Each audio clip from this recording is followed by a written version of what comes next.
Chapter 776A Heavy Burden. VS supervised the intake of Mech sent down to the surface of Aeon Corona 7 from a prefab bunker that functioned as a temporary headquarters for Captain Bird and all of the staff. Due to screw-ups in the loading order and the irregular streams of astral winds that made it unsafe to fly to at some times, plenty of mix-ups happened that needed to be untangled. The wrong Mechs got sent down first. The transports brought down spare parts for space-borne Mechs instead of land-bound Mechs. They brought down too much shuttle-grade fuel and too little Mech-grade fuel. A handful of land-bound Mechs collided against each other and incurred some awful dents when a transport almost lost control during the descent. Because the flagrant vandals sent down almost 250 Mechs and enough supplies and equipment to make them mostly self-sufficient, logistical matters became the number one concern for the Allied forces. While Captain Bird assigned Mechs on patrols and scouting missions and prepared her entire available force of Mechs against any possible attacks, nothing threatening showed up so far. Only bacteria and perhaps some errant bushes lived in these arid parts. The barren, or rich region they landed in never hosted any life from what they could gather. This sounded perfect for the flagrant sword maidens as they sorted out their various problems in peace. Both the sword maidens and the vandals also needed to become acclimatized to the foreign environment. Anytime someone looked up their heads, the sky became dominated by the constant flows of astral winds. It reminded VS of Cloudy Curtain, but only much more cheerful. One peculiarity about the astral winds was that they did not obscure any stellar objects. The small dots that signified one of the 5 moons or the 3 suns radiated through the higher dimensional particles as if they resonated with each other in some way. Not even the astrophysicists had come up with an explanation for that phenomenon. They were all hard at work trying to make sense of the astral winds themselves and how a battleship with a malfunctioning FTL drive could even release so much of the stuff. From an engineering standpoint, VS had some questions as well. For example, how could that leaky FTL drive remain operative after 3,000 years of continuous operation? Any machine this complex would have broken down after a couple of months of continuous operation due to sheer wear and tear. In the longer term, corrosion and other possible influences became greater concerns. Is there someone or something maintaining the operation of the malfunctioning FTL drive? VS wondered. No matter what the deal was with the Starlight Megalodon, the truth would be revealed once they reached it. They just needed to get there, and that was a massive operation in itself. The flagrant sword maidens needed to cross tens of thousands of kilometers through hostile terrain and unknown threats.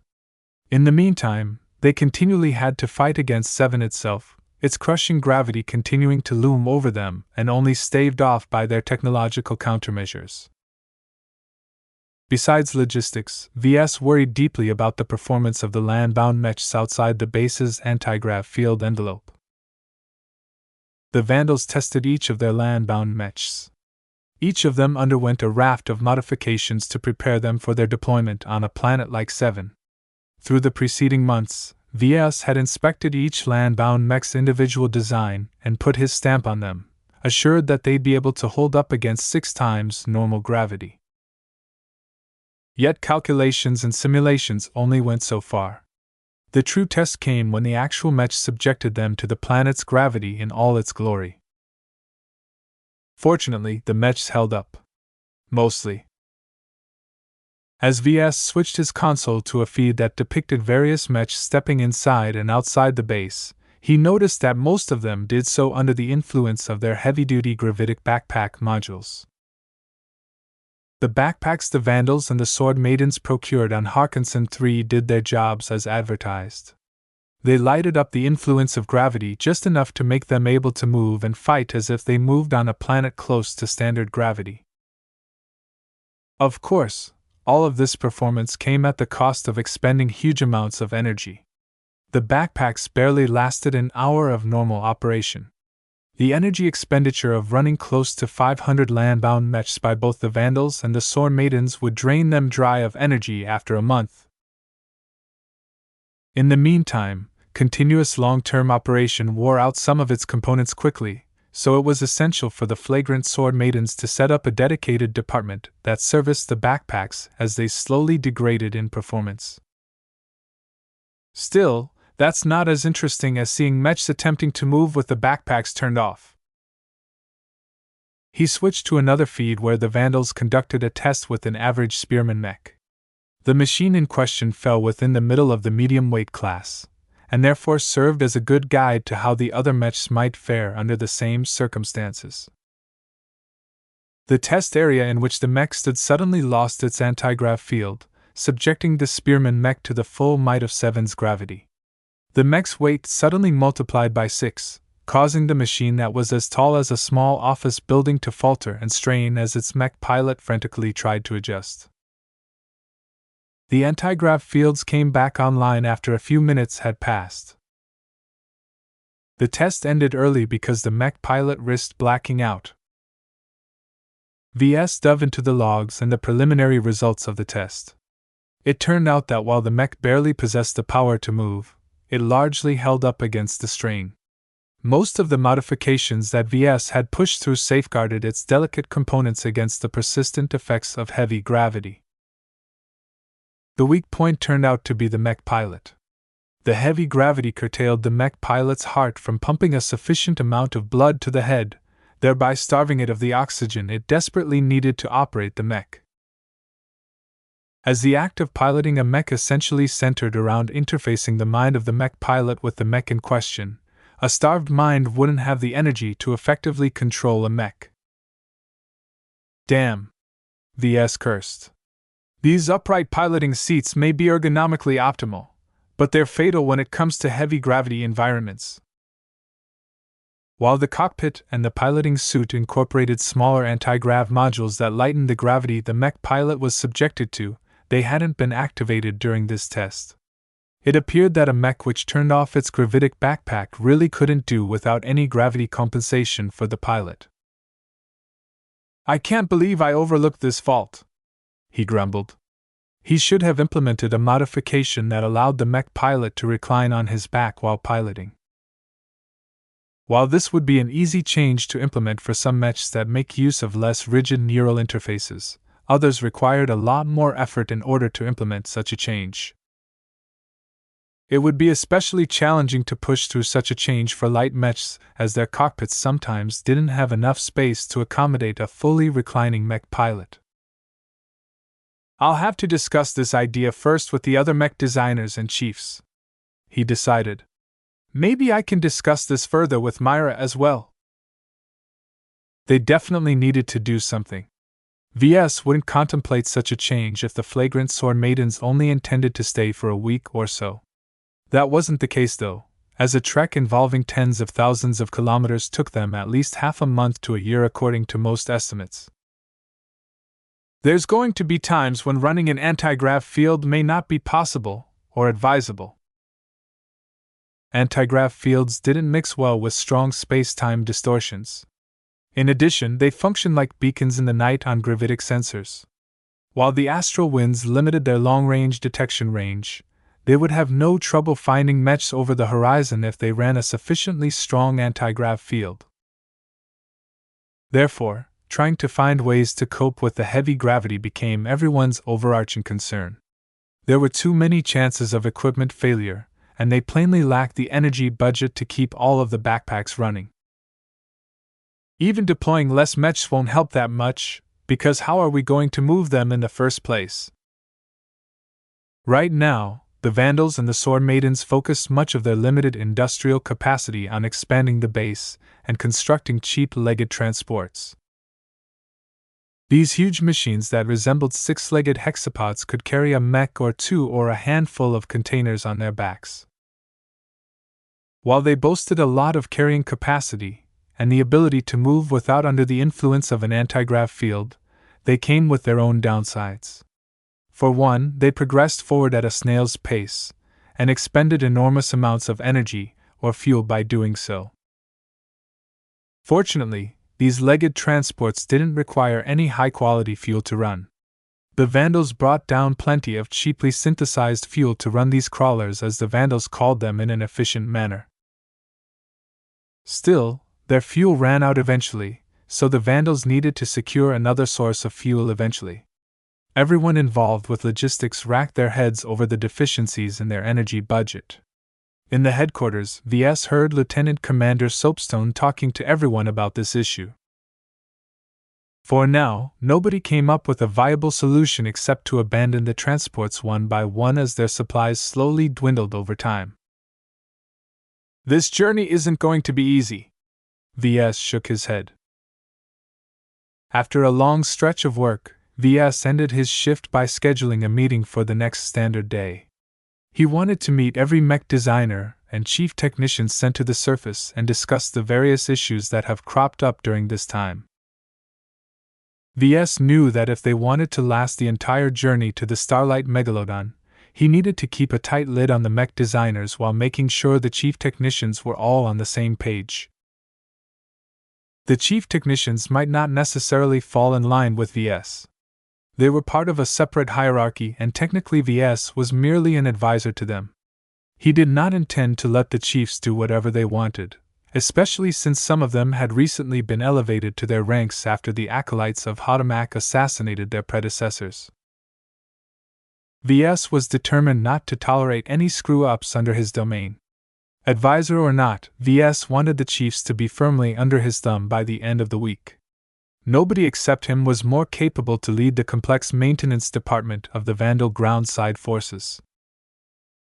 The actual chain of command be damned, this was his kingdom. VS was absolutely certain that nobody else among the Vandals understood Mech more than him. Without Major Verl looking over his shoulders, he felt less constrained in his actions. Taking on a bit more authority than he officially had been granted with may not be very kosher, but he doubted anyone among the Vandals cared. "I'll have to sound out Captain Bird and see what I can get away with under her," he cautioned himself. "From all accounts, she's a conservative leader. I shouldn't rock the boat too much at first." VS already heard some grumbling from the servicemen about her elevation to the commander of the Vandal groundside forces. With the astral winds preventing any direct communication between the landed troops and the fleet orbiting far above the glowing sky, Captain Bird wielded sole authority over every aspect of their unit.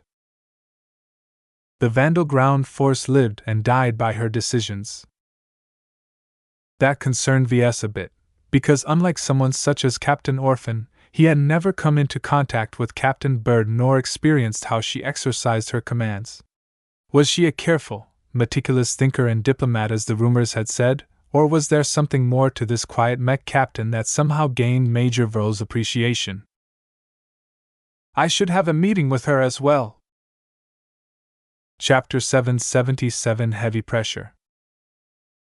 Properly speaking, Aeon Corona 7 did not have nights in the traditional sense.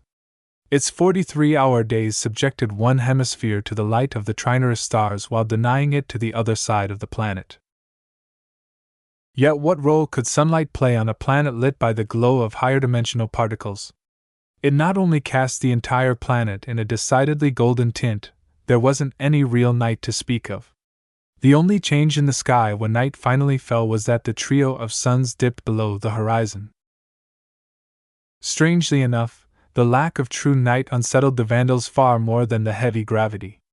They already had months to prepare for deployment on a heavy gravity planet, so they hardly became phased when they finally stepped foot on 7. The astral winds that raged above the skies came extra, though. The distortion running through their bodies and constant brightness shining down from above made it feel as if they had intruded into some hallowed godly domain where mortals like them simply didn't belong. How could anyone live on this planet? Its properties differed too far from the human norm that the excitement the Vandals gained from embarking on their mission firmly faded from their minds. All they felt now was a faint dread for all the surprises this strange and alien planet had in store for them. Terraformed or not, many Vandals could hardly stomach the thought of enduring months under these bright and blinding skies. VS coped a little better. The bright astral winds may look a bit unsettling to the average person, but as someone who grew up on cloudy curtain, he never needed any clear skies to lift up his mood. As the standard clock the Vandals and Sore Maidens have adopted turned to evening, VS decided to take a break after he addressed all of the acute problems. As he stepped outside the temporary headquarters, he saw that the base looked a lot livelier now. The Vandals set up a lot of prefab structures that could be deployed and folded back into a compact container on a jiffy. This would be important because the ground forces intended to bring them along and set them up each time they needed to halt. Therefore, the prefab structures didn't look particularly impressive. Consisting of thin, bare metal plates, what they gained in modularity and ease of handling, they gave up in sturdiness and reliability. Compared to mech armor, the structures were only as tough as the armor of a cheap light mech. While this would be sufficient to keep the structures somewhat stable, it didn't turn them into any defensive fortifications. They could withstand infantry-grade firepower easily enough, but when it came to mech-grade weapons, even a single round would be able to blast a huge hole in the walls. This didn't matter too much as the bases were only intended as mobile stopover points to service mechs and process any resources that they might gather. The land-bound mechs at their disposal formed their true defense.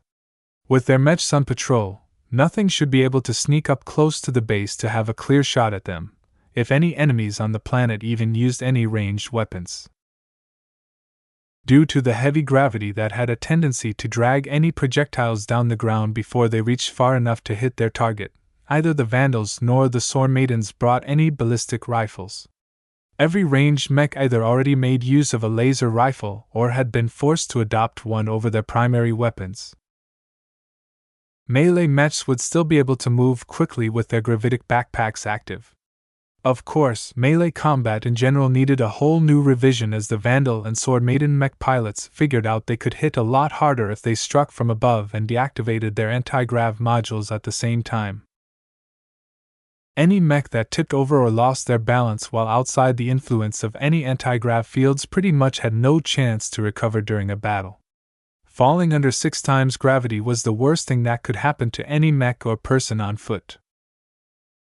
As VS headed over to the Sword Maiden side of the camp, he saw a few off-duty Vandals goofing off. They experimented with trying to see if they could remain functional as they deactivated a nearby anti-grav module. "Come on, hurry up, Susie! Turn it off already!" "I've got it! 3, 2, 1, it's off!" The Vandal standing in the middle of a clearing suddenly buckled and screamed a bit. The man remained upright solely due to the virtue of his light combat armor, which locked up his legs and automatically adjusted his balance. "Turn it on!" Once the Vandal in control of the system switched the anti-grav module back online, the man who tested his body sighed in relief. "That was far too sudden. I became so heavy that my bones started creaking. I can't imagine surviving outside this field." Several more Vandals curiously tested out how their bodies would fare under heavy gravity. Having learned their lesson, this time Susie dialed down the power of the anti-grav module gradually until it stopped exerting anything against the prevailing gravity. Without exception, many of the Vandals serving as technicians, machinists, or some other support capacity simply couldn't handle the strain. None of them could cope with remaining upright, but they lasted a bit longer if they laid down flat on the ground. Those in less rigid outfits such as hazard suits fared the worst. The lack of structure in them combined with the fact that only the weakest Vandals wore them meant they crumbled into a heap pretty quickly even as the gravity ramped up slowly. Those with combat training, greater fitness, and perhaps enjoyed some genetic tune-ups fared better. Even without relying on the servos of their combat armor, they possessed enough strength to remain upright, though moving forward was a significant challenge in itself. If their combat armor ever ran out of energy, its weight turned into a burden instead of a boon. Just as VS planned to walk past by the experimenting Vandals, he halted in his steps.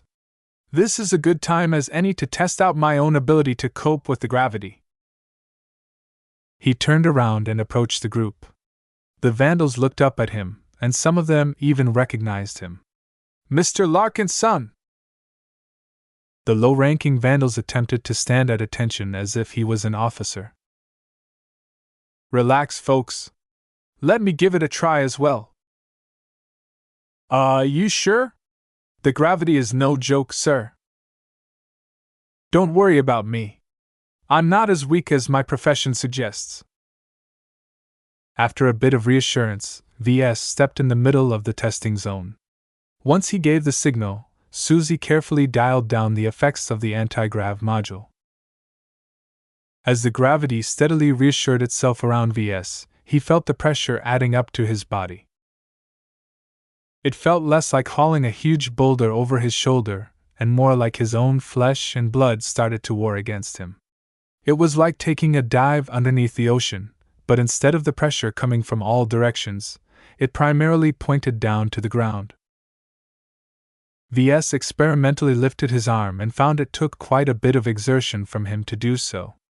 He continued to make a couple of movements, each of them slow enough to suggest to the onlookers that he had been engaging his armor servos. He didn't. Nobody knew about his body enhancements he gained from a past expedition to the frontier except for Major Verl, Dr. Cusker, and perhaps a couple of other medical personnel.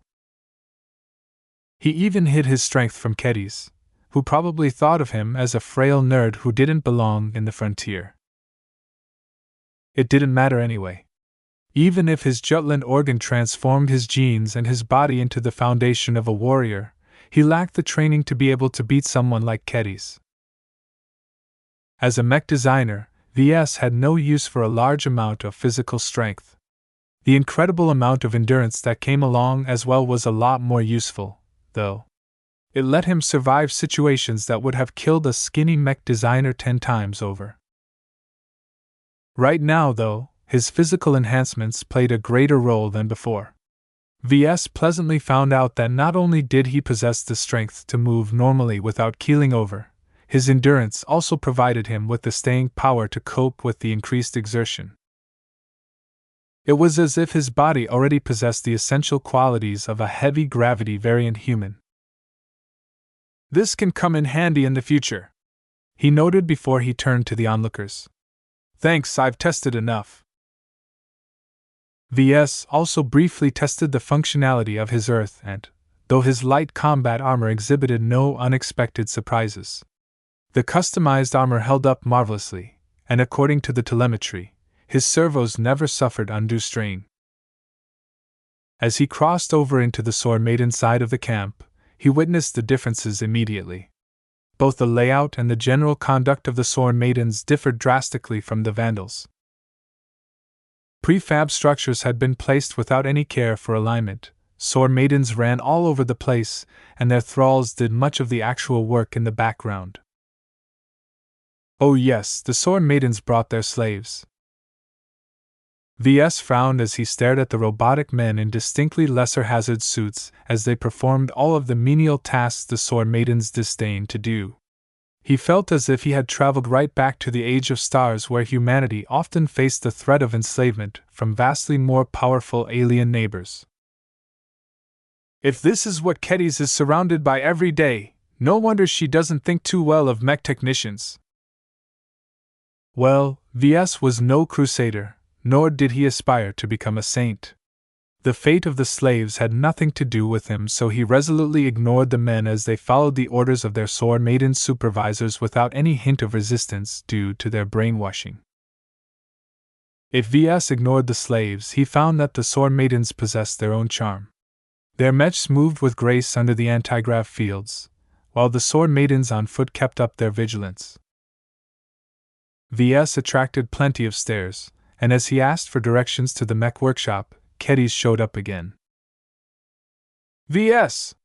She ran up to him in her heavy combat armor, causing the tiles beneath his feet to transmit the vibrations. "You're here! Myra told me you just crossed over in our base, so she ordered me to fetch you and show you around. Come!" As she dragged VS to the mech workshops, she started babbling about the various sites. "Look at this mech with the red stripe running down the center of the frame. You'll see this mech a lot with us. It's the Devil Razor, one of Myra's most popular designs among my sisters. It's as plentiful as your Vandal Inheritor mechs, but of better quality. VS did see a lot of Sword Maiden mechs with a red stripe on top of their regular coating. Different from the Vandals, the Sword Maidens personalized their mechs with adding patterns, exhibeast bones, and other decorative measures.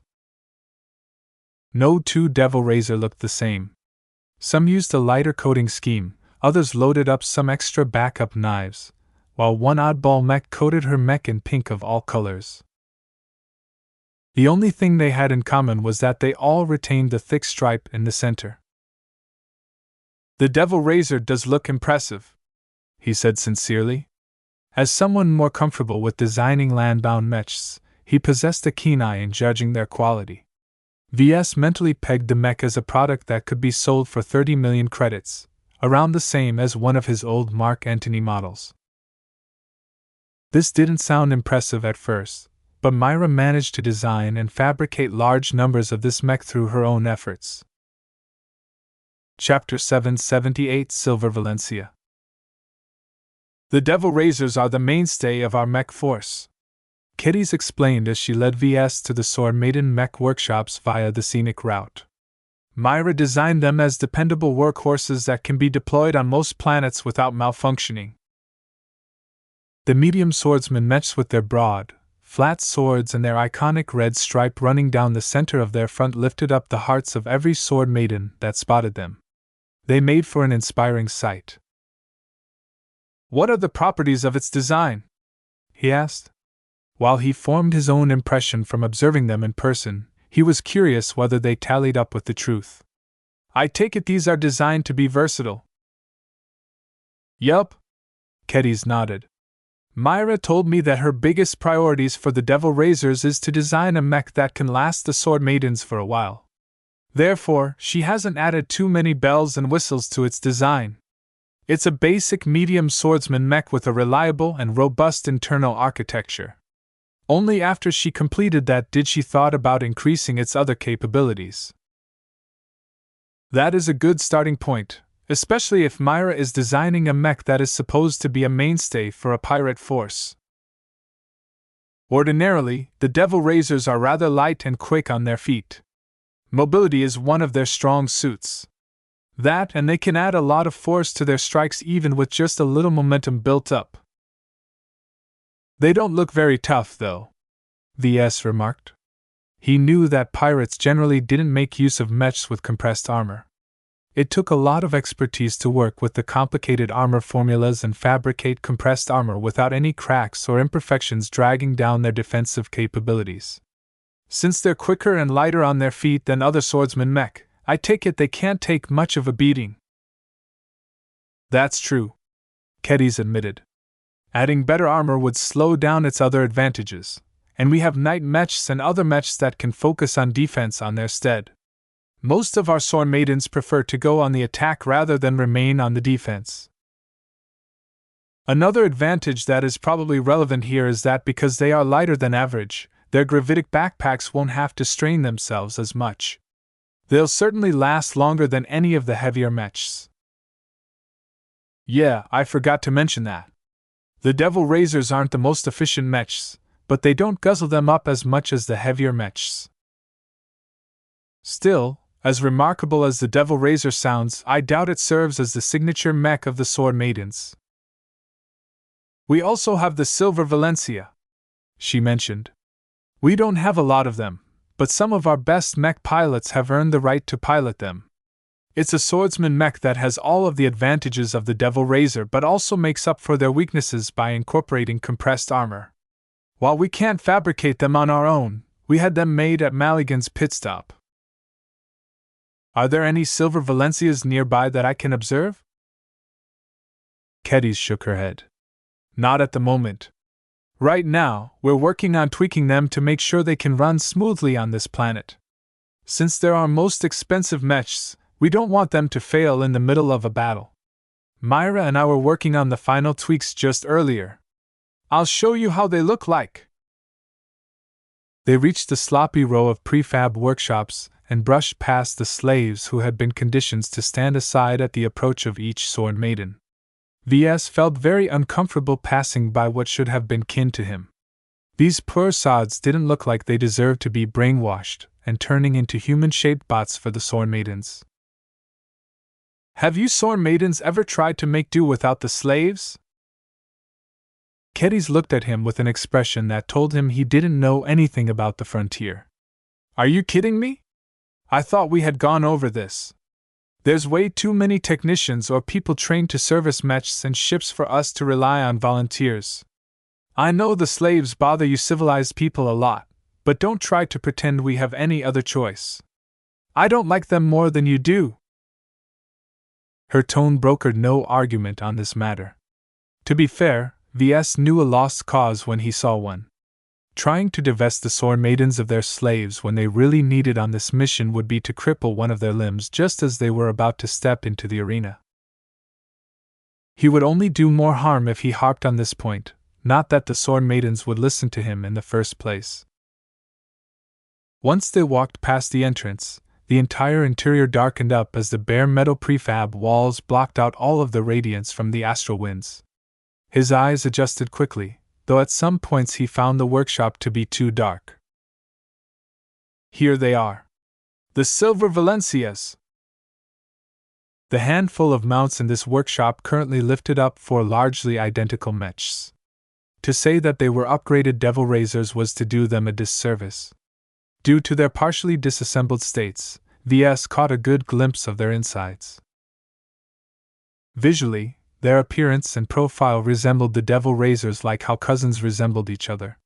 He could definitely tell that both designs had been developed by the same mech designer, and all by herself to boot. Their internal architecture looked a lot more sophisticated than that of what a simpler mech like the Devil Razor made use of. Premium materials along with a focused design towards combining power and flexibility turned these Silver Valencias into offensive powerhouses that could lop off the limb of any mech with a single heavy chop. If the Devil Razors focused on mobility, reliability and endurance, the Silver Valencias focused less on the latter two in exchange for a greater amount of raw power and a bit more protection. While it was true that the Silver Valencias incorporated compressed armor, both their thickness and their quality didn't appear to be of good quality. The thinness of their plates cut down the weight, allowing the Silver Valencias to maintain their advantage in mobility, while the average quality of its composition pushed down the costs and made it possible for them to be produced in the frontier. VS liked to estimate the selling price of a mech even if they had never been commercially sold, but he found it difficult to pin down the exact value of the Silver Valencia. They looked deceptively simple, so simple in fact that he couldn't believe that this was all a journeyman mech designer was capable of designing. If he judged their value solely through his observations, he pinned their value at around 50 million credits. Both his Black Beak and his Crystal Lord designs sold for more than that, so VS felt very skeptical about his latest judgment. A seasoned journeyman like Myra would never design something so simple as the signature mech of the Sword Maidens. There's something more about these Silver Valencias, he mused. Otherwise, you Sword Maidens wouldn't value them so much. Wouldn't you like to know? Kedis teased with a naughty grin. The Silver Valencias are our trump cards. It won't do for us to reveal what they are capable of. There's nothing around us right now that warrants showing them off. Anyway, Myra is just ahead. Let's go! The pair picked up the pace, though that was mostly due to Kedis' boundless enthusiasm. Ever since she defined her design philosophy, she became a lot more cheerful at times. It was like she was a little girl surrounded by toys. Myra! Look who's come to visit! VS. Good to see you in the flesh once again. Myra. He simply greeted her as he observed their surroundings. The journeyman appeared to be designing a handful of optimizations for her Silver Valencias. Because of the sensitive nature of its full design, she quickly swiped her arm, causing the projections wink out of sight. VS found it regretful to lose sight of the full design schematics, but he respected her desire for privacy. It was bad form for a mech designer to snoop on another mech designer's work without permission. It was one thing to analyze a mech by observing their finished frames. It was another thing entirely to access their private design schematics and specifications. So, what brings you to Sword Maiden territory? Oh, I wanted to talk shop with the only mech designer who is better than me. My subordinates over at the Vandals aren't exactly the brightest mech designers that I've ever met. I'd like to exchange some ideas on how we can better cope with the heavy gravity. Understandable, she said in an elegant fashion that belied her frontier origins. She patted an armored hand over one of the seats at her side. Come, let's sit down and discuss. VS did so even as he did a double take of Myra. He had always found her a bit too talented and refined to be a daughter of the frontier. That reminded him that he had never dug too deep in her background before she accepted Commander Lydia's offer to join her Sword Maidens. He beheld her straight posture. Even clad in a suit of medium combat armor decorated with the trophies of her own kills, her entire form possessed an indistinct quality that reminded him of nobility. As Kedys was about to sit, Myra interrupted her with a raised palm. Kedys dear, could you fetch me the gift I prepared for your wonderful teacher? Didn't you intend to hand it over after inviting him to a ceremony? I did, but the difficult conditions of Aeon Corona 7 doesn't leave us with a lot of opportunities to hold a ceremony. Since VS is already here, I might as well hand it over now. If you say so. Once Kedys scampered off to wherever Myra stashed her gift, VS turned to the older mech designer with an appraising eye. You wanted to send Kedys away. I did. Now that she's off, we can discuss her upbringing under you. I must say, I am very impressed with your efforts. What you managed to accomplish is beyond my expectations. Not only have you enlightened her to the values and principles held by the prevailing institutions of mech design, you also did more than that. I enjoyed the teaching process, he replied with a proud smile. I know what you wanted me to do, but I wasn't satisfied with that.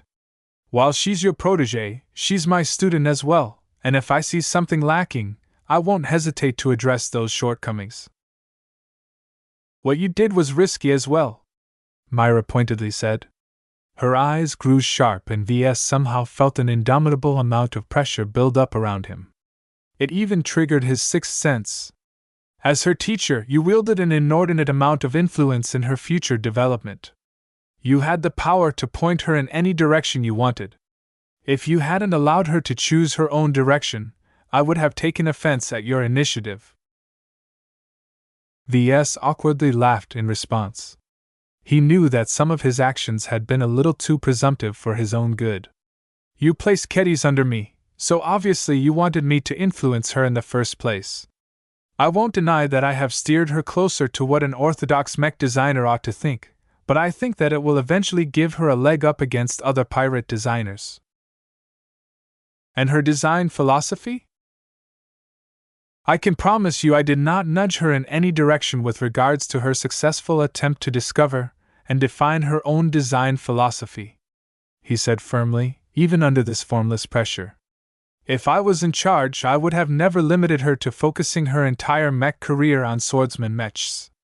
She decided on her own to work with the type of mechs she loved the most, and to focus on pursuing the greatest degree of sharpness for their swords.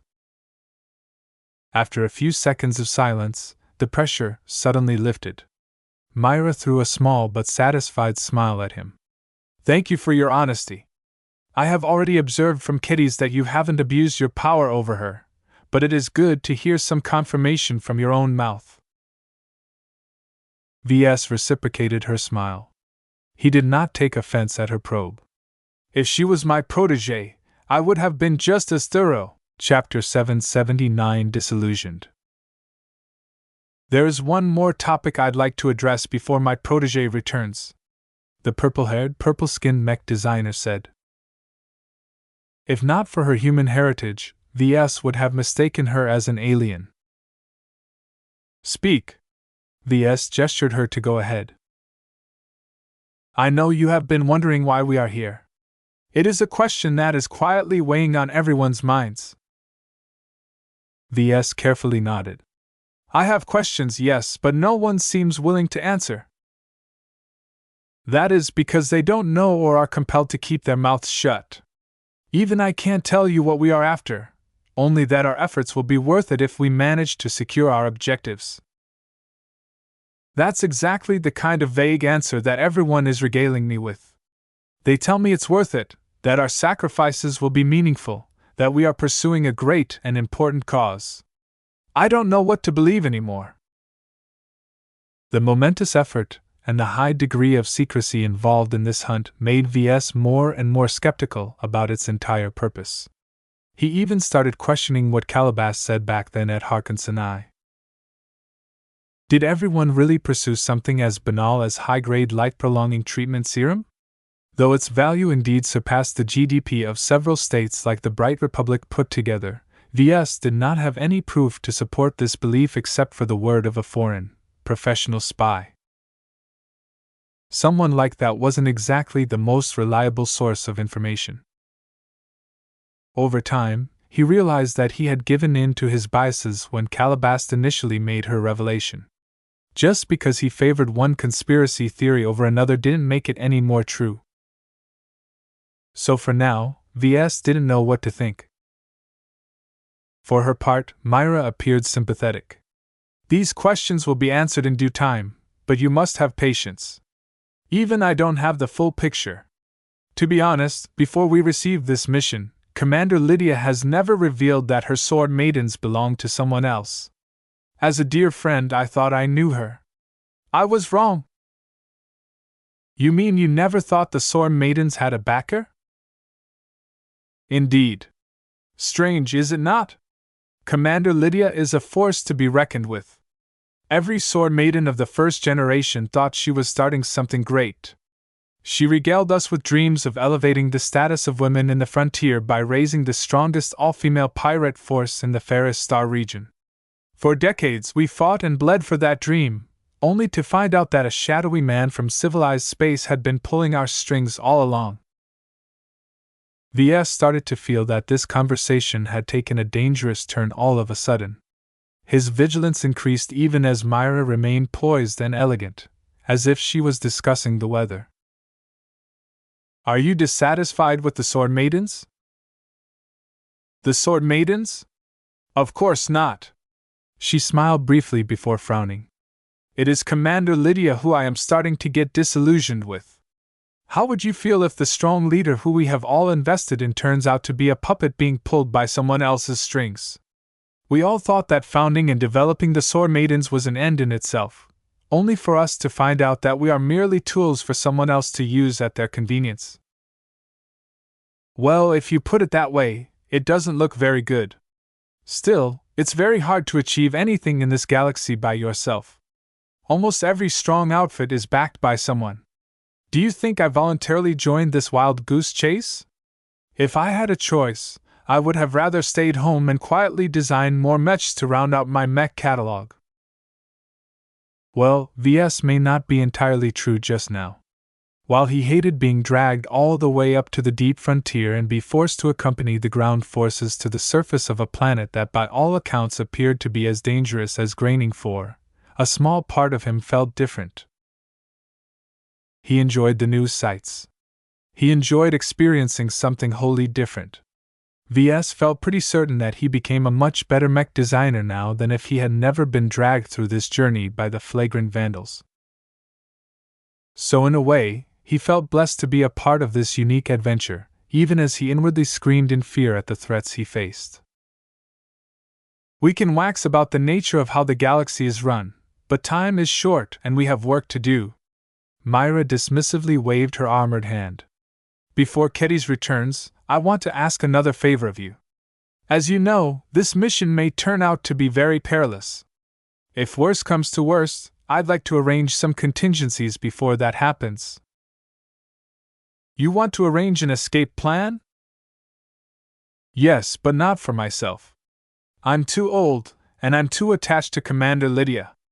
Even if she is driving us to our deaths, I will accompany her in whatever hell she intrudes upon. That doesn't make sense. Even if Lydia's Sword Maidens is founded upon a lie, every Sword Maiden believes in the causes it espouses. If there is an opportunity to turn a lie into a truth, we are compelled to see the transformation through. V.S. heard the conviction in her voice, and the conflict hiding within. Myra spent too much time with Commander Lydia that even if her mind recognized that the pirate leader intended to use them up, the journeyman's heart didn't allow her to turn her back on her sisters. He mentally applauded Commander Lydia's means of securing Myra's loyalty. The shrewd founder of the Sword Maidens indoctrinated her subordinates so well that they couldn't betray her even if they all thought it was best to do so. V.S. wanted to dig into their history and learn from the commander's methods so he could apply them to his own subordinates once the war had ended. It sounds like you don't hold much confidence in your success, he remarked. If you know as much as I know, you wouldn't be so calm either, V.S. The risks are great and there is a chance the Sword Maidens may cease to exist at the end of this ride. If that happens, I want you to take care of Keddies. V.S. knew that Myra didn't express her doubts without a reason. It all built up to this request. You want me to set her up elsewhere in the frontier? Bring her to Maligan's pit stop so she can take refuge under the Skull Architect? No. Myra shook her head. My mentor may care a little about me, but my protégé is nothing to him. He is very particular in his treatment to those he finds worthy or not. Those who earn his respects are taken care of, while those he regards as lessers won't be able to earn even a scrap of his attention. Then where do you want me to put her? If I recall, the Omen of Misfortune owes us a lot of favors. They are indeed a viable choice, but I have a better idea. I want you to take her under your wing and assimilate her into civilized space. What? Are you sure about that? The frontier is her home. Of all the possible requests Myra could utter, V.S. had never thought she wanted to bring her protégé out of the region she called her home. The frontier is her home, that is true, but it is a dangerous home, Myra said. If the Sword Maidens are ever wiped out from existence, most of our long-standing ties with the other pirates become as worthless as scrap paper. If Keddies is all alone without the protection of the rest of us Sword Maidens, she becomes easy prey to any pirate gang that needs a mech designer. As fierce as she is with her sword, it's impossible for her to fend off against an entire gang. This illustrated the fate of those who possessed an abundant amount of skill but lacked the strength to safeguard their independence. Something like this would never happen in most parts of civilized space, but the frontier played by different rules. I can't give you a guarantee. My actual power and influence is limited. The flagrant vandals are part of the military, and they have rules they must abide to. Even so, I promise I'll do my best to set up a new life for her if the Sword Maidens are no more. Myra smiled in satisfaction. I'm pleased to have your agreement. Here is something that you'll need in order to facilitate her potential entry into civilized space. The journeyman passed a secure data chip to V.S. He inserted it into the slot connected to his secure comm and briefly glanced at its contents. These are identity documents. The data chip contained a raft of forged documents purportedly from various institutions of the Reynald Republic. It presented a complete record of a fake individual, and ran from birth certificates to medical records to school diplomas. V.S. became extremely impressed at the thoroughness of the records, especially since many of them involved the cooperation of both government officials and purported witnesses. The medical records especially demanded tissue samples to be slipped into Reynald's highly guarded vaults. The amount of people that had to be bribed to construct such an elaborate background must have surpassed 100. Many of them must have demanded hundreds of thousands, or even millions of marks to obtain their cooperation. The most impressive forgery among the fake documents was undoubtedly a diploma from the Harkinson Capital Institute on Harkinson II, which was a university equivalent to his own alma mater. While it may not be the best school for mech design in the Renaud Republic, the HCI enjoyed a stellar reputation and a lot of influential government officials graduated from this storied place. Myra threw a weary smile at VS as he tried to estimate how much it cost to put this all together. I've spent a majority of my life savings on obtaining a nearly foolproof background for keddies in civilized space. Anything can be bought for the right price, but if you want something done correctly, be prepared to bleed. This is really extravagant. Why not resort to a cheaper option and have keddies assume the identity of someone who is lost or dead in the frontier? Such measures are cheap, but they are hardly foolproof. Any individual has family, friends, colleagues, and teachers. The moment one of them finds out that the person who impersonated the deceased is a fake, the entire charade will fall apart. Basically, you got what you paid for. Even if Myra must have spent in excess of hundreds of millions of bright credits worth of money, she managed to secure a virtually faultless future in civilized space for a daughter of the frontier. Still, the huge effort Myra had went through to secure this escape route for her protégé baffled him. Why spend so much for keddies? Not that I disapprove. It's just excessive? Nonsense. If she is just my student, then my preparations seem excessive. However, I don't see her that way anymore.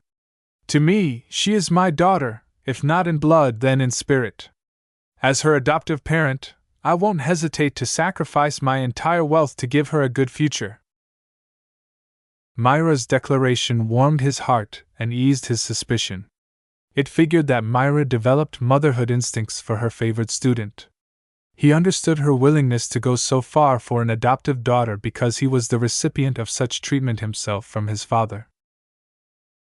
A parent's love for their offspring was one of the strongest forces in the galaxy. Both humans and aliens exhibited a strong degree of protectiveness to their later generation. VS carefully removed the data chip from his secure comm and inserted it into a customized slot in his Earth ant that served as a dedicated storage compartment for small, high-value objects. With that done, keddies quickly returned with a rectangular case and presented it to VS. "Here's your gift." He looked curiously at the box. What gift did Myra prepare for him, and why did she prepare one in the first place? "Go ahead, VS," the older mech designer said. "Open it up. Consider it a little bonus for your efforts so far." Chapter 780 Cadices. When VS opened the decorative box, he looked at the object resting on a bed of soft, folded fabric. "Is that a knife?" VS picked up the plain but serviceable hilt of the knife and drew it out of its sheath. The gleam of its slender alloy blade shone in a similar luster as the great swords wielded by most of the sword maidens. "It's a curiosity crafted by the same swordsmith we commission all of our swords from. I don't know how he does it, but he crafts the sharpest bladed implements in the fairest star region," Myra explained. "Be careful with the blade and tip. Don't run your fingers over the edge. It can cut right through most alloys with just a moderate application of force. Even your fancy armor won't survive against this weapon." VS hastily drew back his armored fingers from the edge of the knife. "Does it have a name?" "Cadices the Backstabber. The stiletto design lends itself great for penetrating sturdy armor. As long as you maintain it well, it can pierce through thin sheets of compressed alloy. If nothing else, it's narrow and compact enough that you can slip it inside your custom armor. I'll have to expand one of the storage compartments to fit the Cadices, but it is definitely worth it. If this blade is of the same nature as your famous swords, then this is a sumptuous gift." To be honest, we received the Cadices as a gift from the aforementioned swordsmith. While we appreciated the gesture, we have found no use for this weapon," the journeyman admitted. The sword maidens fight our opponents openly and try to make ourselves trustworthy in the eyes of our allies. Making use of the Cadices clashes with the rest of our armaments and sends the wrong message. And you figured I'm enough of a bastard that the Cadices is a good fit for me? I imply no such thing. Myra brushed away the accusation with a flick of her hand. I am merely taking into consideration your lack of combat training. Even if I gift you with a combat knife, you're liable to cut yourself before you ever inflict a wound upon your opponent. Armed or not, you won't amount to anything against a trained warrior. V.S. studied the Cadices carefully and sensed his spirituality brushing against the faint concepts embedded within. As a weapon on the same tier as the iconic swords wielded by all of the graduated sword maidens, every aspect of its design screamed quality. The swordsmith that fashioned the Cadices put a lot of care and effort into creating the perfect backstabbing implement. The more he studied the weapon, the more he became puzzled why the sword maidens obtained this weapon. It truly wasn't a weapon suited to its former owners. Had the swordsmith attempted to convey a hidden message with this gift? Since this is a handcrafted weapon made with care and love, is there something special about it besides its sharpness? He asked. I don't quite recognize these alloys. They look similar to the ones incorporated in your swords, but they feel different. Myra clapped and smiled. Good judgment. The entire Cadices incorporates a small amount of exotics that renders it nearly undetectable from most sensors. While it isn't stealthed against optical sensors, you can sneak it past most forms of weapon detectors, metal detectors, mass detectors, and etc. The Cadices isn't called the Backstabber for nothing. While V.S. truly appreciated the craftsmanship of the Cadices, he didn't know if he'd ever be able to make use of it. After all, he already possessed another named weapon that was already powerful enough to take care of most threats. He also couldn't quite figure out why Myra chose to gift him a weapon that symbolized betrayal right after he made a promise to take care of Kedis. He had a feeling the entire act of gifting was suffused with symbolism and hidden meanings. Was Myra attempting to hint to him that the sword maidens planned to betray the Vandals down the line? Did she give him the weapon as a silent warning of what might happen to him if he failed to carry out his promises? Whatever the case, V.S. couldn't figure it out right now. He resheathed the weapon and placed it back in the box before closing it. He needed to make some adjustments to his earth ant in order to carry the Cadices. He may not yet have figured out a use for this gift, but there was no harm in adding another tool to his toolbox. With all of this talk, I almost forgot about why I came to visit in the first place, V.S. said. I'd like to consult you on some of the technical issues that the Vandals have encountered. I'd like to ask for advice, is that all right? Feel free to ask. The problems that you Vandals are suffering from are hardly unique, Myra remarked while gesturing Kedis to come sit next to her. Kedis, come over here. Perhaps you can provide some input as well. V.S. proceeded to explain some of the more difficult issues he encountered, such as how to modify the cockpits so that its pilots could stay conscious even without an active anti-grav field. For the most part, Myra gave out sage advice. While she didn't have a solution for every problem, she at least pointed him in the right direction, or forced him to look at the problem from a different perspective. Kedis for the most part stayed silent, as she lacked the experience to provide suggestions on her own. The issues plaguing V.S. went far beyond her capacity to solve. Still, at least she soaked up lots of knowledge from their mutual exchange. After 2 hours of fruitful discussion, V.S. bid the pair goodbye and exited the workshop. As he returned to the Vandal side of the camp, he continued to admire the various mechs employed by the sword maidens. The Devil Razors and the Silver Valencias joined several other mech models that carried Myra's distinctive mark. Compared to the mechs that the sword maidens must have procured elsewhere, Myra's work all carried a common refrain that enabled V.S. to puzzle out the woman's design philosophy. If I'm not mistaken, her design philosophy has something to do with making the best out of suboptimal materials, Myra's mechs may not be the most impressive for a journeyman mech designer, but they are very efficient and cost-effective. To VS, her design philosophy echoed some of the design philosophies of both the Skull Architect and Master Katzenberg from the Limar Institute of Technology. It was an extremely suitable design philosophy for a mech designer who operated in the frontier where many resources couldn't readily be obtained. In general, design philosophies that focused on increasing efficiency and mitigating the scarcity of high-quality materials should be very common in the galactic rim. As a region blessed with less stars and a much lower concentration of rare and energetic exotics, mech designers didn't so much focus on developing the strongest mech designs. They simply couldn't afford to. Instead, they focused on maximizing the performance of their mech designs with the resources at hand. Some pursued this goal more directly, such as Master Katzenberg, who actively pursued cheap substitutes for higher value exotics, or the Skull Architect, who sought to square the circle by focusing on pure design. Others approached this problem from an oblique angle. Master Olsen's specialty in longevity, endurance, and engine design allowed her to design mechs that lasted for days on the battlefield and lessened the logistical pressure of the forces that deployed her products. VS fell into this category as well. His design philosophy chased after the X factor, a largely unexplored source of power of mechs that amplified their performance without costing anything but a portion of his spirituality. Each of us are pursuing methods of strengthening mechs without straight-up resorting to more expensive materials. Personally, he felt that this approached the essence of good design. Any mech designer could produce a stellar performing mech with materials worth billions of credits. It took an amazing mech designer to design a mech that performed just as well with a budget that was 100 times smaller. As VS returned to the camp, he found his assigned bunk and tried to sleep over the issues. He had a fitful sleep.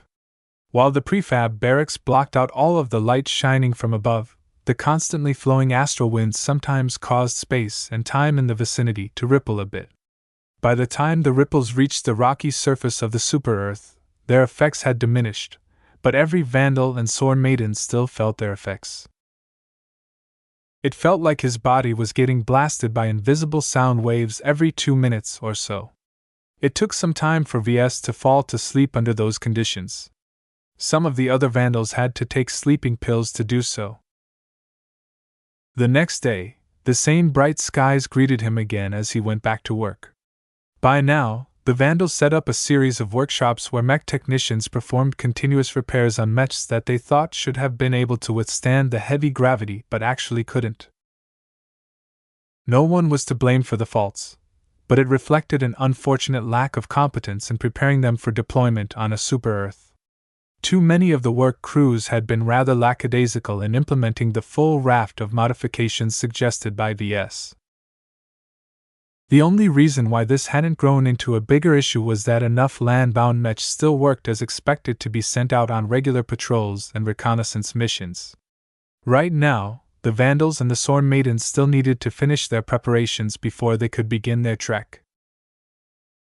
As VS applied some of the solutions suggested by Myra in problems such as modifying the cockpits so that the piloting seats could recline, Captain Bird finally scheduled her first staff meeting. As VS put down his work and entered the nearby headquarters bunker, he entered a cramped, underground conference room. A host of new and familiar Vandals entered the room, with the mech officers congregating on one side of the room while the various support personnel dominated the other side. Captain Bird entered last. This was the first time VS saw her in person. She was older than Captain Orphan, who glared at her fellow mech captain with jealous eyes. Captain Bird took no notice of the brash captain's attention and walked to the front of the conference room in a steady gait. "All right, Vandals. I've called you here today to discuss our immediate plans for the future. Our progress so far is slower than I like, but we should be ready to move within 2 or 3 weeks." A couple of Vandals groaned. That was far too slow for the more aggressive Vandals such as Captain Orphan. If she was in charge, she would have exhorted them to move despite their lack of preparations. Captain Bird approached their circumstances from an entirely different angle. Some people thought that she went overboard. VS didn't agree with her critics. As someone who appreciated good preparation, he fully supported her slow and steady approach. He'd rather bring too much tools and not need most of them than to bring an empty toolbox and find himself helpless without any means to solve the problem. This meeting does not revolve around the plans that we've already made. They are set in stone and none of it is negotiable, the ranking officer said. Though she didn't look at Captain Orphan and her buddies, the remark hadn't been pointed anywhere but to the aggressive faction. Instead, our scouts sent out to the nearest settlement have returned with detailed footage and sensor readings. Behold the ancient city that is situated 600 kilometers southwest from our camp. A projection came to life, depicting an old and half-crumbling city surrounded by a massive rusting metal wall. Chapter 781 City of Russ. The city displayed on the projection featured a fair amount of high-rise structures. Most reached 10 stories high, though others reached as high as 30 stories. Captain Bird introduced the city to the Vandals attending the meeting. Classified as A-27 when our fleet scanned the surface of 7 from orbit, this city is one of the 50-odd major settlements that is dotting the planet's more stable hemisphere. There are no outward farms or sources of water in the vicinity, but we believe they cultivate their food in underground farms and derive their water from an underground stream. Someone already raised her hand. Won't that take a lot of energy, ma'am? Where are they getting their juice from? Captain Bird raised her hand, causing another projection to appear. This one showed sensor readings of possible energy sources in the city. Despite the decrepit state of the city, it is very much an active one.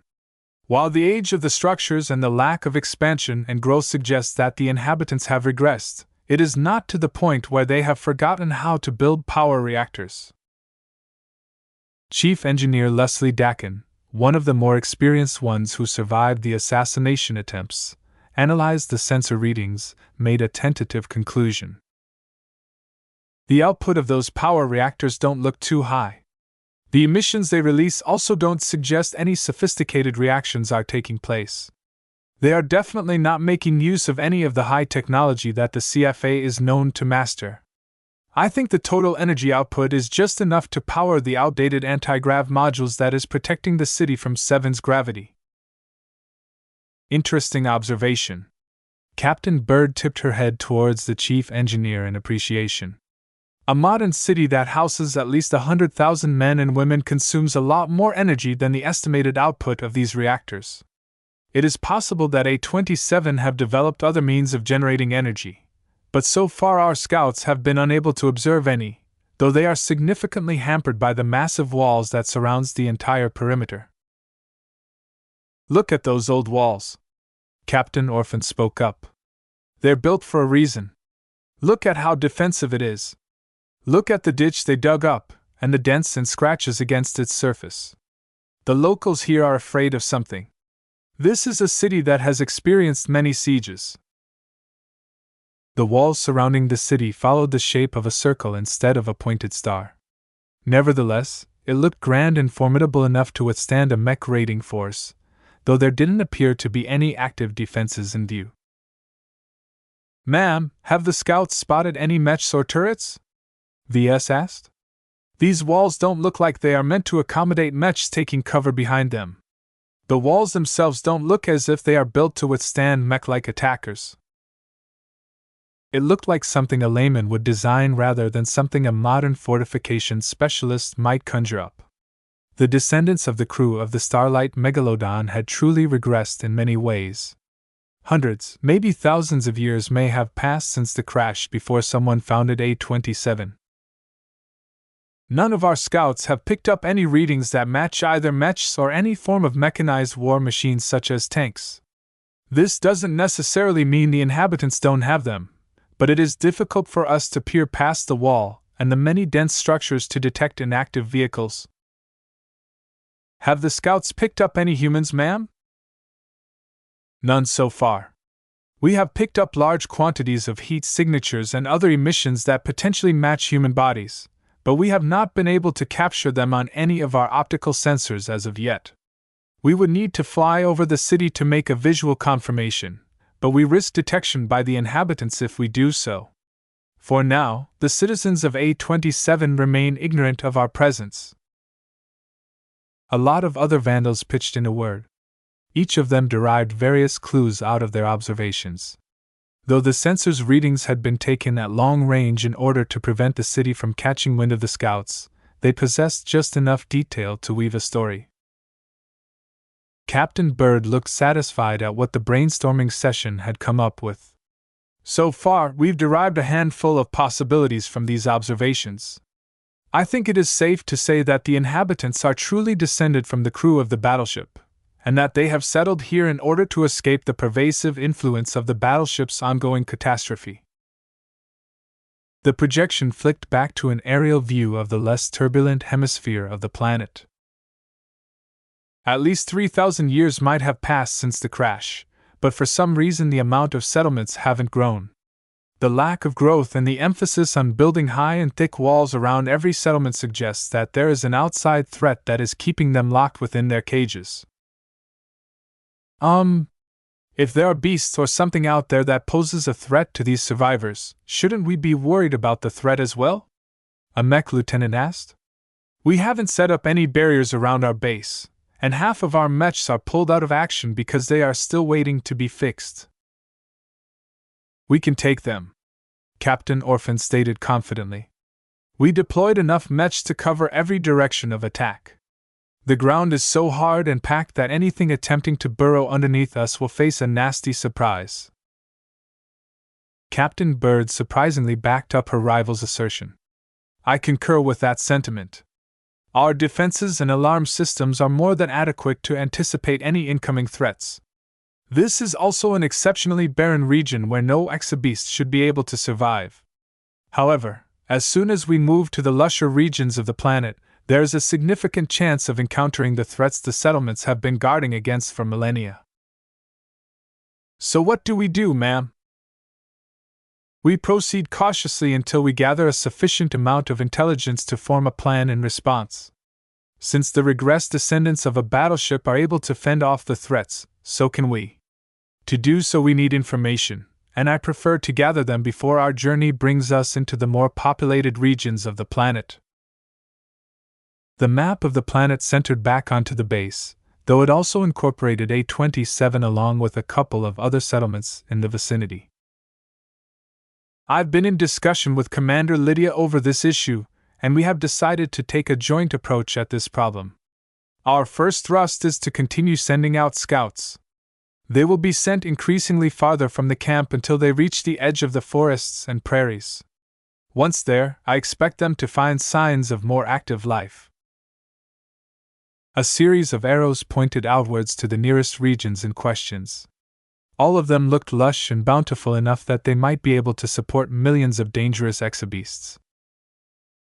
Another line emerged from the camp. This one traced a mostly direct path to A27, only detoring when encountering difficult or impassable terrain. In fact, 7 looked as if it once suffered a serious impact that cracked its entire surface. This made traveling in straight lines very difficult. Some of the trenches in the terrain reached an estimated depth of several kilometers. Besides sending out scouts, I also intend to obtain relevant information by making contact with the inhabitants of A27, Captain Bird announced. No one looked too surprised by that, as they all knew they would have made contact with the locals eventually. One of the reasons why we have decided to land close to A27 is because it is the largest and most normal-looking cities that we have been able to determine from orbit. We can only hope that the descendants are civilized enough to be able to establish peaceful first contact. The ranking officer deliberately used the phrase first contact to emphasize that they wouldn't be making contact with a normal group of humans. With how much time they spent in isolation on this planet, their culture and society must have diverged enormously from modern human standards. The CFA used to pride itself as one of the pinnacle organizations of the human race. For their descendants to fall to the point where they eked out a potentially miserable existence behind high and sturdy walls signified that too much had changed. The descendants may carry the blood of the CFA, but they likely forgot the essence of what it meant to serve one of the big two. Who will be part of the first contact team? I will be going personally to establish first contact with the citizens of A27, the captain stated. I am the only one among the Vandals with an inkling of diplomatic training, so there is no one else who can do a better job. I wish to bring a small number of experts along to observe the state of the city and its citizens and to provide consultation if necessary. Chief Dakin, Mr. Larkin's son, Dr. Tillman, the three of you shall be lending your expertise during first contact. He feared such a request, but he half expected it. Even if the inhabitants of A27 didn't appear to be making use of Mechs, his depth of knowledge still made him a qualified general engineer who could provide an accurate assessment on many matters. The same applied to Chief Engineer Dakin. Even if it was unlikely that A27 operated any starships or shuttles, his expertise in large-scale machinery such as the industrial power reactors the Scouts have recognized should be extremely relevant to their initial foray into the city. Dr. Flossie Tillman, on the other hand, would be lending her expertise on the people and possible wildlife native to 7. As a fairly young exobiologist, Dr. Tillman may not be the most competent researcher in her field, but she was one of the few the flagrant Vandals managed to retain for whatever reason. Since none of the experts in question objected to their assignment, Captain Bird turned to Captain Orphan. You and your assault company will be coming with me to provide some muscle. I think the sight of 40 clean and deadly-looking Mechs will be helpful in the negotiations to come. Why do I have to guard your wrinkly butt? I'm not the only Mech captain available here. This wrinkly butt of mine doesn't trust you to stay put in camp. I'd feel much more reassured if you remain under my thumb. Besides, if first impressions have taken an awful turn, I am not above resorting to intimidation in order to force the locals into a dialogue. An aggressive Boer like you speaks the same language as the primitives we might encounter if the initial meeting goes sour. Some of the Vandals tried to keep in their laughter. Even if the Mech regiment maintained a cruder culture, it would still be bad form to laugh in the presence of their current commanding officer. Captain Orphan on her part looked as if she wanted to bark Captain Bird's head off, but she painstakingly held in her irritation. She wouldn't be able to win a confrontation because Major Verl put Bird in charge. Very well, ma'am. I'll play guard dog for you. Just don't expect me to smile while I'm at it. I'm not the kind of dog who plays tricks on command. Bird ignored Orphan's grumbling. I have one more detail to add. I won't be making contact with the locals alone. The Soar Maidens have a lot of experience in making contact with indigenous settlers in the frontier who have lost contact with the greater galaxy, so they will be sending their own delegation along with a Mech company as guards. Will Commander Lydia be joining the first contact delegation, ma'am? No. The commander will remain behind in the camp in order to take charge of its defense should any threats emerge. She has pledged to send a diplomat from her own ranks. That added up to around 80 Mechs to escort the first contact delegation as they attempted to make contact with the inhabitants of A27. VS hoped that would be enough to deter any trouble. Chapter 782 Heavy Babies.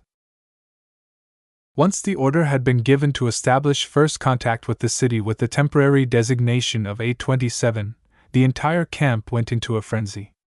Everyone received a couple of hours to prepare for the fairly lengthy trip. VS spent an hour checking over the 40 Mechs from Captain Orphan's assault company. Though some of the Mechs deployed to the surface with various issues, most of them had been fixed by now, and the problems that remained required a lot of time to resolve. The assault company's Mech lineup lent itself well to a forceful assault where a combination of raw power and aggressive mobility enabled them to attack quickly and with considerable momentum. True to the Vandals, all of the mechs consisted of Vision standard mechs looted from Vision trade convoys and production facilities. In practice, this did not lead to too much inconvenience as long as the entire mech regiment stuck to the same standards. Vision mechs possessed their own idiosyncrasies that VS became intimately aware of after months of having them under his supervision. He actually started to forget how a brighter mech looked like. Two controversies popped up at the end of the meeting earlier. One question was whether the first contact delegation would be joined by Venerable Carol Sia and his Pale Dancer. Eventually, Captain Bird denied the suggestion for various reasons. From my understanding, the Pale Dancer still requires extensive tweaks to ready it for heavy gravity conditions, so will remain stuck in the workshop for the foreseeable time. In addition, I am not entirely reassured in leaving our portion of the camp without a champion that can deter Commander Lydia of the Sword Maidens. Besides, from the destitute state of their city, I don't think they are powerful enough to be able to match the strength of an expert pilot. This is a diplomatic mission, not a conquest mission. VS himself did not know what to make of Venerable Sia. He became a little less certain if his tampering on the neural interfaces produced the desired result. At the very least, it appeared the side effects turned out to be more severe than anyone had anticipated. It had grown so bad that VS sneakily isolated himself with the Pale Dancer, activated his signal jammer, and quickly accessed its neural interfaces programming to dial down the effects of his tampering. Hopefully, this would lessen the side effects while preventing Venerable Sia from regaining his clarity regarding his old loyalties. Most crucially, VS also tamped down the destructive performance boost so that the expert pilot would last a little longer before keeling over from wearing out his nerves. The second issue was whether any of the Akara heavy cannoneers would be joining the escorts. Both Captain Bird and VS shook their heads. The Vandals did not send down a lot of heavy mechs for various reasons. First, the fleet needed them more in order to give their combat carriers a leg up in terms of range firepower. Second, the crushing gravity amplified the weight of a heavy mech that already weighed 5 times more than a medium mech into a nearly immovable bounder that suddenly weighed 6 times more than that. In other words, a single heavy mech expended 30 times as much energy as a regular mech under standard gravity to move. The energy budget of the ground forces squealed like a tortured pig each time the Vandals sent down another Akara mech. They were so heavy that their strongest transport could only bring them down one by one. In the end, they decided to send down just 10 heavy mechs, and employ them as nothing more than base turrets.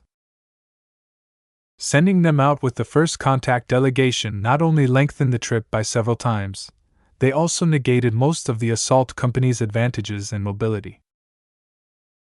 The heavy mechs moved so slowly and expended so much energy that the Vandals had to improvise and design specialized legged transports to carry them over a distance at a faster pace but without expending too much energy.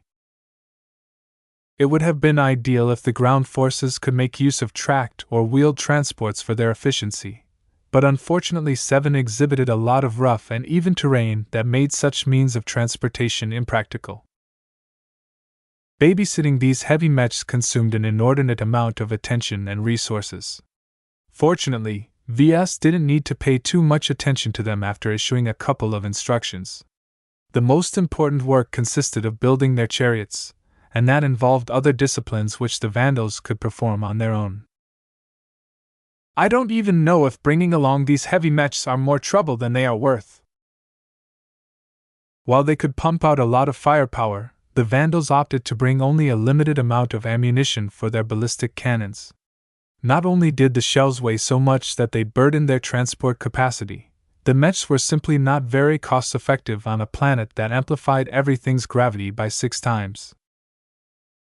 They couldn't even move outside of the influence of strong anti-grav fields. Compared to the chariots that needed more time to be assembled, VS expressed much more interest in the so-called fast transports. These lighter-legged transports resembled narrow beetles in their overall shape. Dedicated to transporting troops and passengers, they moved a lot faster than any of the cargo transports, enough to keep up with a company of Mechs with active gravitic backpacks on a swift jog. Of course, they wouldn't be visiting without supplies. A cargo transport would be taking part of the first contact mission as well, as the Mechs needed the extra batteries and energy cells to keep the gravitic backpacks mounted to the Mechs fed.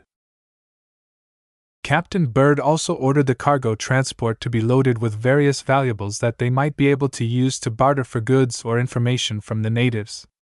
Data pads containing basic knowledge, small generators, anti-grav modules, junk exotics, nutrient packs and more had been stuffed in the cargo holds, just waiting to be traded away.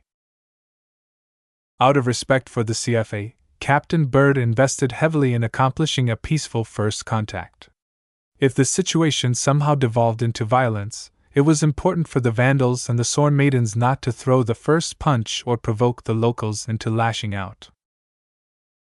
VS found it kind of funny that the Vandals prioritized staying into the CFA's good graces even as they attempted to loot one of their crash-landed battleships. He wasn't even sure how they planned to get away with that deed, but then again a lot of shady dealings happened behind the scenes. Before VS boarded the fast transport which would be carrying Captain Bird and her staff, he spent some time in incorporating his new present into his combat armor. Compared to the small backup knives embedded into hidden compartments into his armor, the Caduceus was larger but infinitely more capable. VS experimentally punched the tip through a spare piece of armor plating and managed to punch it through with only a moderate effort on his part. After performing a few more tests in which the stiletto-style knife remained as sharp as ever, VS expressed his admiration at its craftsmanship. "What an amazing weapon! This weapon is built to pierce through armor!" A hunger for knowledge ignited in his heart. The techniques involved in forging this weapon was exquisite. The alloys utilized to make it so strong yet so sharp remained a mystery to VS, because when he put it under a scanner, the device simply failed to register the object. How is it able to evade the scanning?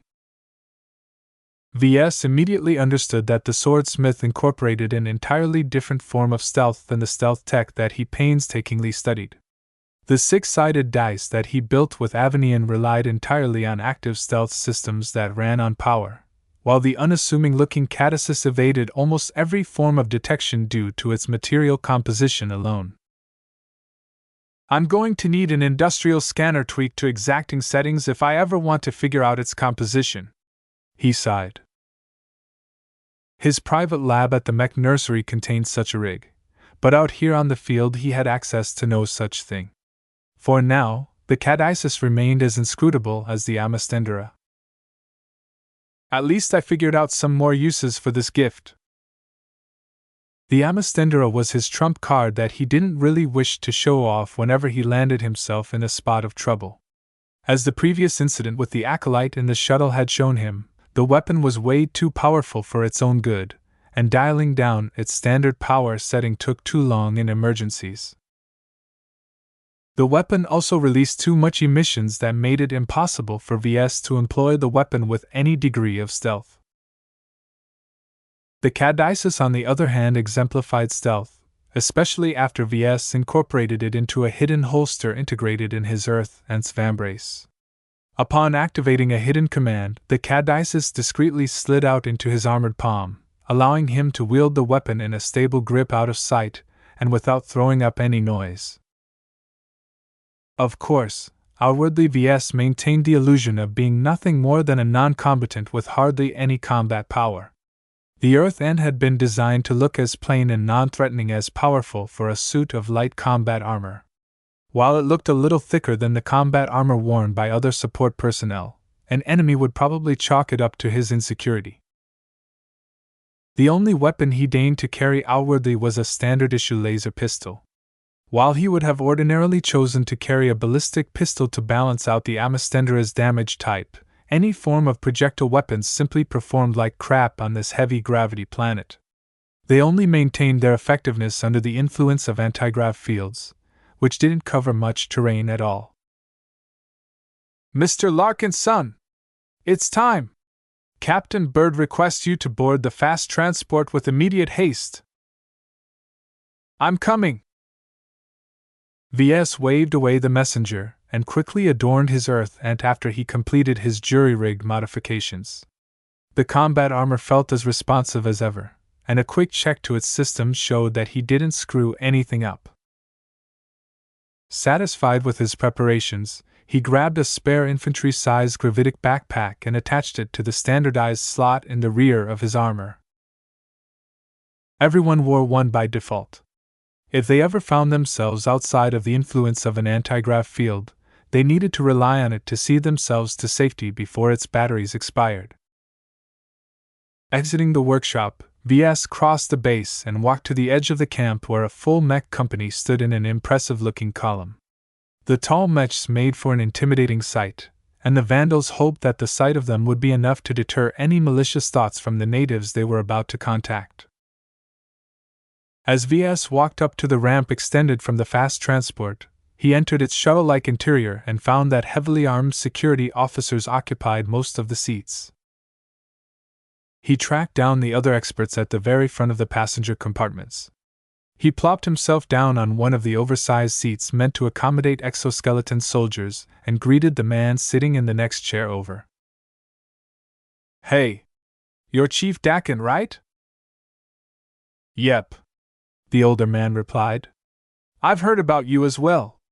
You're the famously young head designer of our little club. When we first heard a squirt like you got field promoted to your current posting, none of us thought you'd be able to keep all of our mechs together. We all expected you to crash and burn in a couple of weeks." VS grinned. "Well, sorry to beat your expectations, but not a lot of mechs have blown up under my watch. So, which starship did you come from? I haven't seen you before." "That's not a surprise because I'm one of the chief engineers of the Beggar's Bounty. While my main responsibility is to keep the fat logistics ship running, I'm also cross-trained in heavy industrial machinery. That makes me very suitable to help oversee the industrial activities the ground forces are engaged with. All of our mining activities and the production of the legged transports fall under my watch." VS looked very surprised at Dakin. He hadn't expected to meet such a capable engineer among the Vandals. He suddenly grew very interested in the older man. Chapter 783 Chief Leslie Dakin. As both a ship engineer and a mechanical engineer, Dakin possessed a very broad base of knowledge. While someone like Chief Avanian may be more in tune with the most complicated aspects of starships such as their FTL drives, Chief Dakin was more of a jack-of-all-trades that made him suitable to take up a leadership post on a logistics ship. "It sounds like you didn't start off as a ship engineer," VS remarked. "True. I never imagined I ended up in the Mech Corps." Chief Dakin sighed as the fast transport and its escort of mechs started to get underway. The journey to A27 took roughly a standard day, so they had plenty of time to chat. "As you've no doubt noticed, I used to start off as a mechanical engineer with a specialty in heavy equipment. After I got my degree, I worked at several industrial manufacturers that manufactured everything from ore harvesters to space station components." "Did you enjoy it?" "Of course I did. I constantly participated in projects involving different machines. I became good at my job as well and received promotion after promotion." "What about mechs? Did you ever get in touch with them?" "Nope. I don't have any desire to work with mechs at all." "How so?" The chief turned to VS. "This may sound like news to you, but not everyone is nuts for mechs. To be frank, they disgust me. The introduction of mechs to humanity hasn't curbed our race's destructive instincts at all. They merely channeled them in a more accessible format where the damage is limited to a level below where they are a threat to entire planets." The sudden vehemence in the chief engineer's voice along with the familiar argument stoked V's recognition. "You sound like one of those peace advocates." "Guilty as charged. I used to be a member of the old pacifists even. We used to believe we were one of the few people who believe that humanity is better than their murderous, infighting ways." What changed? I screwed up on the job. Chief Dakin averted his eyes from VS and stared down at the deck. I made an inexcusable error and earned the ire of my employer. The only way I escaped retaliation without leaving the Bright Republic was to join the Mech Corps. When the old pacifists found out, they kicked me out of the club. I didn't miss them anyway. After spending a lot of time with the Vandals, I realized that humans are too greedy to put down their warring ways. Once I accepted that fact, I kept my head down and worked earnestly for my new home until I was promoted to chief engineer. That's my life story in a nutshell. Boring, is it not? I don't agree, VS said gently. The flagrant Vandals are filled with interesting people who have made mistakes but are working to redeem themselves. Everyone has a unique story to tell. Well, don't pry so much if you know what's good for you, kid. Not everyone appreciates it if someone airs their secrets. They strayed away from the chief's background and instead turned their discussion towards their work. Talking shop benefited them both as they exchanged new ideas and cast a different perspective on matters. VS quickly found out that while he mastered a lot more theory, Chief Dakin possessed an advantage in both experience and problem-solving capacity. The man also turned out to be a font of handy little insights. So you designed these legged transports, right? I wouldn't say that I'm the designer of the transports. Dakin immediately pushed back. I've merely borrowed a template design from the central database and spent a couple of months on refining its design to suit our circumstances. I didn't expect the terrain of 7 to be so difficult to traverse in many places, though, so that's why it's taking longer than we anticipated to get the legged transports up and running. Their legs need to be longer in order to traverse most of the complex terrain. How fast can they run? Not a lot. They're meant to move outside of the influence of an anti-grav field in order to conserve energy. While those anti-grav modules, it wastes a lot of energy, so it's more efficient to design the legged transports with greater power than to lighten them up. The only downside that comes with this efficiency is that the transports can only run 30 to 40 kilometers an hour at most, though I won't be surprised if that dips down to 20 kilometers an hour. At that pace, it's going to take us ages to traverse to the other side of the planet. We don't have any other choice. Our mechs can run faster as long as their gravitic backpacks are supplied with energy, but they are already running through them like they're sieves. Our engineers have to divert a lot of effort into finding means to generate more energy on our own in order to recharge our spent energy cells and batteries. The root of their survival and longevity on the surface rested on their ability to manage their energy supply. Good energy management enabled them to go on longer without depending on outside help. The ground forces initially touched down in the calmer hemisphere of the planet. Right now, there weren't too many barriers in place that prevented the Vandals and the Sworn Maidens to be supplied from the fleet up in orbit. All of this would change once the ground expedition crossed over into the turbulent hemisphere. The closer they got to the Starlight Megalodon, the harder it was to remain in contact with the fleet up in orbit. The increasing amount of turbulence eventually cut them off entirely, leaving the ground forces to fend for themselves. So trying to start off on the right foot in terms of energy management immediately became their primary concern. Chief Dakin and the other engineers, technicians and machinists all shouldered a huge burden. Without their constant efforts, the ground forces would never make it all the way to the Starlight Megalodon without running out of energy and supplies. As time went by, the passengers started to get bored. As the fast transport moved towards A-27 alongside another crawler from the Sworn Maidens, people inside started taking naps and ate nutrient packs whenever they grew hungry. By the time the delegation arrived at the city, the sky looked as bright as ever.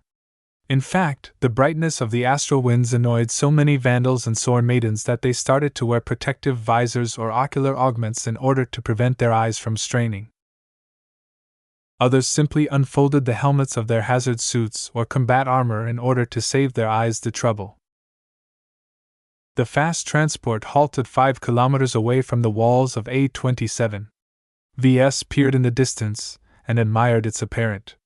The patina and rust adorning the walls alluded to a rich history. Captain Bird collected the three experts together in an elevated compartment of the fast transport. The roof started to fold back while the deck rose into the air, placing them onto the upper surface of the vehicle. A-27 stands before us, she began. Right now, our main challenge is to initiate peaceful contact. To do so, we'll have to convince them that we don't have any hostile intentions to their city. I'm not sure whether they are familiar with mechs. It could be that they have lost the technology to field them into battle, so there is a risk that they'll mistake our mechs as giant monsters.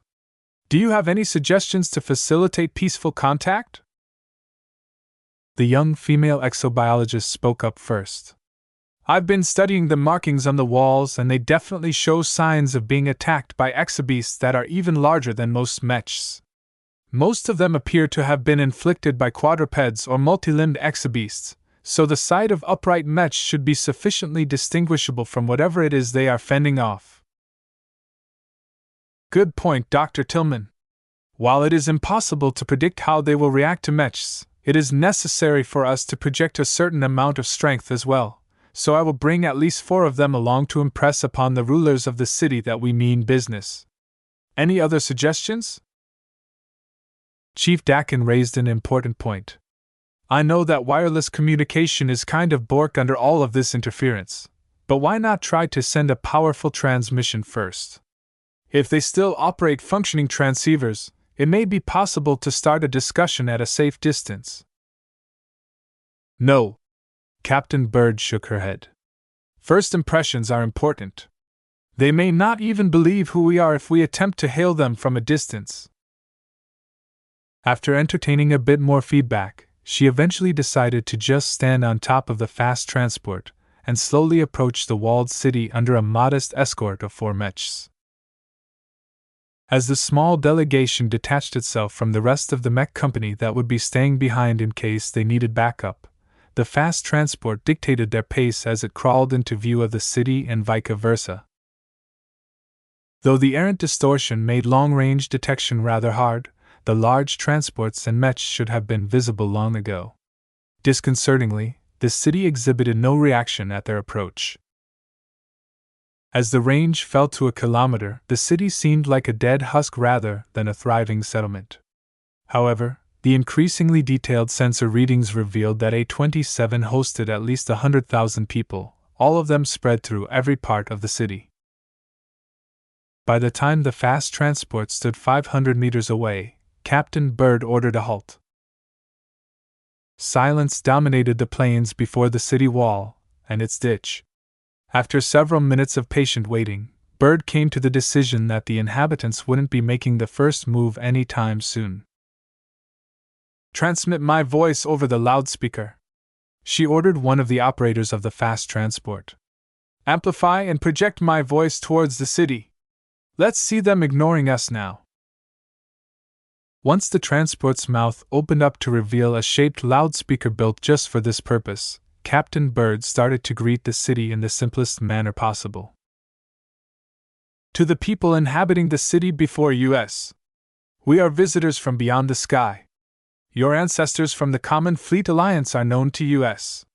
We greet you in the name of friendship and trade.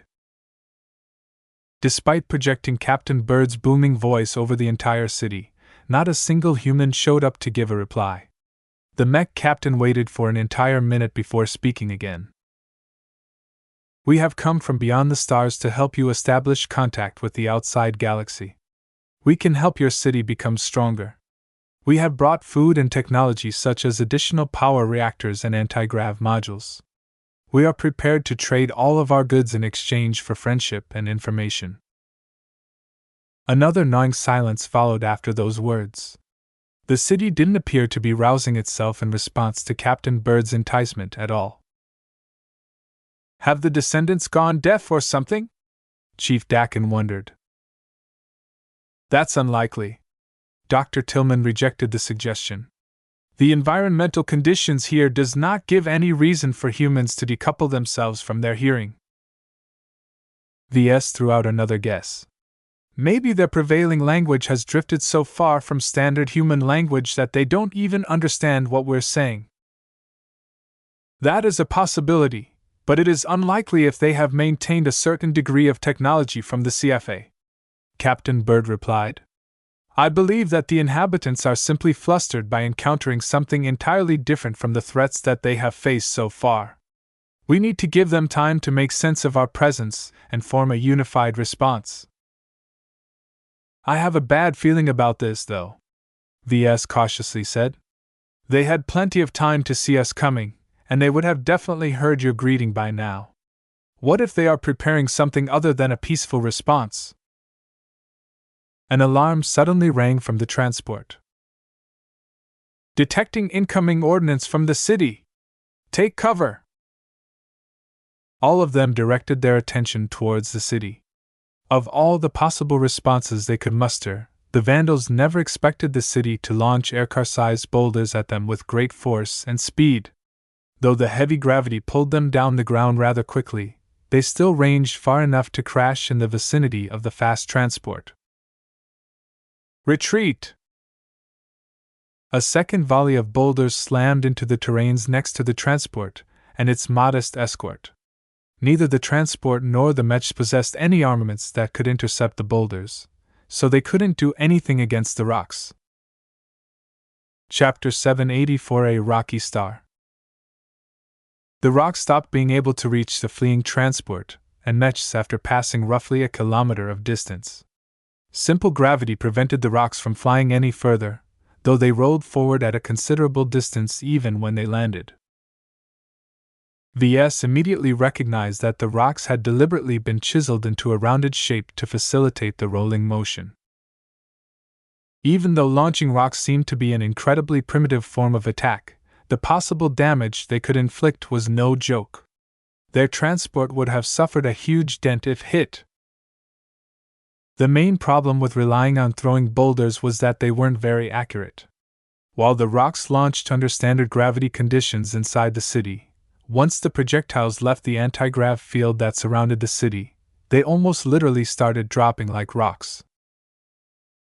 That limited their eventual range to a kilometer away at best.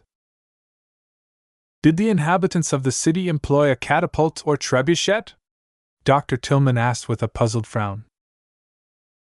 Nobody knew why the city launched rocks at them instead of firing shells or lasers at the delegation. Still, Captain Bird did not take the hostile response to heart. The reaction of the city revealed much.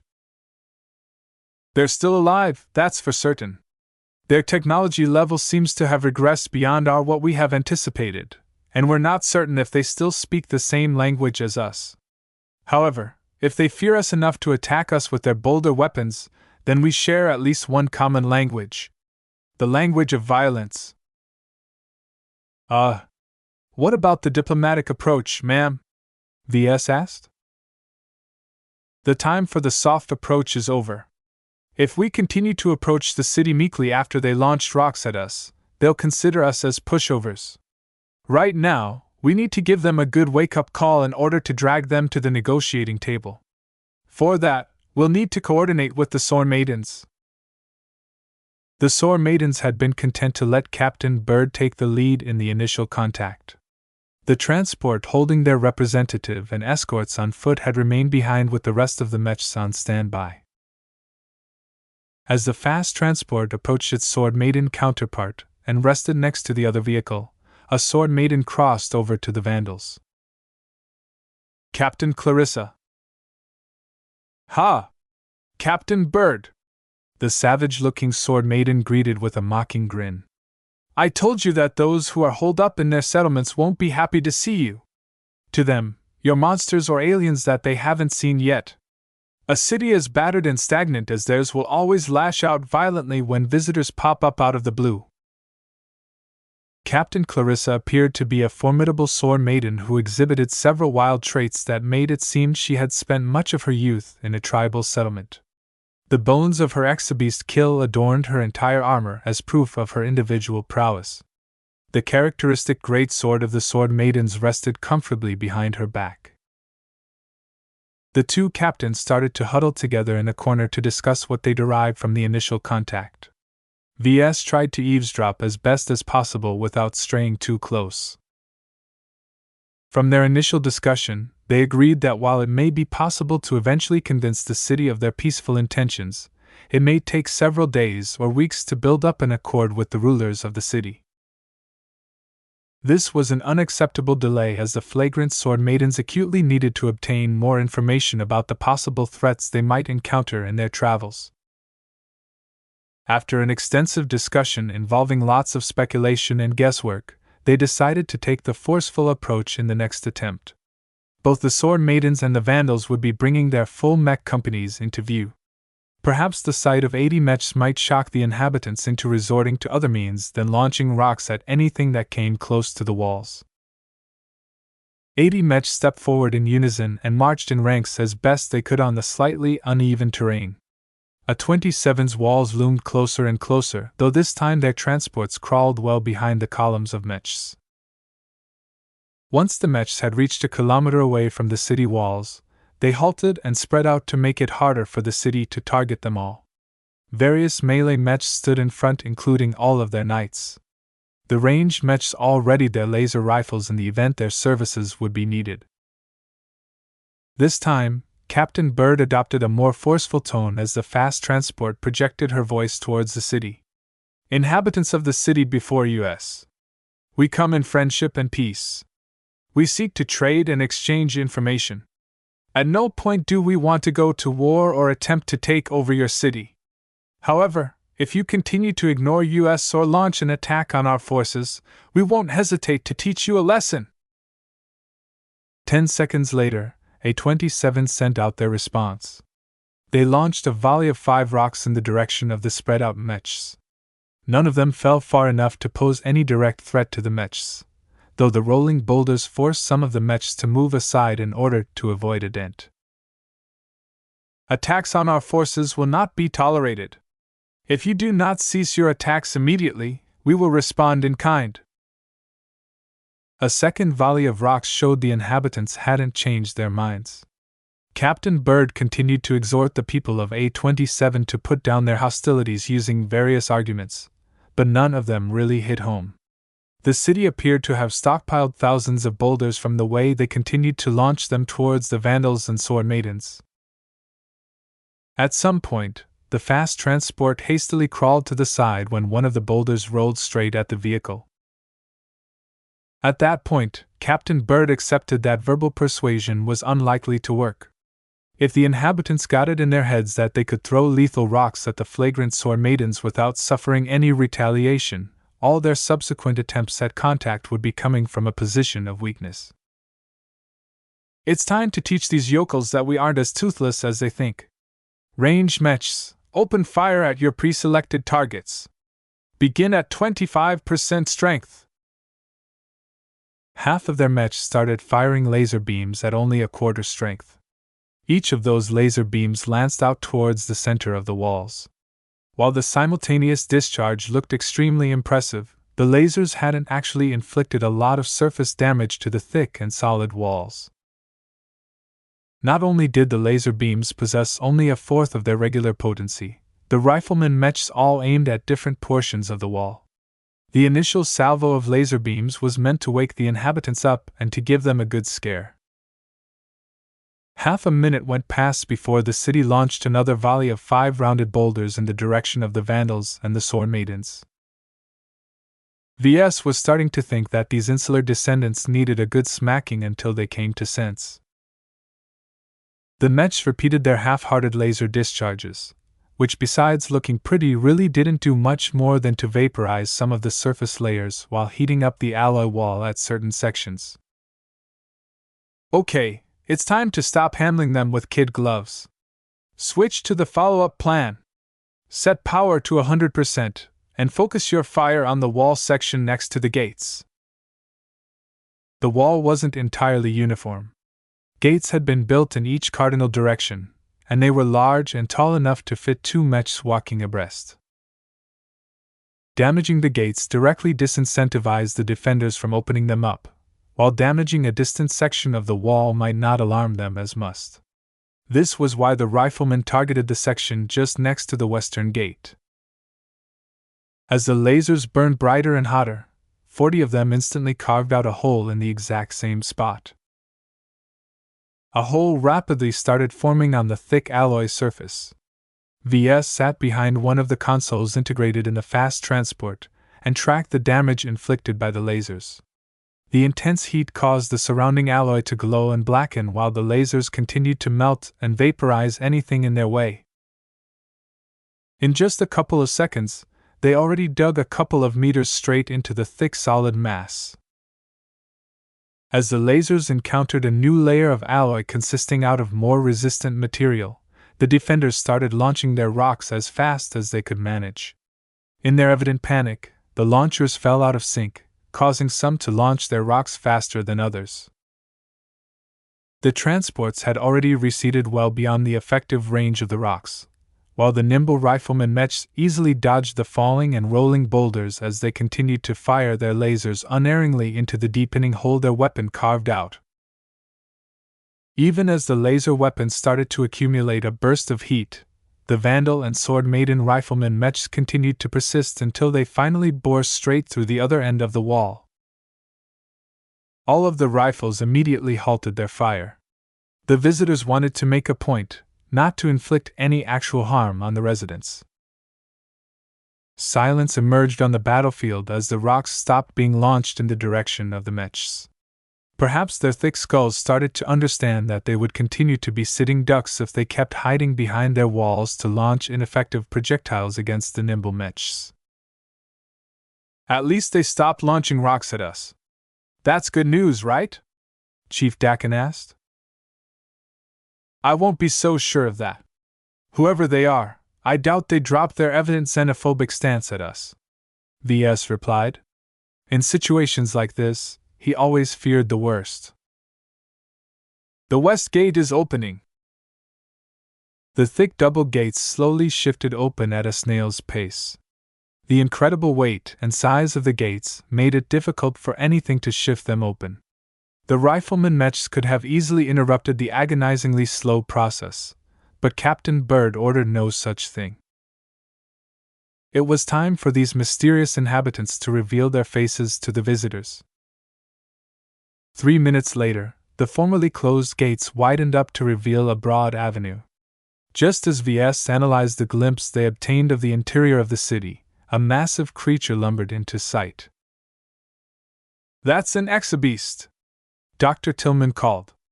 It's a warm-blooded, quadruped exabeast. I don't see any traces of Earth-based creatures in its appearance.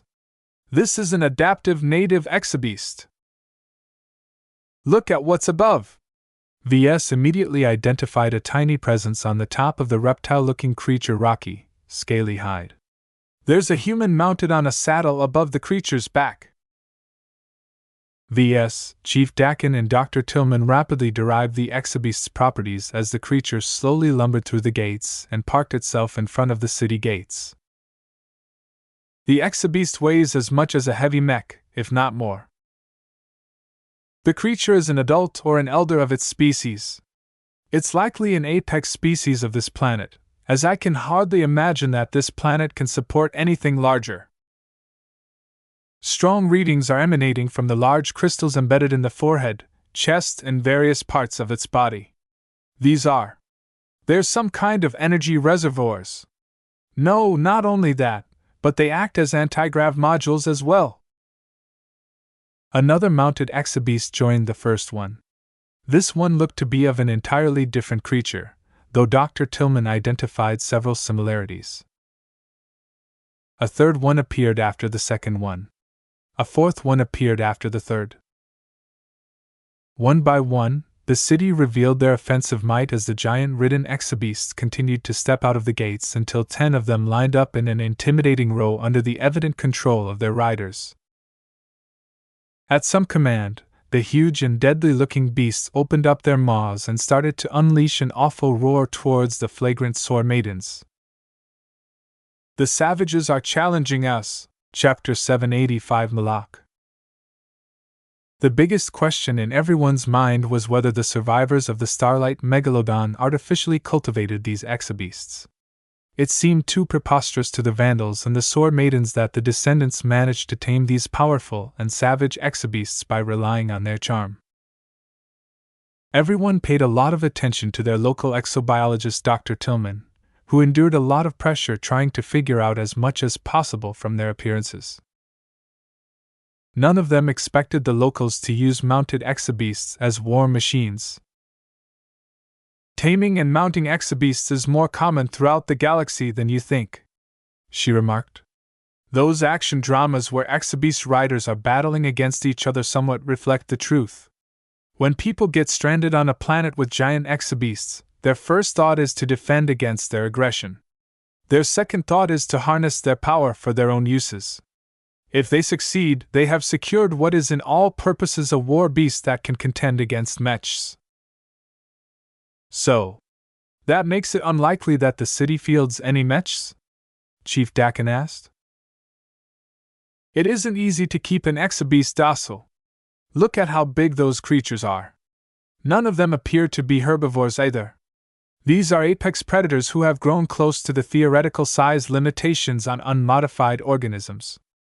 I cannot tell whether the genes of the exobeasts in front of us are tampered with, but so far I have not detected any traces of human-directed optimizations." That did not rule out that these reptilian-like exobeasts received some tune-ups. Those who tampered with their species had been very conservative in their intervention if someone did interfere in their evolution. "Isn't this planet terraformed by the crew of the Starlight Megalodon?" VS asked. "If that is true, then shouldn't these beasts be croaking or something?" "It may be that the terraforming is less extensive than we initially expected. At the very least, the changes in the ecosystem and the change in air mixture may in fact have benefited these beasts more than others. Perhaps they are one of the few surviving apex predators that have survived the transition." Too many explanations existed for them to make a solid conclusion. What mattered to the Vandals and the Sword Maidens was that A-27 fielded 10 formidable exobeasts, each of which massed more than a heavy mech. While that did not necessarily mean they possessed the combat prowess of a heavy mech, their deadly appearances did not suggest that they grew to such a size because they enjoyed the heavy gravity. On Aeon Corona 7, growing larger should have been a bad evolutionary path for most species. Those who evolved into larger creatures likely relied on something special to negate the drawbacks of enduring such a heavy gravity, and all of the clues so far pointed to the strange yellow crystalline growths embedded in their foreheads, limbs, and other parts of their body. Some only featured a couple of crystals, while other creatures boasted more than a dozen of them. The centermost exobeast, and the largest among them, carried 17 lustrous crystals.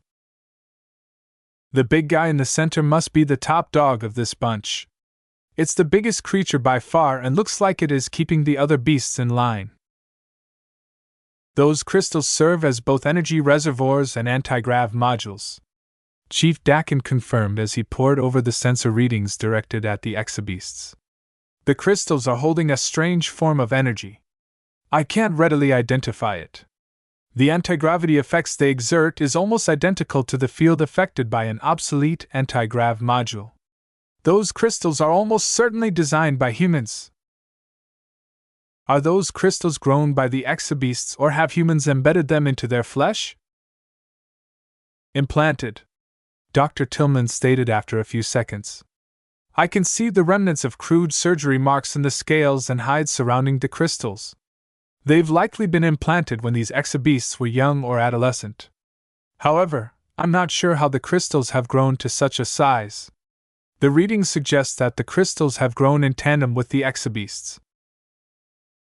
This was the first definite clue that humans interfered with the growth of these exobeasts. For what purpose, though? The crystal closest to the rider is constantly emanating a small but concentrated field. It is shielding the riders from the brunt of the planet's gravity. Well, that was one reason why humans went through the trouble embedding the crystals into the flesh of the exobeasts. Where did those crystals come from, and how had they been synthesized? Even if VS experimented with crystals before during his development of his crystal lord design, that did not mean he knew what was going on here. Each crystal possessed unique properties in the same way any metal different from each other.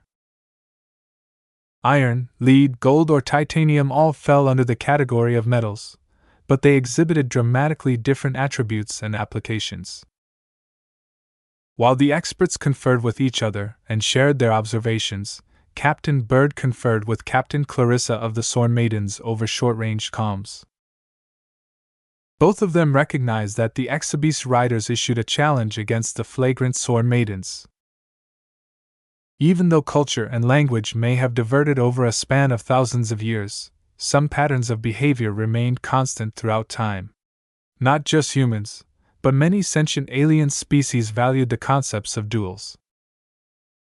Duels were basically the most primitive and direct way to establish superiority over others without resorting to a full-scale conflict.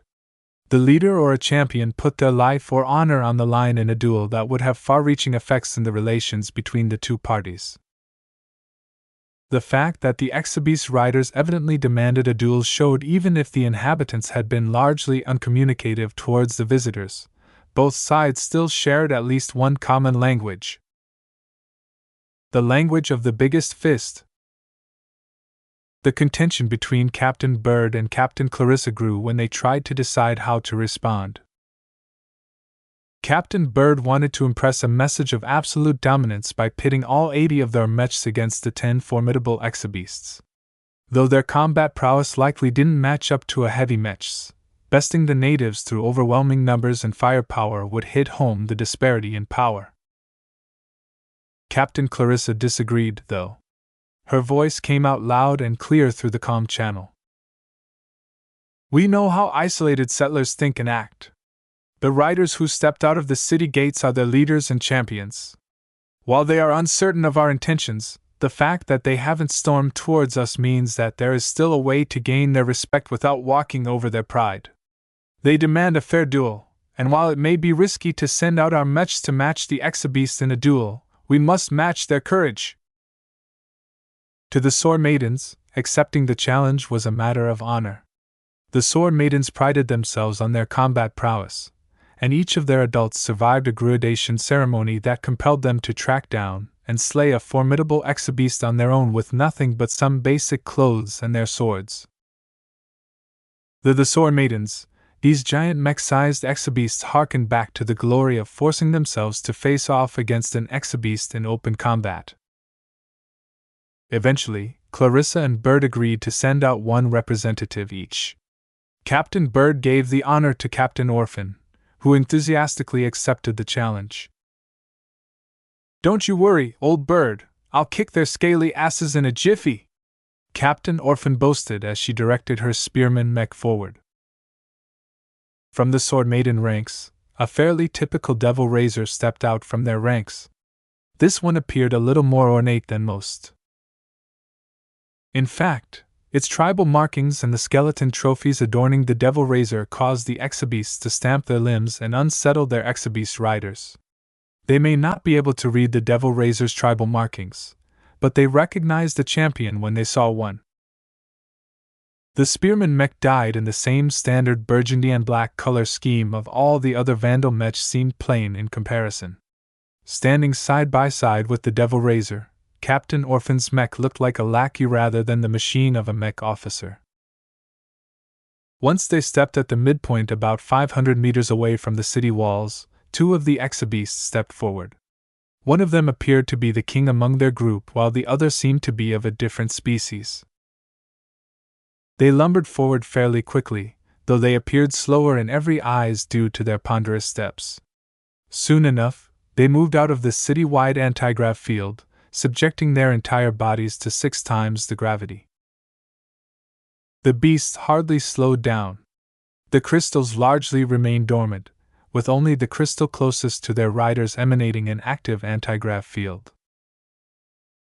"These Exabeasts aren't built like runners," Dr. Tillman observed. "However, don't expect them to be slow to respond. Their musculature suggests that they can lunge and snap forward like a crocodile. Tell our duelists to watch out for lunging attacks." Every observation you make is being entered into our local database in addition to being shared with the Sword Maidens," Captain Bird explained. "Keep up the good work. The more you figure out these exabeasts, the easier we can pull them off their pedestals." Once the two exabeasts arrived at a certain distance from the two mechs, both sides stared at each other with wariness and anticipation. The rider of the exabeast king then roused himself up his saddle and started to shout at the mechs. The two mechs at the front captured his voice and transmitted it back to the fast transport. "You have approached Malak, a territory of the sacred gods," the man shouted in accented standard language. This confirmed that the descendants of the crew of the Starlight Megalodon hadn't lost all of their roots. "Hokaz, tyrant of the wastes, challenges one of your godless metal giants to sacred combat. If there is any honor among your heretical metal bones, then allow our sacred god to redeem you in battle." The reptilian exabeast unleashed a roar to emphasize the words issued by its rider. "What the hell is a sacred god?" Chief Dakin asked in puzzlement. "I think the sacred gods refer to those exabeasts," VS supplied a possible response. These descendants of the CFA actually revered these giant creatures. This was completely upside down in the eyes of modern humanity. Alien species and beasts should be harnessed for their use, not the other way around.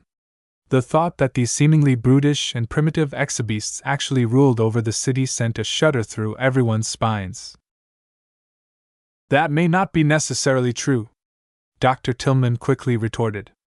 "Even if your words are factually true, their riders merely pay lip service to better corral the inhabitants of their cities. It is a lot harder to revolt against a heavy mech-sized beast than it is to rebel against a human leader." Whether the exabeasts or their riders were actually in charge, nobody knew. The fact of the matter was that they were essentially acting as a single entity right now. The combination of an exabeast and its rider was equivalent to a mech and its mech pilot. Captain Bird sent an instruction to Captain Orphan. "These natives might not know that our mechs are piloted by humans. Go and pop your body out of your cockpit. They need to see that our so-called godless machines are ridden by humans." A few seconds later, Captain Orphan and the Sword Maiden mech champion both emerged from their cockpits. They retracted the helmet of their piloting suits and revealed that they were humans just like the riders of the exabeasts. The exabeasts and their riders reacted with considerable surprise. As expected, they had mistook the mechs for some kind of strange and aberrant giant creatures. "I am Captain Rosa Orphan of the 6th Flagrant Vandals. On behalf of my mech regiment, I accept your challenge for single combat." "Good," the lead rider laughed. "Then let us see if your godless machines can withstand the might of our sacred gods." The four champions didn't exchange a lot of words. None of them were interested in talking. All of them acted like combat maniacs about to get their greatest fix. Chapter 786 Nativis. The Sword Maiden champion called dibs on dueling Hokaz, the tyrant of the wastes and presumably the ruler of Malak, the city the flagrant Sword Maidens once called A27. Naturally, Captain Orphan strenuously objected. She wanted to hog the right to duel the formidable-looking Hokaz for herself. Both Bird and Clarissa tried to hash the argument out among themselves. "Captain Bird, my champion is not only an experienced duelist, but also a hunter of many varied exabeasts," Captain Clarissa explained. "There are no other beast hunters among our ranks who have hunted down more exabeasts than Lieutenant Dice. While I respect you Vandals on your combat prowess, your forces are predominantly trained to fight against other mechs.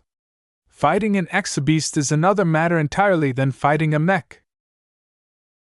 Eventually, Bird conceded against Clarissa's logic. She felt no guilt in ordering Captain Orphan to leave the job of dueling the biggest and baddest-looking exabeast to Lieutenant Dice. "That's not fair," Orphan complained. "She's just a pirate lieutenant. What gives her the qualifications to hog the big guy for herself? I should be the one to go toe-to-toe against Hokaz. Captain Bird remained undeterred, however. We know nothing about their species nor their combat prowess. Those embedded crystals possess an astonishing amount of power, and Hokaz exhibits the most of those strange crystals. Against these unknown species with unknown capabilities, it is best to reserve our best exabeast hunter against their biggest beast. Don't be too upset, Rosa. You have the honor of going first against their second strongest creature. Although Captain Orphan replied over the comm with a profanity-laden tirade, Bird swiftly muted the comm channel as if it was an ingrained reflex. After 10 or so seconds, she unmuted the channel again. Fine. Just fine. I'll go forward and serve up my mech as your guinea pig, but you better give me first dibs next time. The Vandal mech captain jumped back into her cockpit and directed her mech forward in a clear acceptance of the challenge. Lieutenant Dice entered her own Devil Razor and took a step back to indicate that they agreed to a 1-1-1 duel. That served the other side just right. The lead rider looked to the woman who piloted the second strongest exabeast. They exchanged some words before Hokaz slowly lumbered backwards. The other exabeast proceeded to hobble forward. While this creature was almost as large as Hokaz, it looked a bit more slender than the Tyrant of the Wastes, though it was also longer from head to tail. Its scales and hide took on a deep dark blue coloring, only to be broken up by a speckled pattern of shiny white scales. The creature looked like it embodied a star-studded night. VS wondered if the stranded descendants even knew what night really looked like. With the bright astral winds flowing constantly over their heads, Aeon Corona 7 had never once experienced what it was like to be plunged into darkness since the Starlight Megalodon crash-landed onto its surface. The female rider began to announce herself. I am Parisa, gatekeeper of the River of Souls and chosen of Naduvis, the Life Giver. I hereby challenge you and your sword-wielding machine to a sacred duel. If we win, you godless machine riders must depart from the territory of our God King. Captain Orphan broadcasted her own reply, though she merely parroted Captain Bird's words whispered into her ears. I accept your duel. However, are not conquerors who have come to wrest control over your territory. We have no cause to fight to the death. Also, if my machine and I manage to win, you must treat our delegation as friendly guests and promise not to do them harm. Parisa, the rider of Naduvis, spoke something to the rider of Hokaz. The female rider eventually nodded in assent. Your demands are acceptable.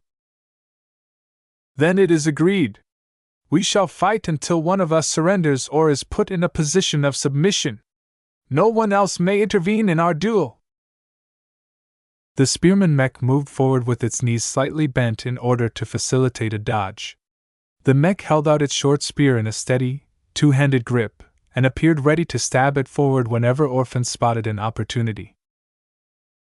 Naduvis on its part stomped forward in a slow but momentous gait. Just its movements caused a lot of the vandals and sword maidens present to feel intimidated. Out of respect for their opponents and their own martial traditions, the vandals and the sword maidens sent out a melee mech each. While the two forces could have sent a nimble rifleman mech to kite these lumbering brutes to a death by 1,000 cuts, such a victory would never feel as satisfying as achieving victory on their strongest aspect. To VS, all this emphasis on honor and fairness rankled him. Once a conflict led to a duel, it seemed that every mech pilot suddenly lost half of their intelligence. They became as rowdy and competitive as 13-year-old kids in school. If he was in charge of the flagrant sword maidens, he would have gone for Captain Bird's initial suggestion and just stomp all over the natives with their superior numbers and firepower. Barring that, he would have at least presented the rifleman Mech so that they could grind the lumbering exabeasts while constantly on the move and out of reach. It shouldn't be a crime to exploit an enemy's fatal flaw.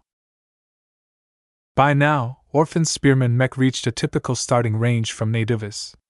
The long and somewhat slender exabeast stared glowering with glowering eyes at what it considered to be a godless machine. A long tongue flickered in and out of its jaws lined with razor-sharp teeth. The staring match stretched on for a minute before the Parisa abruptly raised a clenched fist. Naduvis, the life-giver, show these godless machines what a true sacred god can do. I call upon you to draw upon the vault of the gods. Inside the fast transport, VS thought that such an announcement sounded fanciful but without substance, but Chief Dakin suddenly cried out in alarm. The energy levels within the crystals embedded in its hide are being activated somehow. It's stirring something up. Dr. Tillman, what is going on? Captain Bird asked with an apprehensive voice. I don't have enough data, ma'am, the frazzled doctor replied as the wind around Naduvis started to revolve into some kind of funnel. The exabeast crystals aren't part of its biology. Their functioning falls outside of my expertise. Chief Dakin couldn't say much either. Without studying these crystals extensively in a lab, they only had outside observations to go on, which didn't help them much. After all, the chief never detected that the crystals were capable of whipping up this kind of phenomenon. On her part, Captain Orphan refrained from attacking, though she would be fully in her right to do so. In her judgment, Naduvis was starting to wind itself up and accumulate more strength. So long it didn't behave too excessively, Orphan's honor dictated that she should let her opponent do so in order to face it at its strongest. Look at the astral winds, Chief Dakin called out. Naduvis is affecting the higher dimensional particles somehow. Every Vandal and Sword Maiden looked on with their mouths gaped open as an invisible energy tornado formed above the dark blue exabeast. This funnel stretched out so far above the sky that it actually connected to the astral winds flowing turbulently above their heads. The energy tornado siphoned a small but bright trickle of higher dimensional particles. The glowing wind circled downwards from the skies until it slammed into the crystals adorning the exabeast. The crystals are releasing stronger emissions. The entire beast is being surrounded by a weak energy field as well as an anti-grav field along its entire bulk. Heat signatures are also rising. The exabeast itself is siphoning some of the incoming energy. The scales of the creature known as Naduvis started to take on an even deeper and shinier luster that overlapped with the energy field the brightly glowing crystals had managed to conjure out of nowhere. The sheer amount of higher dimensional particles compressed into the crystal interfered with their sensor readings, causing the observers to be unable to figure out exactly what was happening. Whatever the exabeast just did, it just performed a feat that the technologically superior flagrant Sword Maidens had never managed to do, and that was to manipulate the astral winds. How can this huge creature draw upon the astral winds? Captain Bird asked with astonishment. Isn't that supposed to be higher dimensional energy that is off limits to the material dimensions? The key lies in those crystals, ma'am. I don't know what they are and where they come from, but I'd bet that all of this is attributed to those amazing objects. As Chief Dakin blabbed on about the value of those embedded crystals, VS made a startling observation on his own. The sensor readings that he paid attention to started to emit a faint pattern that nonetheless shouldn't ordinarily be possible. Captain, our sensors have picked up signs of the equivalent of a man-machine connection between Naduvis and Parisa. The Beast Rider is neurally connected with the exabeast. How? I don't know, ma'am. I haven't detected any neural interfaces or any other artificial constructs. Is it the crystals? I'm not sure, but the connection is linking their brains together directly. Even though VS wasn't certain about his radical observation, Captain Bird nonetheless chose to warn Captain Orphan about the possibility. A beast that fought on instincts was entirely different from a beast that fought under human ingenuity. Such a scarily intelligent opponent would be 10 times harder to put down. Bird instructed Orphan to make a move. Don't wait any longer. The energy emissions coming out of Naduvis surpasses your mech by a factor of 10, and it's rising by the second. Just attack already. With a wordless cry, the spearman mech leapt into action. It held out its spear like a lance and thundered forward in a seemingly straight charge. The mech's heavy-duty gravitic backpack strained to keep the mech's entire weights within a human norm, but it drained energy like a sieve, especially during combat. As the mech thrust out its spear with its entire momentum behind the blow, Nadovis swiftly moved its forepaw in position to block. Clang! Blocked. Captain Orphan's mech swiftly bounced out of the way in fear of receiving a retaliation. Orphan had taken Dr. Tillman's warning to heart. Still, she released a frustrating grunt when she saw the Exabeast suffer no apparent damage at all. "Tell Captain Orphan that she is doing a good job," the S spoke. "That piercing blow hasn't managed to pierce the Exabeast's hide, but that is only because it is infused with some kind of energy field. That single blow struck off a few percentage points of the energy field's strength, and it's recovering fairly slowly. If Captain Orphan keeps up her aggression, you can overload the energy field." She followed his advice and began to make a series of hit-and-run attacks. She gave up on maximizing the strength of the blows in an attempt to pierce through the Exabeast's unnaturally hardened scales and instead attempted to treat it like an energy screen. Any energy screen could be overloaded once its capacity of damage surpassed a certain point. The fundamental differences between a mech and an Exabeast came into play. Under the influence of its gravitic backpack, the spearman mech smartly darted in and out, attacking just enough to land a few quick blows before pulling back. Nadovis released an angry as it lunged in an attempt to swat the offending mech. At some points, its anti-grav field pulsed as the weight of the entire Exabeast suddenly lit up, allowing it to leap forward as if it was unwounding a spring.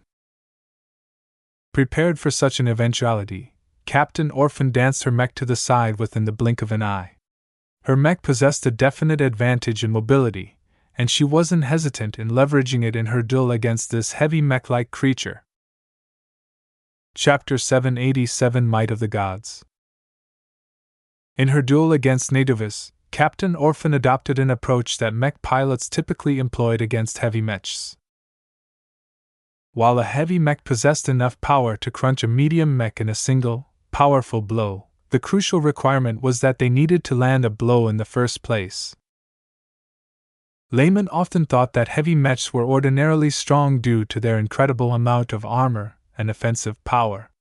Certainly, their high production and maintenance costs suggested that they sat at the top of the totem pole. The truth was a lot more nuanced than that. Heavy mechs can be employed to devastating effects, but only when directed in a strategically advantageous situation. Employing heavy mechs was like making a leveraged bet.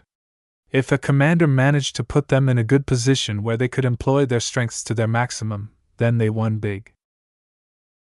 However, if their opponents exploited their fatal flaw of low mobility, then the heavy mechs risked taken out with far too much ease, thereby wasting the expensive machines. Therefore, most of the times, the military forces that could afford to field heavy mechs typically opted to employ them in ranged combat. It was safer and more convenient to keep the heavy mechs back as a strategic weapon platform that could output a lot of firepower from a protected position. Heavy mechs generally made for very poor duelists, especially if they lacked any form of ranged retaliation. Only heavy knight mechs saw regular use. Their formidable defenses made up for their lackluster offense, and their heavy shields allowed them to act as mobile shields for more vulnerable mechs. However, this did not apply to the current duel. While Nadovis boasted a defense that enveloped its hide and even its beast rider from any external sources of damage, its enhancements did little to speed its body up. Even as the 15 crystals emitted more energy and enveloped the Exabeast's body in a powerful anti-grav field that lessened the effects of gravity upon it, Nadovis simply couldn't escape the consequences of its bulk. It's a pipe dream for that Exabeast to match the mobility of a medium mech that is optimized for melee combat, the S confidently stated.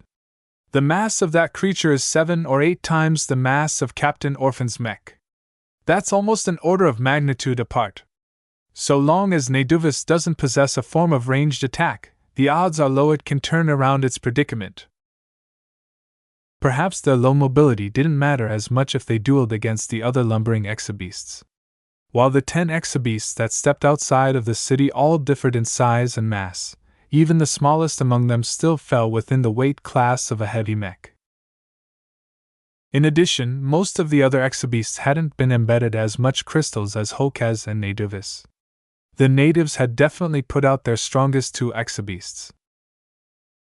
"You annoying gnat!" Parisa shouted as she remained strapped into her saddle. The beast rider didn't worry about being struck by Captain Orphan's spear at all as the protective energy field extended to her body. "Nativis, summon your might and show these godless interlopers the might of your godhood. Summon the waters of life." Nativis stopped its tactic of trying to swipe the darting spearman mech with its maw or limb. Instead, it focused its attention on something entirely different. A low thrum escaped from its throat as the dark blue luster of its scales started to shine even brighter. "Energy levels are rising. Press the attack. The beast is a sitting duck. Seismic sensors are detecting irregularities. We're detecting something massive approaching underground. It's covering a massive range. The other 9 exabeasts are plodding backwards as fast as possible. Withdraw this transport and every mech by at least 300 meters." A huge surge of water sprung from the previously arid soil. Though they didn't surge up with too much pressure, the sheer scope of the area meant that Nativis managed to lift up so much water that it could fill entire mech arena. "The water is being held aloft by a different energy field. It's not very concentrated, but it is extremely widespread." Nativis roared in exultation as it summoned a small lake's worth of water from an underground source. Parisa chopped her hand towards her opponent. "Nativis, show them your godly might! Life Cutter!" A portion of water slowly began compressing into large water balls half the size of Mechs. Then those water balls began to compress into flat circular saws. Those ominous-looking saws then launched towards Captain Orphan's mech with the speed of a thrown weapon. VS issued out a warning. "Tell the captain to avoid those water saws at all costs. A single hit can cut through all of the armor layers of her mech." The spinning water saws that Nativis launched towards the spearman mech boxed in its target, leaving it with no possible angle to escape any damage. Captain Orphan gritted her teeth and decided to risk a blow to her frontal chest, which boasted the thickest armor, in exchange for dodging every other projectile. Crack! An awful sound occurred on impact. The spearman mech jerked back with an awful horizontal gash in its chest armor. It had mostly held up against the water saw, but it had lost all but one of the layers of armor plating adorning its chest. If the water saw had struck somewhere less protected, such as the arms or the rear armor, then the mech would have suffered a crippling hit. As of now, the spearman mech really couldn't afford a second impact on the same area. "The exabeast is expending a large amount of energy every second it keeps up this party trick," Chief Dakin reported. "Calling upon and lifting up all of this water may look impressive, but nothing comes for free. Nativis won't be able to sustain this for long, especially if it tries to compress another set of water saws." Parisa screamed in satisfaction. "Ha! You metal cowards can be hurt! Nativis! Strike the godless machine again! Let us see whether it can bleed! Life Cutter!" Another salvo of water saws launched into the spearman mech's direction. Having made the mistake of underestimating the water saws before, Captain Orphan grew wiser than before and already dodged away well before the water saws launched. All of the deadly water saws missed. Captain Orphan leveraged her mech's superior mobility to maximum effect. "Tell Captain Orphan to keep evading," Chief Dakin suggested. "Attacking the exabeast removes a lot less energy from the beast than all of the water it is levitating. Her mech can simply keep dodging and wait for the beast to tire itself out." Once Nadovis launched the third volley of water saws, Parisa recognized that the life cutter attack wouldn't be enough to pin down this annoyingly agile opponent. Her god needed a way to hamper this mech's mobility. Nadovis, block the path of this swift and cowardly prey! Wall of smothering death! Huge sections of floating water started to form into walls that placed itself right in the spearman mech's path. Captain Orphan had to abort her original direction and force her mech to veer to the side, only to encounter another water wall. The water walls quickly boxed the spearman mech in and attempted to close the machine into a box. VS found the entire display to be fascinating, especially since VS felt a constant tingling from his sixth sense. The form of energy and control the exabeasts employed didn't appear to be spiritual energy, but some other form of energy that possessed some relations to it. The water walls won't work. The mech in every aspect of it is waterproof, and it possesses enough strength to overcome the loose water pressure of the walls. The trapped spearman mech realized that it couldn't escape cleanly, so Captain Orphan just decided to break through the envelopment through brute force. The spearman mech succeeded. Despite the unsettling nature of the direction water walls, they didn't appear to possess any notable strength.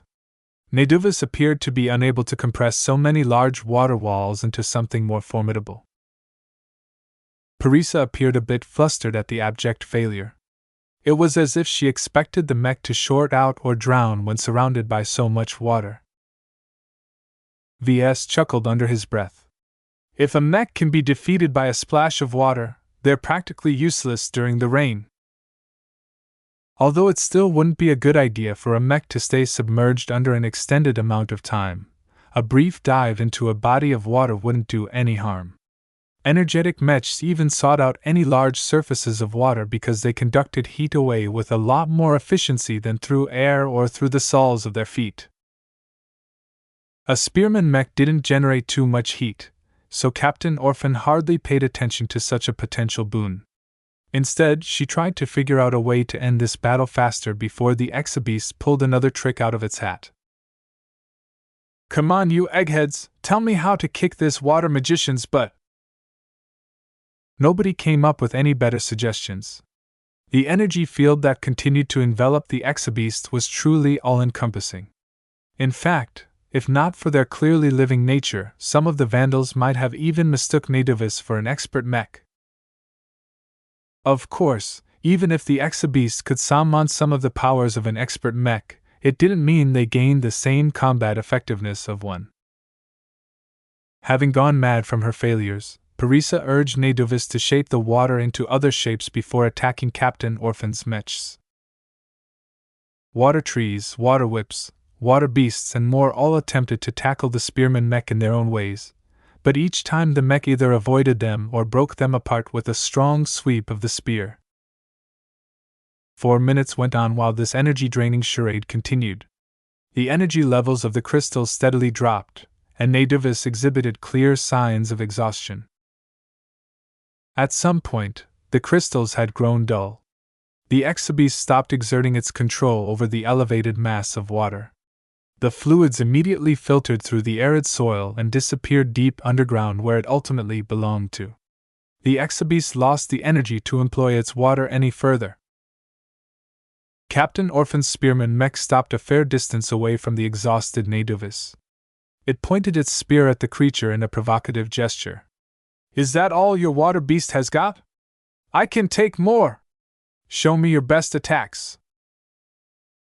Unfortunately, Nadovis appeared to be unable to muster any further attacks. It didn't summon another energy tornado either, so it seemed that siphoning ability possessed some kind of limits as well. Nadovis has lost interest in this little spar, Parisa slowly said as she pulled her mind out of the wireless man-beast connection she maintained with the sacred god. She has judged your strength to be worthy of acknowledgement. PFFFF. Fortunately for everyone, Captain Orphan didn't express anything else than a disdainful snort. She had won the duel, but her animal opponent made it sound as if it did the mech captain a favor. The Vandals ultimately accepted Parissa's face-saving excuse and allowed Neduvis to withdraw with some of its honor intact.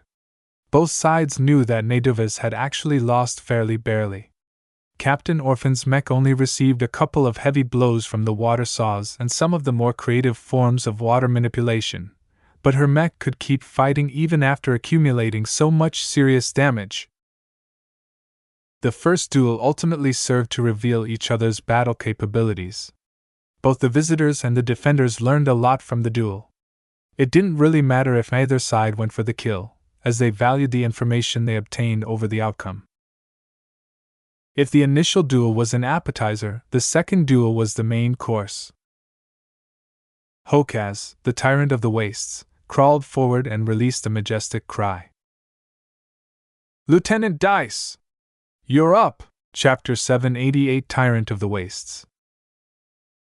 Though Neduvis and Parissa lost the duel against Captain Orphan with little recourse for doubt, the so-called sacred god's power impressed all of the flagrant sword maidens. Dr. Tillman and Chief Dakin pored over the voluminous amount of sensor readings their mechs and transport had captured, but they were no closer to explaining the phenomenon than before. What Neduvis had accomplished was impressive and could easily be placed on par with some of the stronger sentient alien races that humanity had fought. Both of them made some important observations. The crystals embedded into their hides haven't started off at those sizes. They initially started off much smaller, but grew in size along with the slow growth of the exobeasts. I'm not sure how long it takes for this species to reach maturity, but it must be hundreds of years. They never really stop growing either. The crystals act as both energy siphons and energy reservoirs. While they aren't capable of storing energy for the long term, it is remarkable that they are able to absorb the higher dimensional energy. However, it is the exobeast itself that is responsible for digesting and transforming the higher dimensional energy into a more malleable form that it used to manipulate all of that water.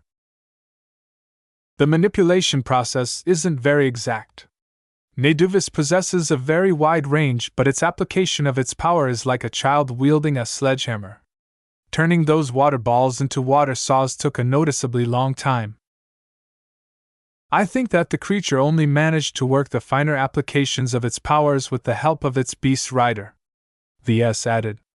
The connection that Parissa shares with Neduvis is akin to a mech pilot interfacing with a mech through a wireless interface.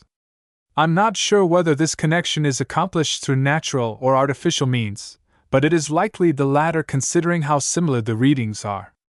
I've even detected echoes of resonance. If I'm right, then Parissa and all the other beast riders are expert candidates. Expert candidates. What did that mean? It meant that this city of an estimated 100,000 inhabitants, or more, somehow produced potential expert pilots at a rate of at least 1 to 10,000 people. This was an insanely high proportion. If a state like the Bright Republic boasted such a conversion ratio, then they'd be able to field 1 million expert candidates. Even if only 10% of those candidates eventually advanced to expert pilots, that still amounted to 100,000 devastatingly skilled mech pilots who could sweep through all of the surrounding star sectors. Is that true? Captain Bird frowned. Perhaps they should have brought Venerable Sia on a spare mech after all. Are you absolutely certain that they are expert candidates? VS looked at the exobeasts in the distance, and tried to feel out their spirituality. Sadly, the fast transport stood too far away, and the interference in the air didn't help much either. It's only a hypothesis, ma'am, he cautioned. It is a potential explanation for how the exobeast and its beast rider is able to perform some of these resonance-like powers. The best way to look at their union is to regard them as a hybrid between a heavy mech and an expert mech. They're either one or the other, but exhibit traits of both. That caused every vandal in the fast transport to grimace. Neduvis lost against our mech because they have likely never fought against an opponent this fast and quick on its feet. Dr. Tillman explained her thoughts. Looking at the lineup of exobeasts leads me to believe that all of the combat-capable members of its species exhibit like slow, heavy mech-like builds. Their combat methods may look powerful but clumsy to us, but against other exobeasts that are slow like them, their combat methods are considerably effective. VS added to that conclusion. The widespread water manipulation and the slow wind-up of its attacks lend Nativis well to a role akin to an artillery mech. It's not only able to bombard exobeasts from range, its water manipulation can also hinder or even drown large hordes of smaller beasts or other natives on foot. From the title that Nativis has received, I think its role as a source of water is of even greater importance to the city of Malak than its battle capabilities. There is no river in the vicinity, and it's fairly hard to sustain a settlement of this size without a water source. However, if Nativis can summon up a large amount of water that can quench the thirst of all of the city's inhabitants as well as its farms, then it has definitely earned the title of Life Giver. It's no wonder the natives worship them as sacred gods. It is not an empty title. Do you think that they are sentient? VS suddenly asked. This caused every analyst to fall silent. Dr. Tillman shook her head, but she didn't seem confident. Ordinarily, I would say no. Giant exobeasts with these particular traits throughout the galaxy typically don't evolve into intelligent species. However, I can't rule out the possibility of genetic modification performed in the past, nor am I able to account for the consequences of an exobeast interfacing with a human mind. It may be possible for a wild exobeast to gain some measure of self-awareness from frequent contact with a human mind. We know that mech pilots sometimes gains a measure of machine-like thinking from piloting mechs. This phenomenon was well known to both mech pilots and mech designers. Both of them looked at the slow transformation of a mech pilot's mind and neural system as the principal advancement process of their profession.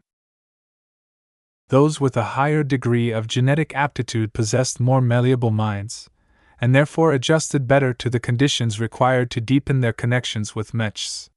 Such a transformation eventually culminated into metamorphosis into experts which went beyond the understanding of human science. In other words, the connection can go both ways. VS threw out. In a theoretical man-beast connection, the beast in question is able to acquire some of the traits of human intelligence, while the man it is partnered with may have adopted some of the animal instincts that drive the beasts. This possibility definitely discomfited Captain Bird. If the beast riders who claimed to speak for the sacred gods had taken on some animalistic traits, then she would need to adopt a different approach to build up friendly relations. Hokaz is stepping up! The flagrant vandals and Lydia's sword maidens weren't the only ones to confer among themselves. The other side had learned a lot of lessons as well, and each of the 10 exobeasts had huddled together in a crowded circle so that their beast riders could discuss among themselves. Strangely enough, the exobeasts participated in the discussion themselves with their roars. Nativis in particular released a lot of aggrieved-sounding roars. The fast transports deployed miniature listening bugs in an attempt to eavesdrop on their conversation, but the bugs suddenly shorted out when they came within several hundred meters to the formidable beasts. The Vandals had more success with reading their lips from afar, but they only managed to pick up a fraction of the discussion. It didn't matter. Right now, Lieutenant Dice and her Devil Razor was about to face the King of the Gods in single combat. The massive, bulky gate of Hokaz lumbered forward with incredible majesty. While it was a little shorter than Nativis, it possessed a lot more body mass, appeared to be a nightmare to face in melee range. Different from its mate, Hokaz was covered in thicker scaled of striped yellow coloration. If Nativis resembled a sea creature on land, then Hokaz exhibited the majesty of a tiger in lizard form. Its strong limbs must be strong enough to demolish a section of the city wall in a couple of blows. Its male beast rider with a long mane of wild blonde hair began to announce himself. "You have the honor of facing Hokaz, the tyrant of the wastes. I am Carwin, the Lord of Grey and the chosen of Hokaz. You will find this sacred god to be a worthier opponent than its mate." Carwin's words suggested that the exobeasts consisted of a pack. Some of the smaller exobeasts among their ranks share a number of traits with Hokaz and Nadivis, Dr. Tillman said. If they are a breeding pair, then at least half of their ranks are part of their family. I don't believe the rest of the exobeasts share any familiar relations, though. They are of entirely different breeds. The Devil Razor broadcasted back its own announcement. I am Lieutenant Dice, Sword Maiden and Mech Champion in the service of Commander Lydia. I have hunted over 100 exobeasts on more than 20 planets. Both sides weren't interested in exchanging smack talk. Once they finished with their exchange, Hokaz immediately called up an energy tornado. The sight of a narrow funnel reaching all the way up to the so-called Vault of the Gods and siphon away some of the astral winds impressed all of the visitors. Now that they knew what to look for, every applicable scanner had been employed in recording the phenomenon. As a chivalrous sword maiden, Lieutenant Dice let the Tyrant of the Wastes gather its strength without interruption. Her swordsman Mech held out its razor-like sword in an offensive posture. With how strong Hokaz appeared to be, she would be a fool to think that her devil razor would be able to block any of the sacred god's blows. After a couple of minutes, all 17 crystals embedded at various spots along the exobeast's body glowed as bright as the stars. Hokaz let loose a thunderous war cry that immediately released a ball of crackling electric fury. Dodge! Fortunately, Lieutenant Dice steered her mech away, jumping to the side well before the ball passed her former location. The exobeast's glowing eyes narrowed at the mech as it began to build up speed. The creature took a deep breath and released another destructive electric ball. However, hitting a moving mech was easier said than done. The ball possessed no tracking abilities and harmlessly passed by the swordsman mech. The Devil Razor even circled around to the rear of the lumbering exobeast and struck a handful of blows before pulling back. The mech had retreated just in time as well, because the tail had just started whipping its former position. A repeat of the previous duel took place. Lieutenant Dice may have been honorable enough to allow Hokaz to charge up its energy, but she wasn't hesitant about exploiting its brutal deficiency in speed and reaction time. Carwin, who rode atop the increasingly frustrated sacred god, narrowed his eyes. Are all of your godless machines so annoying to fight against? No matter! Let me show you the reason why Hokaz is the Tyrant of the Wastes. Come, my old partner! Unleash the fury of the Vault of Heavens upon these lifeless automatons! Hokaz abruptly roared into the sky. Amazingly, the sky roared back. For some reason, the astral winds high above the skies developed into an incredibly turbulent pattern that threw the sensors of the fast transport into whack. The turbulent astral winds suddenly unleashed a thunderstorm in a wide area around the dueling site. Some of them even came close to hitting the spectatic exobeasts and mechs, forcing them to back off even further. The abnormal lightning bolts that rained down from the Vault of the Gods didn't appear like regular lightning bolts. The bright yellow bolts rained down in such frequency that many of the vandals and sword maidens had trouble peering through the brightness even as they wore vision-compensating visors. As for the Devil Razor in the middle of the storm, the lightning bolts falling in its vicinity behaved as if they were attracted to the metal machine, instantly diverting in order to strike the machine. The mech managed to continue to function after being struck a couple of times, but by the time it suffered a dozen different strikes, the machine quickly started to smoke and jitter. As the lightning strikes continued to bombard the hapless mech and a wide area around it, a sense of horror grew among the flagrant sword maidens. If those storms managed to hit their camp, then it would immediately wipe out almost all of them, mechs not accepted. The abnormal, supercharged lightning bolts cut off every single connection and threw every sensor into confusion. Despite the lack of sensor readings, VS could see as plain as day that the Devil Razor's inbuilt electrical resistance had quickly reached the limits of its capacity. Lieutenant Dice risked being fried to a crisp if this rain of lightning continued to persist. Call off the duel! He shouted over the thunder and lightning. Tell the Sword Maidens to concede before Lieutenant Dice loses her life. We can't. We lost our communications to the Sword Maiden transport and Mechs. Chapter 789 Power Parity. The Devil Raiser in the middle of the lightning storm practically lost control as soon as more than a handful lightning bolts struck the machine in quick succession. VS knew that landbound mechs generally incorporated a decent amount of shielding against lightning attacks and EMP effects. They wouldn't croak the second they walked out in a regular thunderstorm and got hit by a few lightning strikes because the metallic machines essentially stood out like giant lightning rods. Yet any safety system possessed a hard limit. The lightning storm raining down from the vault of the gods already exhibited an intensity that surpassed the buffers of a regular mech like the Devil Raiser. These aren't regular lightning bolts. The safeties built around the cockpit won't be able to last much longer.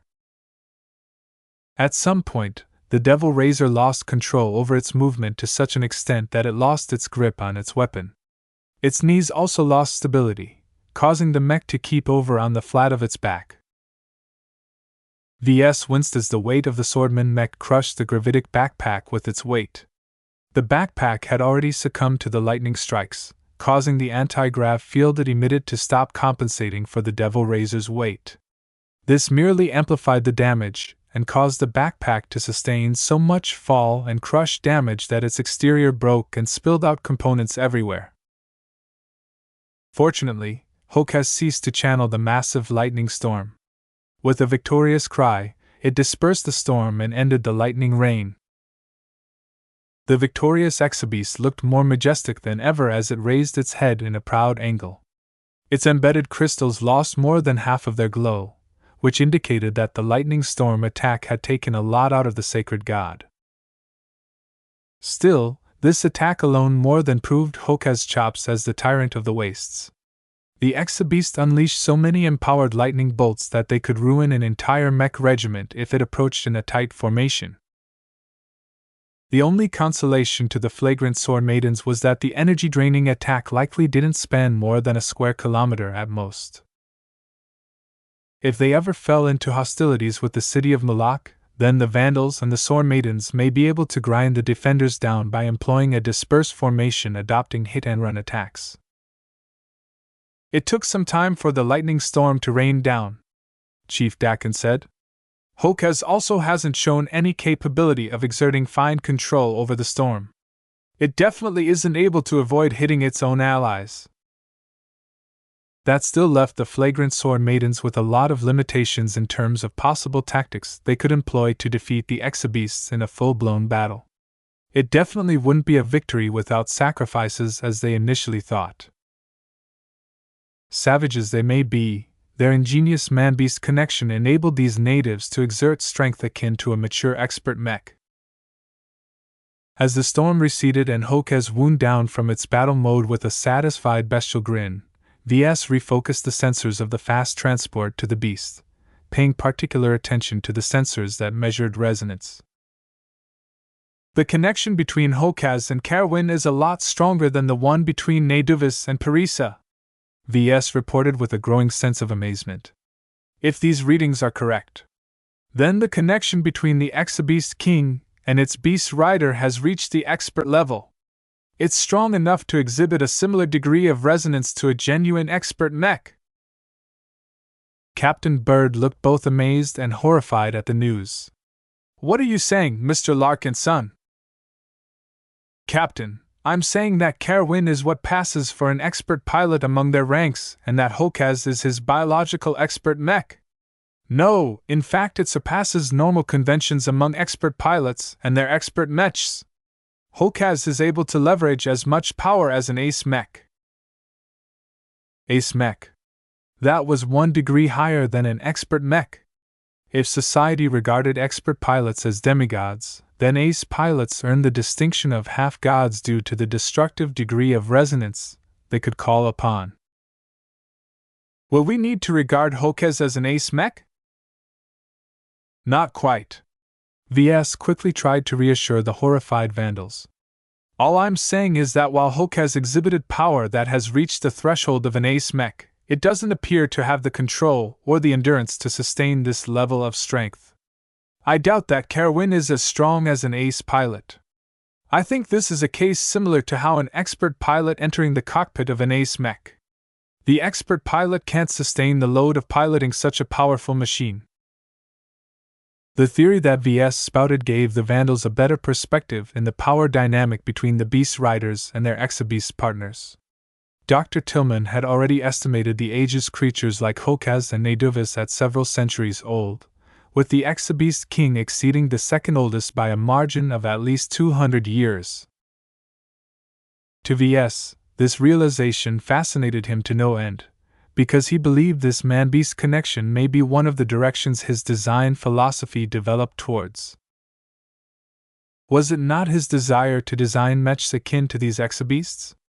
The thought of building mechs that lived and thought like these sacred gods and actively added their own prowess to the man-machine connection stimulated VS to no end. He needed to research the details of this man-beast connection. He wanted so badly to storm off to Hokaz and bend down in worship to this awesome sacred god. This supremely majestic creature was like an organically grown ace mech, one that truly stood as an equal, or even superior to their beast rider. The quick and devastating victory achieved by Hokaz and Carwin put the score at 1-1. This wiped out Captain Orphan's gains and put both sides back to square one in terms of commitments. If the Flagrant Sword Maidens and the Defenders of Malak wanted to force an outcome to this contest, then they had to fight a third duel. Captain Bird already conferred with Captain Clarissa of the Sword Maidens. If they needed to fight another duel, then Bird insisted on deploying a rifleman mech. Screw honor and fairness. If the natives rolled out the equivalent of an expert mech to one of the duels, then the Vandals would be just as shameless and teach these savages the despair of battling against a mech that peppered them with lasers at a distance of 10 kilometers or more. A laser rifleman mech would have no trouble hitting a target from this distance, especially when it employed its magnification and targeting systems. An exabeast and its rider, on the other hand, may not even have the means to retaliate that far. Hokaz is definitely the strongest sacred god among their ranks. VS described their situation. The rest of the exabeasts don't look nearly as formidable as their king. As long as the third exabeast is as slow as the rest and lacks a ridiculous ranged attack like the one employed by Hokaz, a third duel will certainly be an easy win for us. However, the other side appeared to be unwilling to fight any further duels. Hokaz let out a couple of commanding roars, causing Carwin to issue out some quiet instructions to his fellow beast riders. The natives continued to look at the Flagrant Sword Maidens with wary expressions. Hokaz may have kicked the butt of Lieutenant Dice's Devil Razor, but the visitors brought many more mechs. Half of them had already shown off their long-range laser capabilities when they burned a hole through their thick alloy city walls. Captain Bird ordered one of their riflemen mechs to step forward from the ranks. This unspoken message caused the native beast riders to intensify their discussion. "Why did you reveal our next duelists, ma'am?" VS asked. "I can tell that they are hesitating. It takes a lot of effort for the exabeast to fight a duel, and even Hokaz looks like it has spent half its fuel tank to summon up the lightning storm. I think they are worried that we are attempting to exhaust their sacred gods one by one. Now that I have signaled that our side is willing to send out a ranged mech, they should feel a lot less confident about achieving victory. Maintaining parity with US should prove more attractive than risking another loss, especially since they already sent out their two strongest exabeasts. Won't we gain an advantage if we win 2 out of 3 duels, ma'am?" "Not necessarily." The older mech captain shook her head. "We'll only rub our superiority in their faces, but these natives look too proud to tolerate such indignity for long. If we want to establish truly friendly ties with this faction, then we need them to see us as strong but equal partners." If the Flagrant Sword Maidens stuck around for months and years, then they would have time to work away the resentment the locals had accumulated from suffering a loss. Yet, according to their schedule, the ground forces would only be sticking around for 2 weeks at most. The visitors from the stars wouldn't be interacting with the inhabitants of Moloch on anything more than a superficial basis. Captain Clarissa managed to convince Captain Bird that the natives would be more favorably disposed to the visitors if the flagrant sword maidens didn't trample upon their pride. "How would you feel if a complete stranger knocks at your door out of the blue and insists on barging into your home?" Captain Clarissa asked. "Then suppose the stranger proceeds to punch you in the face while threatening to be let inside. You'd never feel good about your new guest because if he can punch you once, he can punch you again." The natives had come to a decision. They had fallen for the manipulations directed against them as they put down their hostile attitude. A smaller exabeast stepped forward and its younger beast rider began to announce their decision.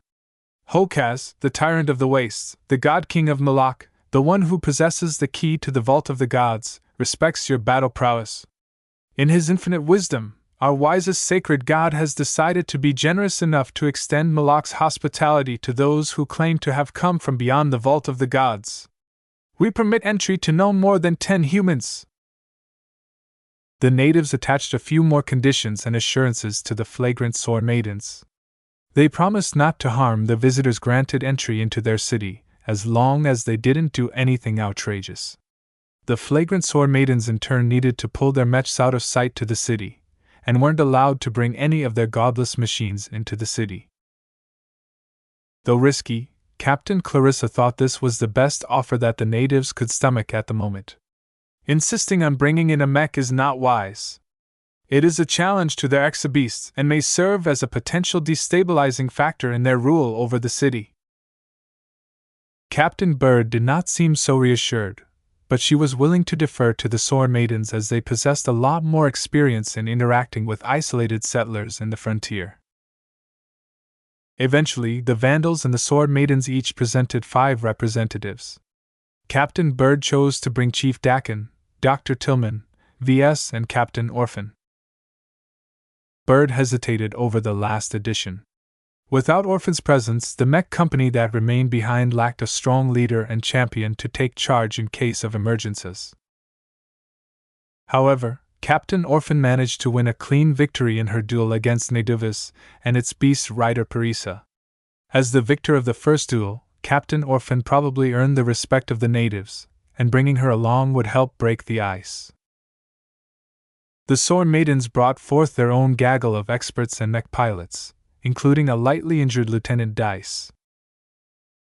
Compared to the plain and functional suits of armor worn by the Vandals, the 5 sword maidens that stepped forward came in full pirate regalia.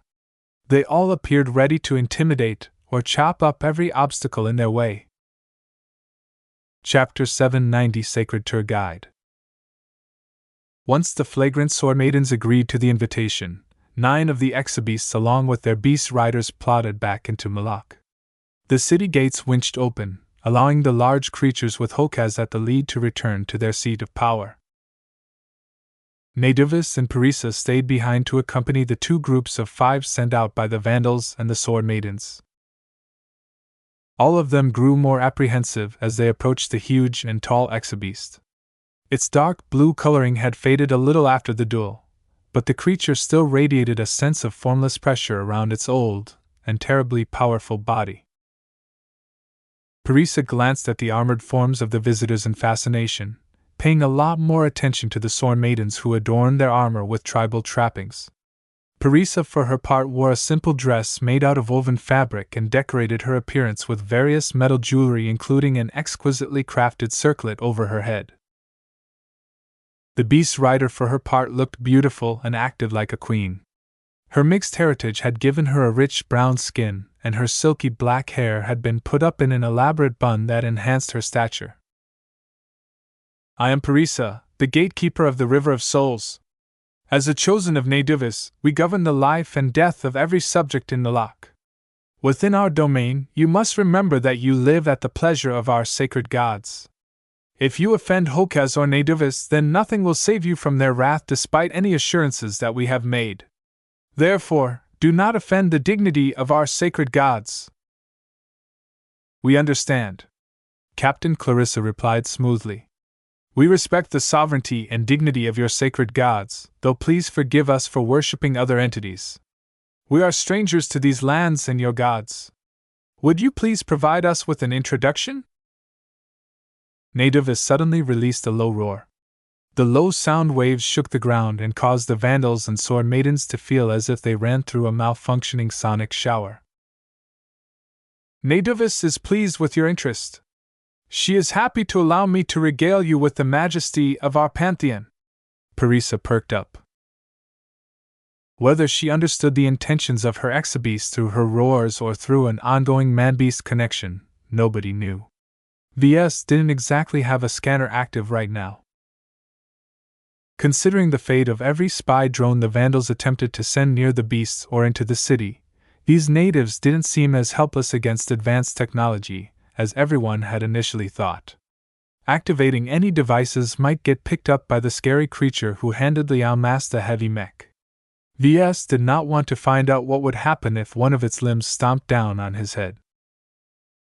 Let me start with the beginning, the beast rider said as they slowly walked towards the western gate of the city. Nativis turned out to be surprisingly thoughtful and matched its pace to the visitors on foot. Moloch is an ancient city that was founded by our ancestors in a time before our sacred gods descended from the vault of the gods. It is the center of these wastes and home to several ancient treasures. Many gods and men covet what we have claimed for ourselves, but none have fought against our sacred gods and won. The group hardly made any progress towards the city gates. They probably could have reached it by now if the visitors stepped on top of Nativis, but the sacred god probably didn't appreciate being ridden by strangers. Hokaz is not the first sacred god who has ruled these wastes. Many cycles before the time of my birth, our majestic god king has challenged the sacred god who used to claim these lands. He easily won against the old and decrepit god, claiming all of the fallen god crystals as his spoils. After driving off the weak sacred gods that have pledged to serve old god, Hokaz has claimed the title of Tyrant of the Wastes and attracted other sacred gods under his godly domain. The way Parisa referred to the exabeasts as gods left little doubt of her belief in their divinity. She sounded genuinely respectful of them as entities beyond the reach of mortals. VS still couldn't figure out if the exabeasts like Hokaz or Nativis called the shots or not. Were they actually sentient to the point where they exerted total control over the city and the surrounding lands? The flagrant sword maidens preferred to believe that the beast riders only claimed to speak on behalf of the sacred gods, using their influence over the exabeasts as badges of authority. Such an alternative sounded a lot more reassuring than dealing with thinking exabeasts that exhibited the intelligence of humans but remained affected by the instincts of beasts. Nativis here pledged allegiance to Hokaz first after he bested her in ritual combat. Impressed with her godly powers, Hokaz also claimed Nativis as his mate more than 10 cycles ago. Since then, Hokaz has ruled the wastes as its god king while Nativis rules over the ancient city of Moloch as its god matriarch. So has our pantheon thrived from then. The sacred union of Hokaz and Nativis has blessed us with 3 godly offspring, while 5 more gods have acknowledged Hokaz as their king and ruler. How long is a cycle? Captain Orphan asked. She hadn't quite bought into the entire tale. To her, the exabeasts were anything but gods. They were merely overgrown lizards or creatures with a few extra tricks up their sleeves. Once the flagrant sword maidens figured out how they performed their metaphysical abilities, she had nothing to fear from these giant animals. A cycle is a cycle. I cannot explain to you what a cycle is. All I can say that I have lived for 4.5 cycles. A cycle is probably a local year. VS concluded and performed a quick calculation in his mind. 1 year on Aeon Corona 7 lasts for 3,249 days. That's almost 9 standard years. Therefore, Parisa is 35 years old. The woman in question frowned at their use of unfamiliar terminology. She looked a little older than 35 years old actually, but the Vandals and Sword Maidens chalked it up to their harsher living conditions. Parisa picked up her story again. These lands may seem desolate and devoid of life, but the ancient city has managed to stand aloft due to its many treasures. The coming of Neduvis has invigorated Moloch and restored it to its prime. As the life-giver, Neduvis has generously enriched the city she rules over with the bounty of her godly powers. While our sacred god has taken plenty of life, she is primarily known for giving them to our grateful subjects. Seeing that Parisa acted amiable enough to answer questions, Captain Bird tried to encourage their friendly exchange by asking another question. Neduvis provides Moloch with access to water? Moloch has always been able to provide for its people, but only for a portion, the beast rider corrected. Once Neduvis lent her power, none of our subjects lack for water or food. Our surplus is the envy of these lands, as we are able to feed the appetite of 10 sacred gods. It sounded like Hokaz was the warrior who kept their kingdom safe while Neduvis served as the dutiful wife at home who caused their household to prosper. Both of them excelled at different aspects, and their synergy was a match made in heaven. From the orbital mapping by their fleet, the flagrant sword maidens knew that most ancient cities settled next to rivers or rich lands surrounded by farms. They expected these cities to be the most formidable ones to approach and perhaps the least friendly against visitors from the stars. The flagrant sword maidens thought that A27 or Moloch was one of the weakest settlements on Aeon Corona 7, but obviously they misjudged. The arrival of a sacred god with the power to summon water from beneath the ground changed everything for Moloch, causing it to host a lot more people than it used to be able to provide. Has Neduvis chosen other people before you? VS asked the question that had been budding in his mind for some time. According to Parisa, Neduvis hooked up with Hokaz several hundred standard years before. The creature was so old that it was impossible for Parisa to be alive back then. She has chosen many people before my time. I am part of a long line of supplicants who Neduvis has found worthy to share some of her divinity in exchange for acting as her representative to her subjects. The beast rider answered with pride. The rest of the supplicants that Neduvis has passed over have still earned the right to tend to her needs. It is an honor for them to wash her scales, bring over her food, and clean up after her waste. If Neduvis finds me unworthy to serve as her mortal representative, then she will select her next chosen among her many supplicants. VS wondered how many of those supplicants turn out to be potentates, and if Neduvis and the other sacred gods expressly seek out that potential. The natives might have lost the means to test for genetic aptitude, as detectors that looked out for those markers were fairly complex machines. By now, they had finally reached the open gate. The double doors had been retracted by a large number of slaves and complicated mechanism that wouldn't look out of place in a historical drama. The lack of powered motors suggested that the natives had slid back enormously during their isolation from the outside galaxy. Even after thousands of years had passed under accelerated time, they hadn't regained their old base of knowledge nor developed it on their own. That was clearly abnormal. Captain Clarissa quickly shushed the men and women from mentioning the backwardness of the ancient city. Telling Parisa and her sacred god what a crappy place her city looked like would probably provoke the big beast. The inhabitants of the city had come up to the wide streets to stare at the strange visitors and their outlandish-looking armor. None of the inhabitants, or beast riders, wore any form of armor. All of them wore a measure of basic clothes that could have been woven by simple low-tech textile machines. In general, most of the locals didn't seem so different from the low-class laborers from planets like Bentheim. They looked poor but fairly content with their lot. VS mainly distinguished them from the more affluent population by how fancy their clothes looked like and much jewelry they wore. A small number of men and women stood apart, and sometimes surrounded themselves with guards armed with sticks. VS mentally classified them as part of the middle class of Moloch. Unlike the lower class who regarded the visitors with fear and superstition, the middle class looked at them with cautious hope, as if the entry of the newcomers might lead to opportunities to enrich themselves. The tall metal structures dominating the main avenue looked even more rusted and worn up close. VS even spotted marks which used to be damaged but had been patched over with different sheets of metal. This city must have survived several attacks over the span of its long life. Nobody knew for certain when this city had been founded. The most extreme estimates put it at almost 3,000 years, which was closely after the time the Starlight Megalodon had crash-landed on Aeon Corona 7. Perhaps the initial survivors had been far-sighted enough to recognize that they needed to settle this planet for the long term, and used their surviving vehicles and machines to settle the 50-odd cities that existed to today.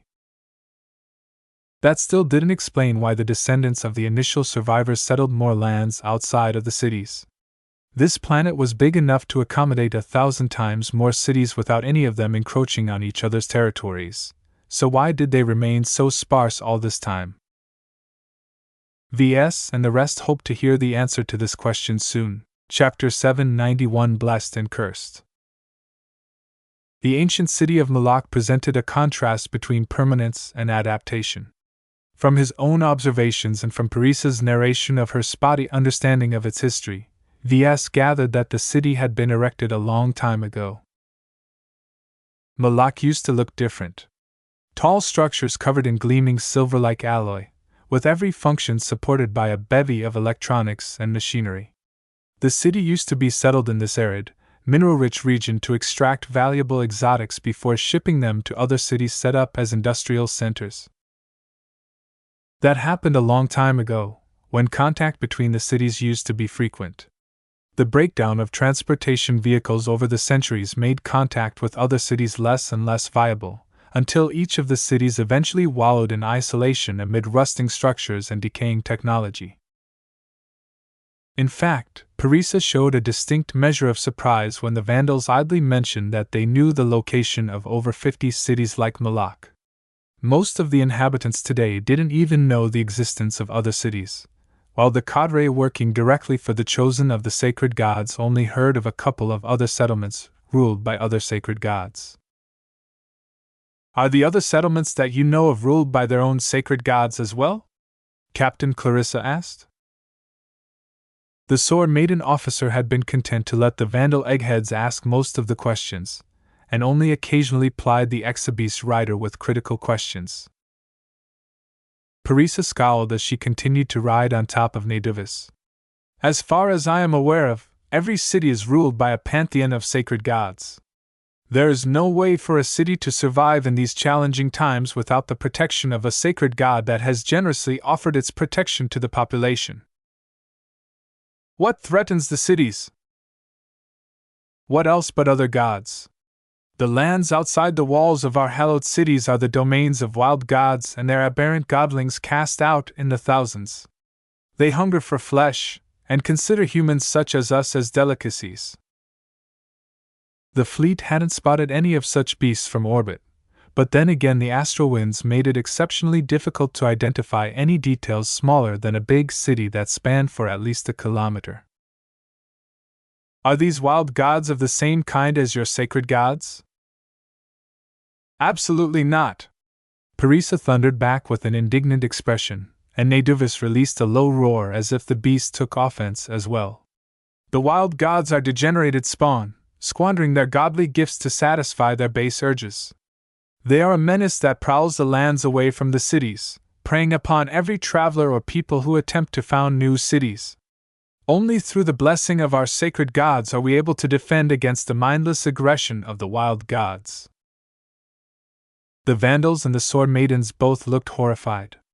If the rest of the surface of the planet had been claimed by exabeasts similar to the sacred gods but with no restraint, then it was no wonder that the descendants of the original crew hadn't been able to gain dominion over Aeon Corona 7.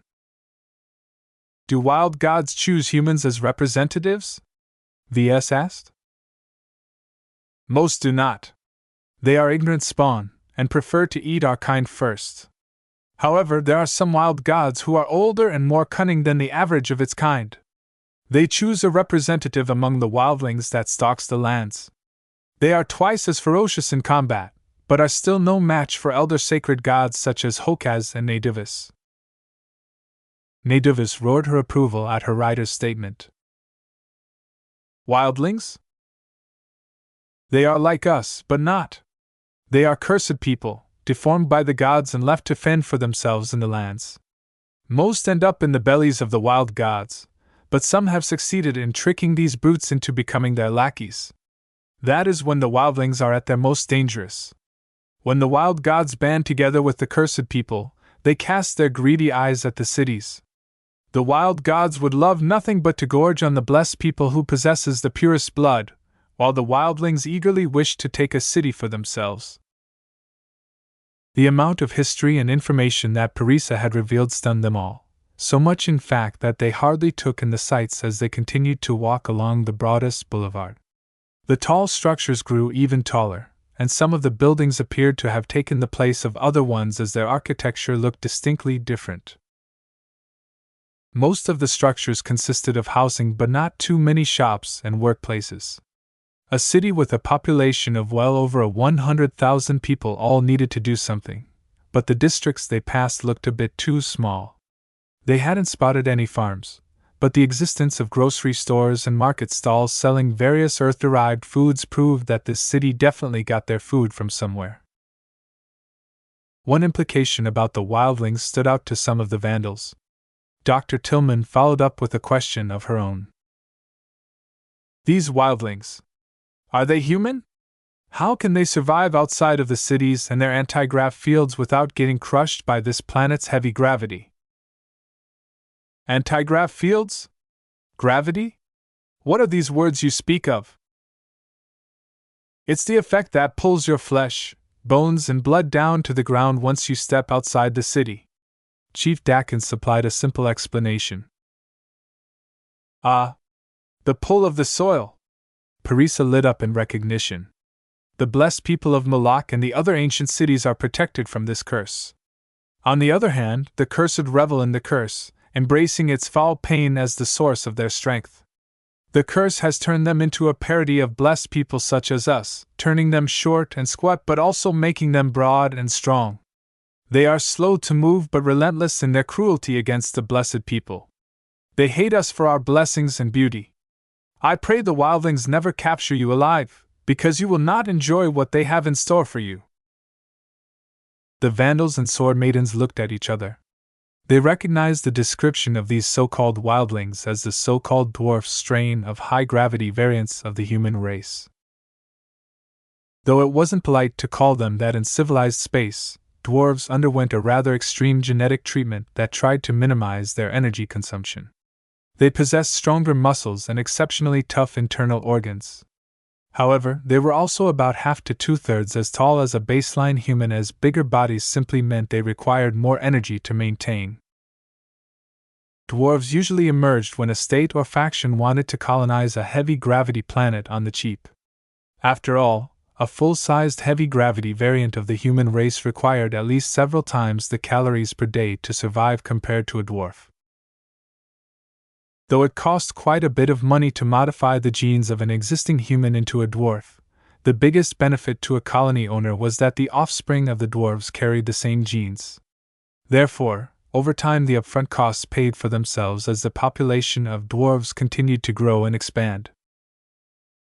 When the Starlight Megalodon crashed, the gene labs or the exobiologists who presided over them likely survived. Dr. Tillman whispered into the short-range comm built into their combat armor. The legacy of their work is all around us. Perhaps every form of life on this planet carries their touch. Though medium and long-range communications wouldn't be possible as the immense nativists they walked next to emitted too much interference simply by existing, strong short-range comms could still pierce through the wall of noise. Aren't exobiologists supposed to show more restraint? VS asked. Back when the Starlight Megalodon initially went missing, a different mood prevailed. The age of Mech was still young back then, and the horrors of the age of conquest still scarred our race. The backlash against rampant genetic modification still ran its course. The exobiologist tilted her head. Baseline humans stand a very poor chance at survival on this planet, especially when it had just started to undergo terraforming that might not be completed in their lifetimes.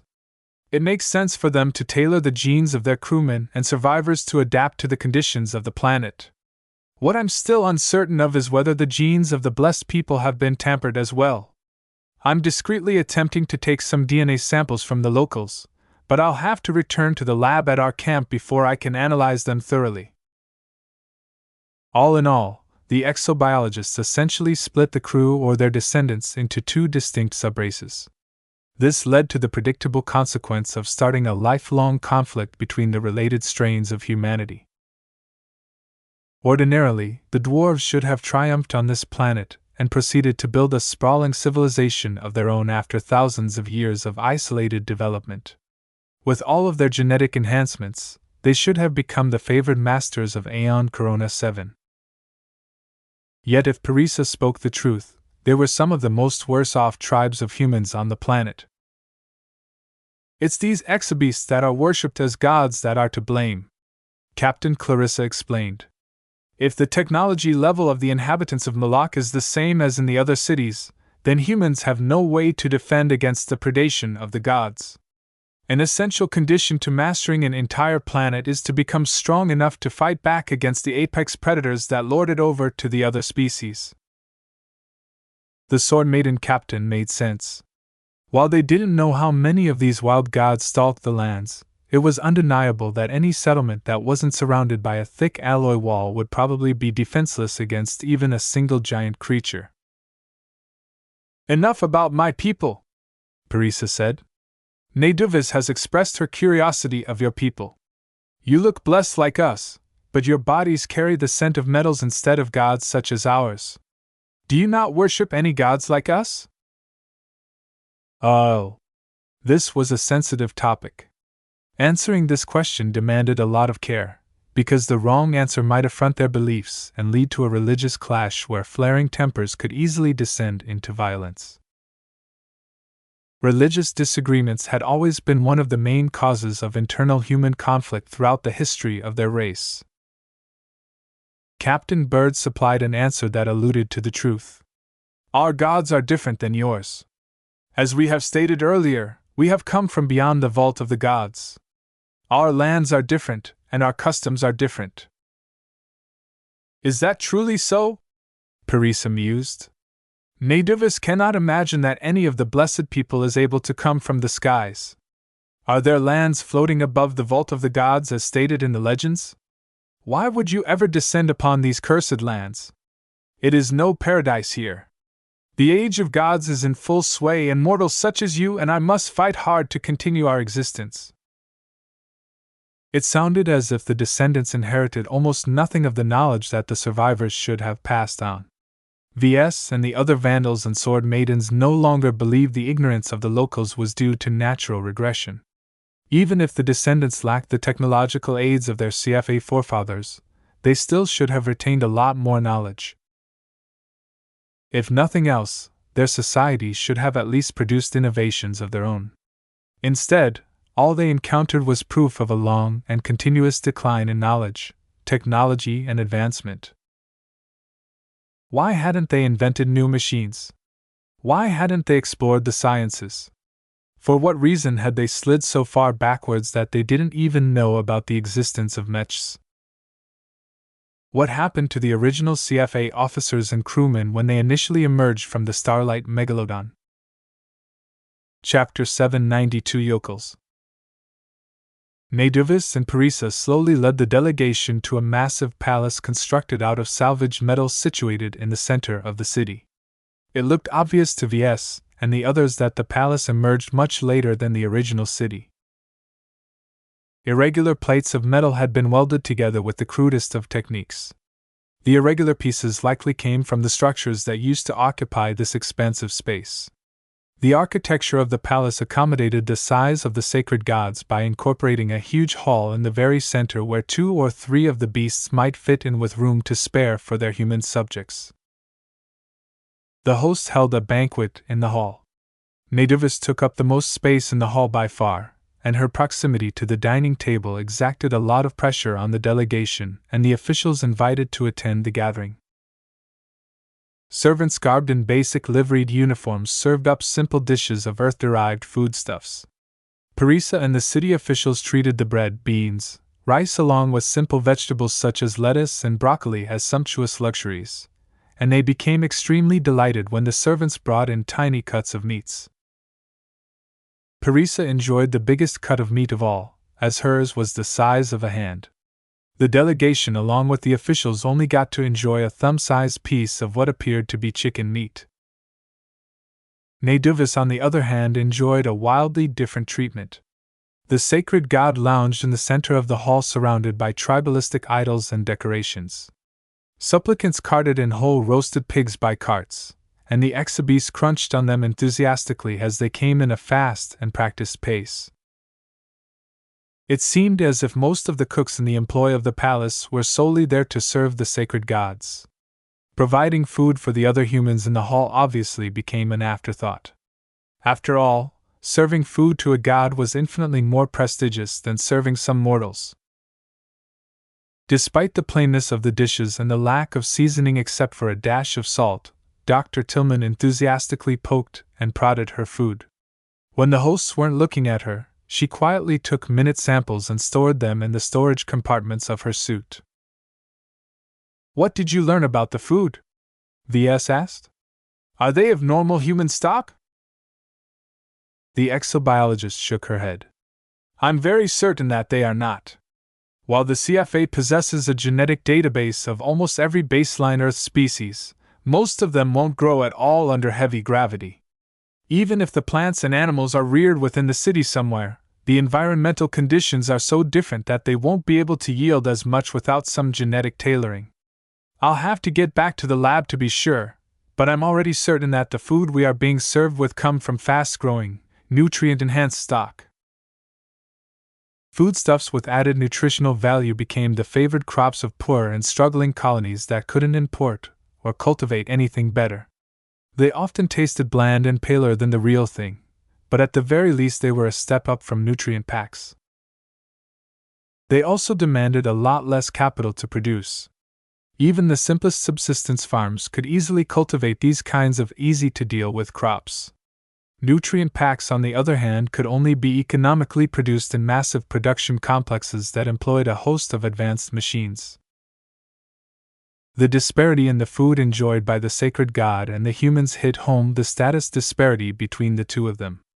Perhaps half or more of the city's total food production had been dedicated to feeding these voracious beasts. During the banquet, the locals cautiously began to engage the delegation in conversation. Parisa herself invited Captain Bird and Captain Clarissa at the highest table and began to chat amiably about various matters. The visitors did not dare to discuss too much serious topics, and neither did they wish to introduce too many strange concepts to the locals. They knew that they were dealing with ignorant people who bore little resemblance to their grand ancestors who once crewed a CFA battleship. The disparity between their origins and their current existence couldn't be more stark. The city officials mostly directed their questioning to the Sword Maidens. In comparison to the Vandals, who looked rather plain, the Sword Maidens all looked impressive in their pirate get-ups. Each of their suits of armor incorporated beast bone trophies, and regaling the natives of their hunts earned them instant kudos. Still, not every city official neglected the Vandals. Compared to the basic clothes worn by the locals, suits of armor was a distinct rarity to them. The fact that the visitors all wore some form of armor already impressed them a lot. "How are you able to move under all of that weight? We once attempted to adorn our chosen with metal plates, but they were simply too heavy for them to bear," a city guard commander asked. VS and Chief Dakin looked at each other before the latter decided to answer. "Our studies into metallurgy is very advanced. We don't utilize the heavy metal plates that are used in the construction of the ancient city. We blend lighter metals into strong alloys that weigh several times less than the material that you used. In addition, the heavier suits incorporate small servos that act like extra muscles. These servos help us lift most of the weight." The way the locals within earshot stared at the chief engineer was as if he was a wizard describing the profoundness of one of his magic spells. These yokels truly didn't know anything. What kind of a master craftsman is able to create such a magnificent equipment? This is truly a marvel of craftsmanship. The more the guard commander looked at the suits of armor, the more he became enamored by their bulk and protective ability. Not even Parisa refrained from throwing an admiring glance or two at their gear. The sword maidens especially drew a lot of attention due to their great swords. The big weapons made for an imposing sight, and Lieutenant Dice even showed off the considerable technological advancements incorporated in their forging by chopping down a thick metal chair in half with an effortless swing. "This is not a weapon crafted by mortal means," a priest-like figure uttered with shaking eyes. "I know what gods these visitors worship now. It all makes sense. Their giant metal golems and their magical weapons and armor are blessed by gods different from ours. These strangers from beyond must be worshipping gods related to craftsmanship." "Ah, I see. No wonder their ability to shape metal into form is so impressive. We should petition Hokaz to invite one of these gods of craftsmanship to our pantheon." "That is not proper. We worship the sacred gods of the wastes for many cycles now. Inviting a foreign god from different lands will throw our people into turmoil." As the locals discussed the implications of their discovery, the Vandals and Sword Maidens all shared an awkward glance. A discreet message whispered in their ears over their short-range comms. Captain Clarissa's clipped voice told them what to do. "Just roll with it. Let the natives believe we worship a god of craftsmanship if that is what it takes for them to accept our presence. Try not to lie or make something up about our supposed god. Defer to Captain Bird and I if the locals persist." The rest of the conversation took an awkward turn as the locals tried to prod the Vandals and Sword Maidens of their gods. To the locals, they couldn't imagine these visitors who resembled blessed people like them to be any different from them. Every person who resembled a baseline human must be blessed by one god or another. They simply couldn't fathom the idea that an entire galaxy of humans existed that didn't believe in any supreme supernatural being. VS found it tiring to interact with the locals without tripping on their sensibilities or revealing more than they ought to know right now. Their ignorance benefited the visitors because their lack of knowledge made them gullible. Their ignorance also made things difficult because the locals plainly couldn't handle some essential truths. For instance, Captain Bird and Captain Clarissa had an extremely hard time trying to close a trade deal. Parisa constantly pushed off the decision, stating that it was something for the gods to decide. As a chosen of Nadivis, she acted as the sacred god's voice, and did not have the right to decide on major matters by herself. Parisa claimed that the exabeasts called all the shots, and the two captains had no choice but to believe in that statement. It would take a significant amount of time for the exabeasts to come to a consensus on how to engage with the visitors who claimed to have come from beyond the vault of the gods. "Hokaz and Nadivis will call for a council of the gods in due time," Parisa stated with mild regret. "Nadivis has heard all of your offers and demands, and will present them to the council for our sacred gods to deliberate. Hokaz will make a final judgment on the matter, and his word is law in the lock. The consideration of the gods is very different from mortals." Parisa couldn't even say when the sacred gods held their council of the gods. Time was a very imprecise concept among the locals. Timekeeping devices became another victim of the native society's technological decay. It didn't help that 7 didn't exhibit a true day and night cycle, so the methods the locals used to count the time was based on ridiculous intervals such as the span of time a sacred god demanded to be fed. At the end of the banquet, Parisa ordered some city guards and officials to escort the visitors out. Moloch abided by the basic principles of hospitality, but obviously didn't appreciate their house guests to stay for what passed for a night among the locals. Nadivis herself snorted at the strangers after she finished gorging tons of meat, and lazily flicked her tail at them before falling asleep in the middle of the hall. The city of Moloch was her domain. Her mate granted her complete discretion in how to handle the visitors. Right now, she wanted to do nothing more than to take a nap after exerting herself in battle earlier, so she succumbed to basic desires without paying too much attention to anything else. A few hours later, the 10 vandals and sword maidens returned to their mechs and fast transports without much of a resolution. Despite the lack of progress in closing some kind of deal, the delegation already learned more than enough to make the visit worth it. Parisa herself had been a font of information as she finally described the principal threats of the lands. Return to camp! Almost 80 mechs and 2 fast transports proceeded to march back to their camp. Before the sacred gods came to a decision, nothing could be gained from waiting outside the city walls. A handful of sword maiden mechs carried Lieutenant Dice's Devil Razor. The mech lost all functionality when the lightning storm called down by the Tyrant of the Wastes fried most of its processors and delicate systems. When VS inspected the mech, he immediately declared it a wreck. It required an extensive overhaul of its internal systems before it could be brought to life again. VS and the other experts quietly sat behind their consoles and processed some of the data that they gathered. Dr. Tillman wrote preliminary reports on the exobeasts and the so-called blessed people that looked like baseline humans but exhibited minor physiological differences. Chief Dakin wrote about the city and primitive technology utilized by the descendants of this generation. He had much to say about the complete lack of technological progress. As for VS, he continued to think about the strange interaction between the sacred gods and their chosen. Who truly ruled the city? Were the sacred gods truly sentient beings? What about the wild gods that had never partnered with a human before? Would they be as wild as animals, or were they born with inborn intelligence? Chapter 793 Primitive Threats. It took a bit more than a standard day for the first contact delegation and its escorts to return to camp. Carrying Lieutenant Dice's electrically fried mech back without damaging it further required a lot of coordination on the part of the mechs that carried the wreck.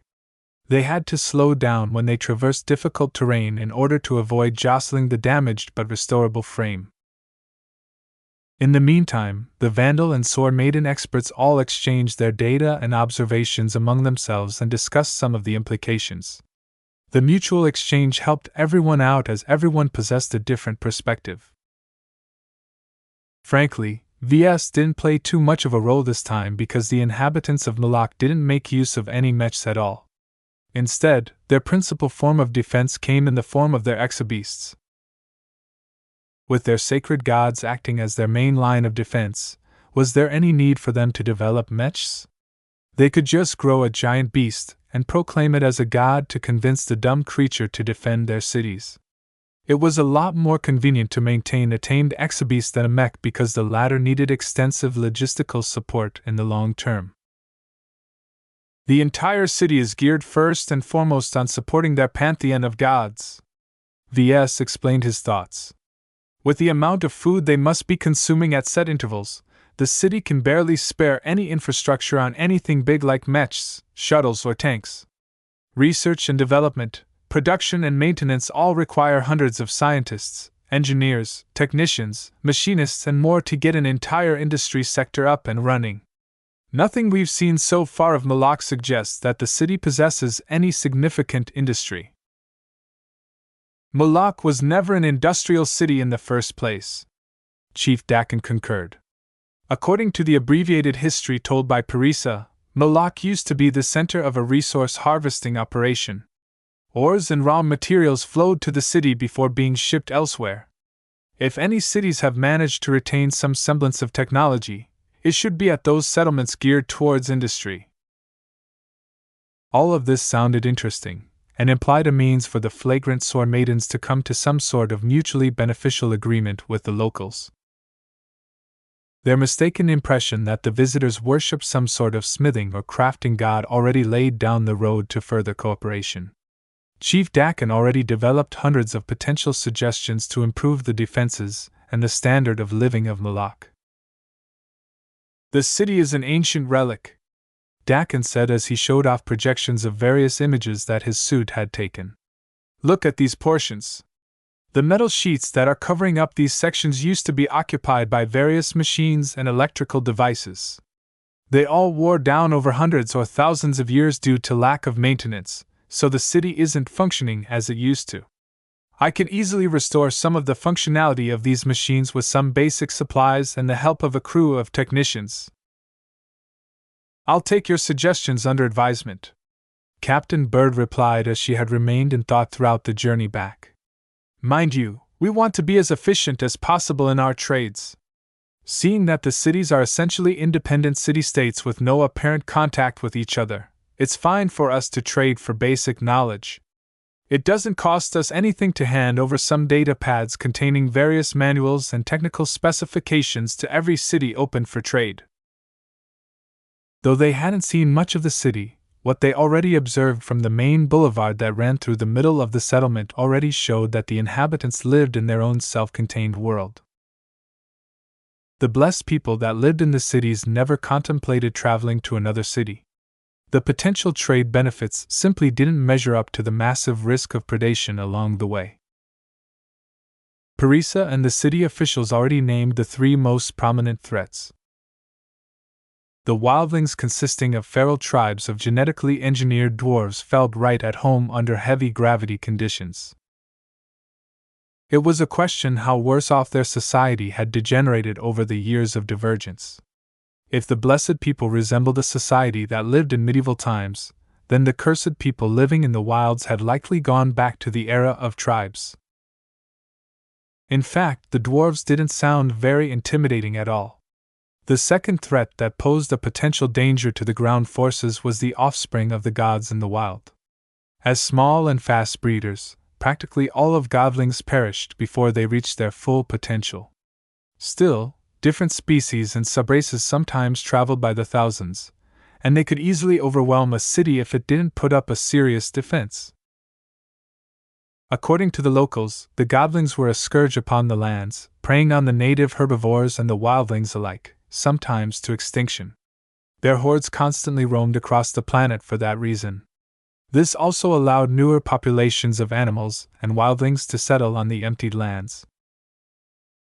This warped ecological cycle made it very unsafe for anything less than a sacred god to venture far outside a city. Yet even a sacred god could be felled in the wilds. The culprits often comprised of the third and most serious threat someone could face on the planet, which were the wild gods. Neither VS nor anyone else could figure out from Parisa's description whether the wild gods possessed any sentience. They also lacked the crystals implanted on their bodies shortly after their birth that enabled them to call upon an energy tornado to siphon away some higher dimensional energy and temporarily store them in the reservoirs for later use.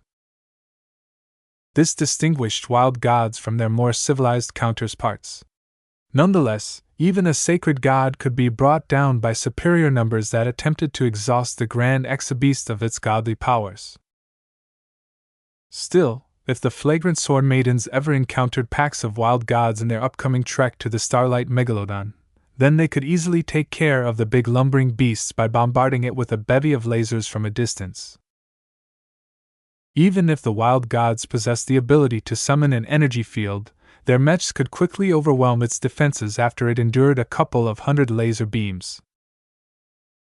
The only threat that truly concerned the flagrant sword maidens was if a wild god acquired a wildling beast rider. The combination of raw animal intelligence with the sentient mind of a dwarf could accomplish a lot of awful things. Keep in mind that what Parisa and her people has told us is colored by their perspectives. Captain Bird cautioned as the experts tried to figure out how much of a threat a wild god posed when directed by a wildling. She painted her own kind and us as blessed people while calling those who roam outside the cities as cursed people. Perhaps to the wildlings, they are true blessed subrace of humanity, while the city folk are relics of a past age who won't be able to thrive on this planet after all of their anti-grav modules slowly break down. Chief Dakin looked up at that. Ma'am, I don't believe that the gravity in Malak is being moderated by conventional anti-grav modules. The sensor readings that I've managed to gather failed to spot any of the characteristic emissions released by anti-grav modules. Something else is maintaining a stable anti-grav field over the entire city, and it might be based off something else than technology. Do you have any clue, Chief? None so far, ma'am. However, I do want to state that if their technological mastery has fallen so far behind that they're unable to develop something like a steam engine, then it is simply impossible that they can keep an anti-grav module up and running for more than a couple of decades since their last round of servicing. Considering how much time has passed since the founding of the city, and which I've confirmed by dating some of the samples of its structures, the locals must have developed a non-technological alternative to maintaining a stable gravity. Could it be the sacred gods and those strange crystals embedded into their hides? VS suggested. Everyone gained a fascination for the crystals because they possessed the rare ability to interact with the astral winds. They effectively keep their beast riders from getting crushed by the planet's gravity. Possible, but I can't say for sure. I doubt we can get our hands on those crystals so easy. The sacred gods seem to prize them a lot, even harvesting them from the carcasses of others of their species. The speculation about the crystals ran for hours as everyone pitched in their theories. Chief Dakin had the most to say of all, but even he only scratched the surface of its wonders. Despite the raft of raw sensor data their mechs and transports had captured, they had come no closer to understanding their workings from before. Nonetheless, everyone already recognized their potential uses. Obtaining the crystals or achieving an understanding of their workings because the highest priorities of the flagrant sword maidens. If they ever unlock the secrets and gain the ability to call down their own energy tornado and convert the higher dimensional energy into electrical energy, then perhaps the ground forces would no longer have to worry about their energy budgets. Still, the locals wouldn't give up such a prized advantage easily. Captain Bird sighed in disappointment. Captain Clarissa and I broached the topic of trading for one of those crystals. Parisa refused to entertain such possibilities no matter how many carrots we dangled in front of her head. These crystals are extremely rare and even the sacred gods of Malak can't obtain them in large numbers.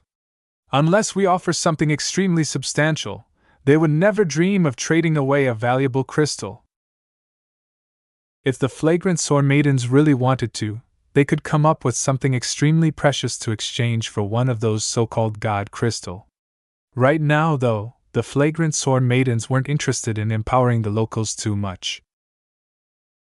By the time the delegation returned to camp, the news of their experiences spread throughout the camp like wildfire.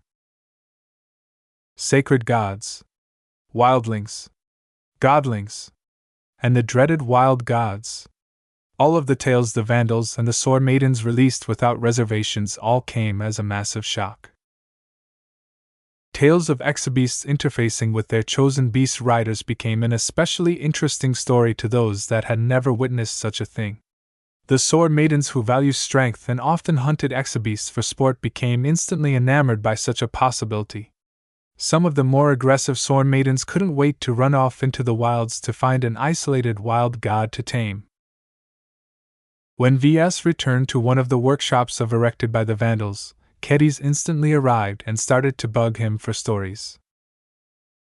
Come on, VS! Tell me more about the big gods and their beast riders.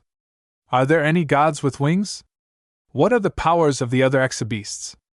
Were all of them bigger than a heavy mech, or are you just pulling my leg? VS chuckled a bit. If you're so curious about how they look like and how they fight, you can help me analyze the footage and sensor readings we've captured. He pushed her to a spare terminal and granted her access to a raft of raw footage and sensor data. Just take a look at them and try and figure out what is going on. Any insights you can figure out will help us understand the sacred god and possibly even allow us to replicate the feat, though I don't really see why we need to. Our mechs are more than enough to defend our expedition. You don't know anything. Don't you see how cool it is to tame and ride those big majestic beasts? I wonder if we'll be allowed to take them aboard our ships after we complete our mission. It would be so great to add them to our roster so we can field the equivalent of a heavy mech in our future land-bound deployments. VS tried to imagine the Sword Maidens replacing some of their mechs with sacred gods and couldn't quite process the absurdity. Chapter 794 Unequal Exchange. The relations between the flagrant sword maidens and the ancient city of Moloch started off frosty. Though the two duels fought between the champion mech pilots and the so-called sacred gods earned the visitors some respect, the primitive society that ruled over the city couldn't handle too much change at one time. The sociologists and related experts in the service of the flagrant vandals collaborated together with the experienced sword maidens to formulate a plan of engagement with Moloch. "We've stoked their interest with our technological prowess and what we can bring to the table," Captain Bird said during a conference meeting shortly after the return of the delegation party. "On the other hand, we have sounded out their willingness to trade for information and goods such as their god crystals. The only problem is that they are rather reticent to an exchange. Parisa claims the decision lies with the sacred gods." Captain Orphan snorted. "They're big dumb beasts. What do they know about trade? I bet the reason why the city has slid so far backwards in technology is because those humans turned into their cattle." Some of the officers, experts, and chiefs shifted in their armor. This theory gained prominence among the rank and file. They believed that the main reason why the blessed people lost touch with technology was because they turned into religious nuts that put the welfare of the exabeasts ahead of their own people. Naturally, the Vandals would never admit that to the face of one of the blessed people. "There is definitely a driving force behind the inability of the natives to maintain their past level of technology, but we are not here to enlighten them. We can leave that to the CFA, who will inevitably send a follow-up fleet to the Aeon Corona system. Right now, we need to focus on gaining an advantage that will ease our journey to the Starlight Megalodon. Chief Dakin, how soon can we begin to move?" "Our preparations continue to proceed on schedule, ma'am," the chief engineer answered while he referenced a data pad. "If you want a fast start, we can begin to depart immediately within a standard week. However, I suggest we delay the departure date by another week so that we can make some preparations against the threats the natives have outlined." "What do these extra preparations consist of?" "The natives described 3 threats which fall into 2 categories, ma'am. Our mechs can handle the large exabeasts referred to as wild gods, but if a horde of more than 1,000 wildlings or godlings storm our moving supply train, then we might not be able to eliminate them quickly enough before they reach our legged transports. They're like ants to our mechs. While our machines can kill them by the hundreds, once they reach our transports it becomes difficult to dislodge them without damaging our own vehicles. This is why we are augmenting the transports with various countermeasures." The Vandals also beefed up their anti-infantry countermeasures and increased their vigilance against infiltrators. As weapons of war, mechs could handle most types of opponents on the battlefield, but that did not mean they were applicable in every situation. Traditionally, they fared most poorly in urban environments where saboteurs avoided the mechs and sneaked on foot to assassinate important offers or sabotage critical supply depots. Captain Bird approved of the measures. Though they only had the word of the natives to go upon, it didn't hurt to be more prepared. "Slowpokes." On the other hand, Captain Orphan chafed at the delay. The flagrant sword maidens deployed around 500 land-bound mechs in total. That was enough power to steamroll through every settlement on the planet. Why did they have to show any scruples to degenerated dwarves and stupid wildlife? Everyone pretty much learned to ignore her frustrated outbursts, so the meeting proceeded smoothly as everyone chipped into the meeting. VS reported on the progress of fixing up the mechs. "The cockpit modifications have proceeded ahead of schedule. Now that the mech technicians are familiar with the procedure, they're able to convert the cockpits faster than before. Within a week, all of our mech pilots will be able to recline in their seats to some extent, helping them cope with the heavy gravity if the anti-grav modules built into the gravitic backpacks, cockpits, and their piloting suits all fail for some reason." "What about the light mechs, Mr. Larkin's son?" "Their situation isn't as good as the larger mechs, ma'am," he conceded. "The dimensions of the interior of a light mech cockpit is severely cramped. They're meant to be as small and light as possible for a given degree of combat effectiveness, so mech designers often opt for the smallest cockpits they can get away with. None of our light mechs are geared towards heavy gravity operations, so I've been forced to finagle improved solutions by ripping away non-essential cockpit parts in order to make room. Will that affect the functioning of the light mechs? Not too much, ma'am. It is a worthwhile trade-off, and most of the light mech pilots agree. VS sometimes pushed through changes without consulting the mech pilots, but this was one change which directly impacted the mech pilots. Overall, they gave out a positive response, because they did not want to end up stuck in a sitting position if the power to their anti-grav modules somehow all cut off. Once they blacked out, it was game over. A few days went by after the meeting. While the Vandals and the Sword Maidens all worked as fast as possible to get their act together, they also attempted to increase their relations with the rulers of Moloch. Each day, they sent out a squad of mechs to make contact with the city. At least this time the city didn't launch any boulders at the mechs, but neither did they open their gates. Captain Clarissa expected such a response. The goal of sending the mechs into viewing distance was to build up familiarity and curiosity with the natives. They spent so long under isolation from the rest of the galaxy that they fell into considerable confusion about how to engage with the outsiders. The Vandals and Sword Maidens fell outside of the wildlings, godlings, wild gods, and the forces of the other city. As an entirely new category of people, the inhabitants needed to make up their own minds whether to treat the newcomers with a fist or an open palm. Keddy surprisingly showed a lot of familiarity with the current actions advocated by Captain Clarissa. She had been a part of the Sword Maidens for over a decade, so she became familiar with their playbook in terms of engaging with isolated human settlements. It doesn't take a lot of time for a stranded group of people to devolve into savages. She spoke as if she had personal experience in the matter, which she did. Without a functional starship, quantum entanglement node, or even a way to escape the atmosphere of an alien planet, it's easy to forget your roots. I understand that. So what is the Sword Maiden way to approach these settlements? Well, we take full advantage of their ignorance, and rip them off as much as possible. She grinned. It's so easy to dangle something worthless to us as a shiny bauble in exchange for something valuable that is unique to the planet. Rare exotics, strange plants, special beasts, the locals may have gathered countless treasures without even realizing their true value. What if they refuse to trade? Do you attempt to use force? Keddy surprisingly shook her head. Some pirates do, but we generally don't. There are few settlements in the frontier as it is. If we destroy every settlement we find in order to rob them of their goods, we can only gain one big payoff at most. It's much better to milk them of their worth through multiple visits.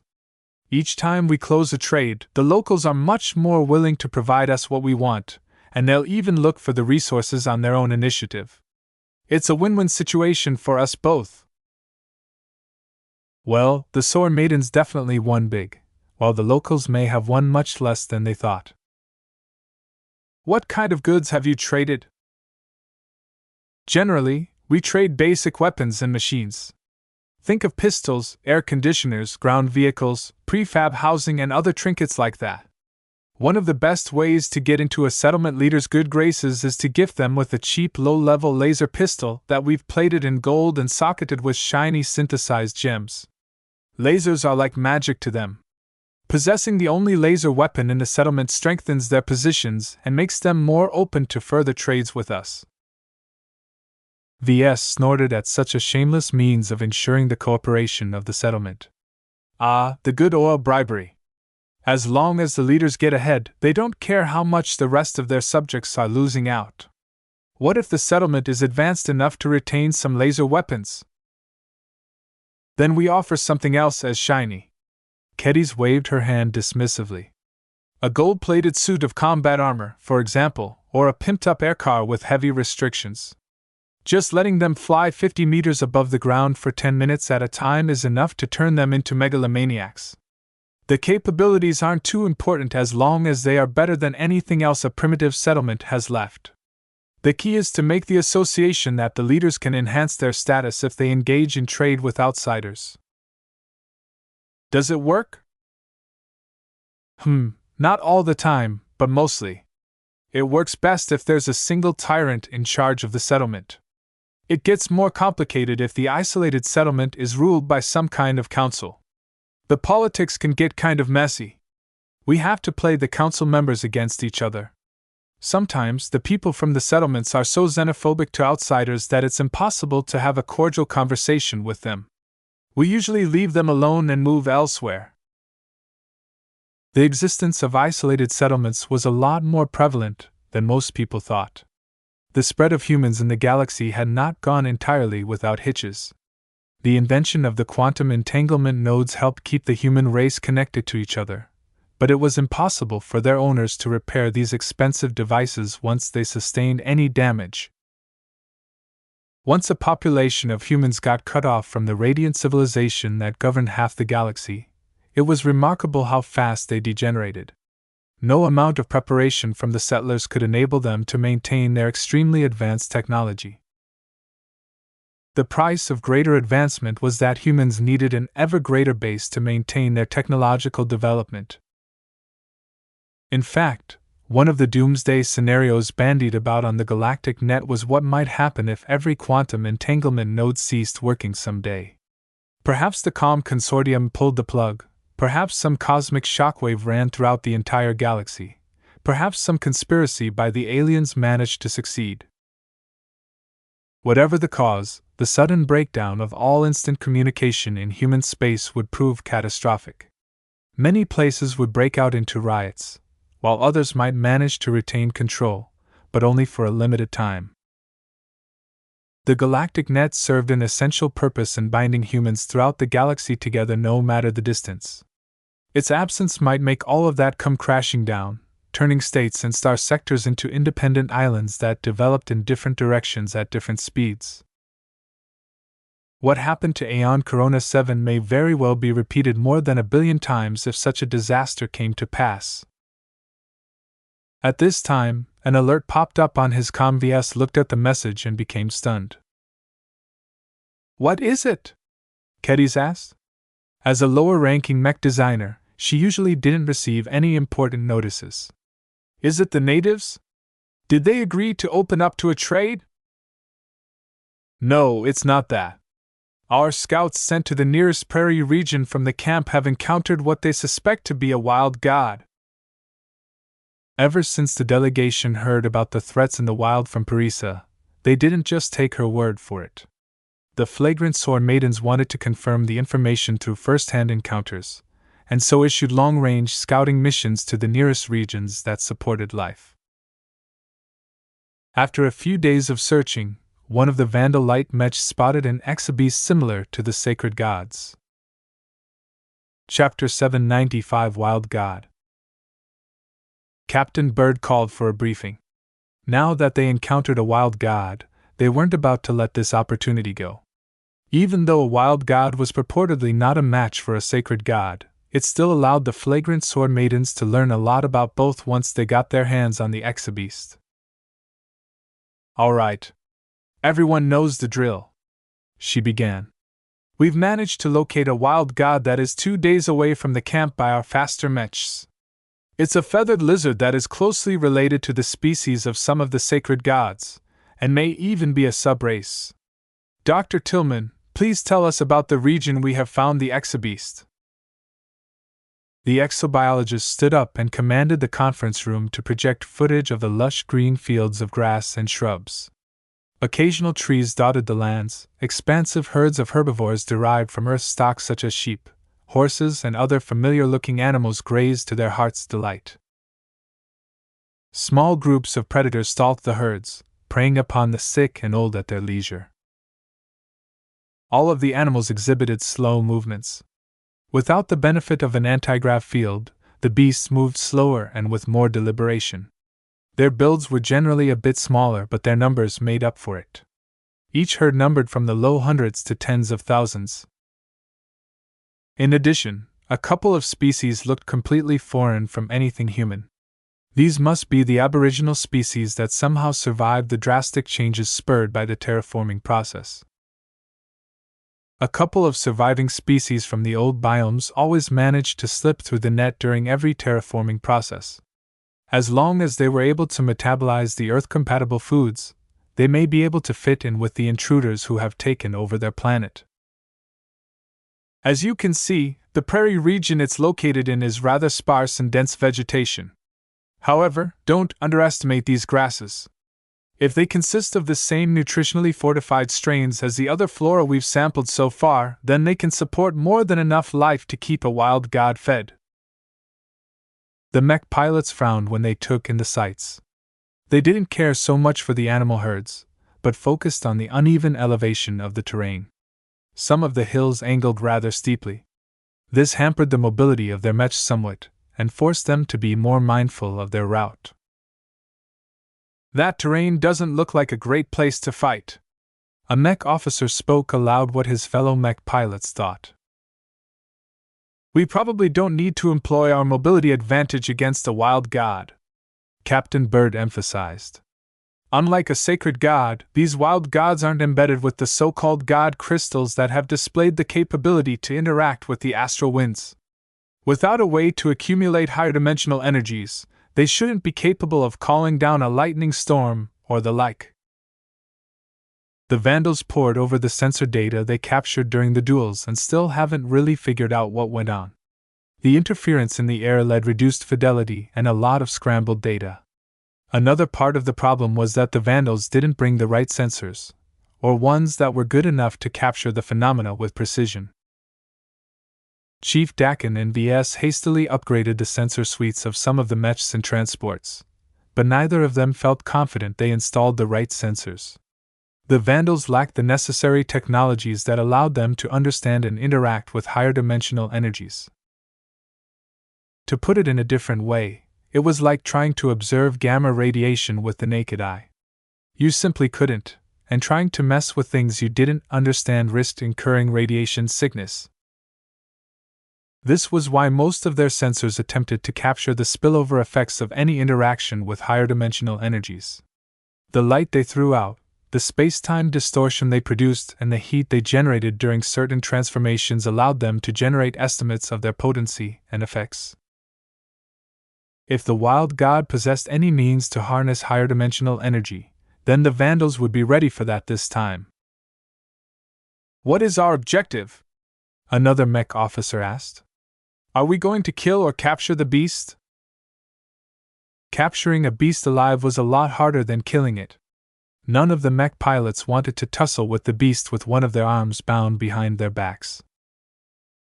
Fortunately, Captain Bird didn't express any interest in capturing a beast alive. We don't know much about their biology and capabilities. It's irresponsible to capture it. Besides, even if we subdued it, it's far too heavy for us to transport safely. Unless we can keep it sedated, it can break through any cage we can build. A lot of logistical problems emerged when trying to bring a captured wild god along with them. While they possessed a lot of research value, studying them and taming them was not part of their mission. The Vandals couldn't afford to be distracted by their existence. Captain Bird outlined a plan where they would attempt to slay the beast from a distance by peppering it with lasers. Under the heavy gravity, they didn't expect the beast to be able to close the distance before it succumbed. It was simply too slow for that. We'll bring out our best marksmen for this task, including Venerable Sie, Captain Bird said. If nothing else, it will be good practice for him and allow us to witness the Pale Dancer in live combat. Mr. Larkinson, is his mech ready to be deployed? Well, the maintenance team hasn't worked out all the kinks, but if I help out personally I can rush it within a day, VS simply stated. He knew that speed was of the essence right now. As long as the expert mech's gravitic backpack remains functional, the Pale Dancer won't suffer any ill effects, ma'am. Good. Make sure to get the Pale Dancer and the assault company ready for an extended deployment. After we kill the beast, we need to maintain guard over the site to let Dr. Tillman and our other experts perform an autopsy. Several fast transports will tag along to bring in temporary labs as well as freezing containers to bring back large samples of meat. Captain Orphan raised her own request. Can we bring some cooks as well? I want a taste of that wild god meat. The yokels back at Moloch mentioned something about how it's the best tasting meat on the planet. A couple of vandals laughed. Captain Bird didn't seem so amused. I'll allow it since we have the passenger capacity to spare. However, I'll only allow the cooks to process the meat once Dr. Tillman and her team declares the meat to be safe for consumption. Standard rules concerning the treatment of exabeasts apply. Humans couldn't eat everything that looked like an animal in the galaxy. Just because the wild gods possessed enough similarities with Earth-based life to be able to eat and digest the wildlife spurred about by human terraforming didn't mean the same relation applied the other way. Tales abounded in the galaxy of adventurous humans eating newly discovered exabeast species only to drop dead because their bodies absorbed poisonous substances that reacted badly to their physique. VS actually possessed a huge advantage in this matter. The drastic changes to his body that he gained from his misadventure on Graining 4 allowed him to eat a lot of alien crap that would have poisoned a baseline human to death. He wasn't exactly enthusiastic about taking advantage of it, though he'd rather eat nutrient packs instead. After Captain Bird finished getting everyone up to speed, they dispersed to make some quick preparations. VS assisted Lisbeth Ada Denmerskin in rushing the pale dancer to readiness. The half-crazy mech designer didn't like VS very much and tried to hinder him as much as possible, but once he sicked keddies on her, he managed to complete the work several times more smoothly. The other Vandals prepped the assault company for a multi-day jaunt to the prairie region. The fast transports that could somewhat keep up with the Mechs carried a plentiful amount of energy cells to keep their gravitic backpacks going while also carrying enough lab equipment to facilitate the autopsy of a giant exabeast. Naturally, the Vandals also managed to stuff jumbo-sized barbecue equipment, because the idea of eating wild god meat turned into an incredibly appealing notion to the Vandals and the Sword Maidens. All of them wanted to come away with a story they could brag to their friends about eating the flesh of a literal god. The next day, the transports and Mechs began to depart. 80 Mechs from both forces escorted 4 fast transports, of which only one of them belonged to the Sword Maidens. The pirates generally didn't bother with maintaining a science department, so the Vandals bore the responsibility of researching the remains. Inside the somewhat more crowded passenger compartment of one of the transports, VS sat behind a terminal attempting to figure something out from the garbled sensor readings they took last time they witnessed the might of a sacred god. He developed a theory that had caught on with the flagrant Sword Maidens, one which stated that the wild gods and sacred gods could be directed by their beast riders akin to how Mech's pilots controlled their Mechs. Some of the more boastful Vandals even claimed that they could tame the wild god as long as they sat on their backs. Safe to say, many of the saner Vandals immediately smacked some sense into these crazy mech pilots. Who would want to risk their lives by riding on the backs of those incredibly strong and deadly beasts? Many people remained fascinated, however, including Keddies, who tagged along with VS this time. Myra remained behind in camp to ensure all of the Sword Maiden Mechs would be ready to march in time. Compared to all of that boring stuff, Keddies rather preferred to tag along with the hunting party. Still, it took at least 2 days to reach the prairie, so she currently idled away her time by twirling her green hair around her finger. "What are you looking at, VS?" she asked in a bored tone. He grimaced. "I'm trying to figure out the nature of the connection between the beast riders and the sacred gods. To be more specific, I'm keeping my eyes out for any clue that might suggest that this is a natural or engineered phenomenon." "What does that matter?" The answer is extremely important. Most of us believe that it can't be a coincidence that the exabeasts are able to interface with the human mind. They all think that some crazy exobiologist from the Starlight Megalodon had spawned them out of nowhere or modified an existing alien species into the monsters they are today. Isn't it obvious? She frowned. There's no way a creature like that has evolved the ability to interface their minds with a different species out of the blue. And the tricks the sacred gods showed off are just like how expert mechs show off their resonance abilities. Do you think the exobiologists worked together with some really smart mech designers into designing these gods? It's like they are made to be living mechs. That phrase triggered VS a bit. Over the preceding days, VS tried to process the existence of exobeasts capable of interfacing with the human mind. Was this a potential direction for development? Eventually, he rejected this approach. Although a final product already existed, these exobeasts truly couldn't be called mechs. Exobiology was very different from mech design. He issued a firm correction to his former student. Don't call them living mechs. That brings out a flawed association between mechs and exobeasts. The wild gods and sacred gods of Aeon Corona 7 are living, thinking organic creatures. The biggest difference between mechs and these beasts are that the latter are already functional and dangerous on their own. Don't underestimate the threat they pose. I bet this wild god has some tricks up its sleeve in order to survive the harsh conditions of this planet. The natives didn't call them wild gods for nothing. While they hadn't been entirely forthcoming about the capabilities of either types of gods, the fact that they considered them to be divine should be deeply concerning to the Vandals and Sword Maidens about to hunt one of them down. Mortals weren't supposed to challenge the gods. Chapter 796 Wild Tremors. The hunting party eventually crossed over into prairie terrain.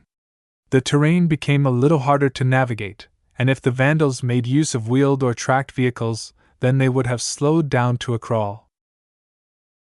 Fortunately, the legged transports which derived some of their shape from insects possessed enough maneuverability to walk over most irregularities in the terrain. They didn't even slow down that much when they had to climb uphill. To speed up their progress, every mech and transport maintained their own anti-grav fields. Though costly in terms of energy, sustaining it for a day or two wouldn't break their energy budget. Still, if they kept the anti-grav modules running at all times, then eventually they would run out of energy after a month or two. That was way too fast and would put them at a huge disadvantage. How could they compete for the treasures of the Starlight Megalodon if their mechs moved like snails and their melee mechs couldn't even lift up their weapons without taking seconds to do so? Besides the occasional supply shipments sent down from the fleet that had begun mining operations on one of the moons, the only other way to supplement their energy was to find a local source. This was why they put so much emphasis on their entreaties with the ancient city of Mech. If the natives traded the means of siphoning some of the higher dimensional energies for their own uses in exchange for something like a water purifier or a basic power reactor, then the Vandals wouldn't have to worry about this issue so much. They didn't even know if it was possible to convert the higher dimensional energies into electricity, or some other form that the Vandals were capable of harnessing. For all they knew, only through the medium of a sacred god would they be able to secure an endless power source. In any case, one of the reasons why the flagrant Sword Maidens wanted to dissect a wild god was because they may be able to figure out this energy conversion process on their own. If they managed to obtain the god crystals from somewhere, then they could use the insights they gained to invent a makeshift renewable energy source that would last them for as long as the astral winds dominated the skies. The hunting party took some time to navigate towards the site of the wild god.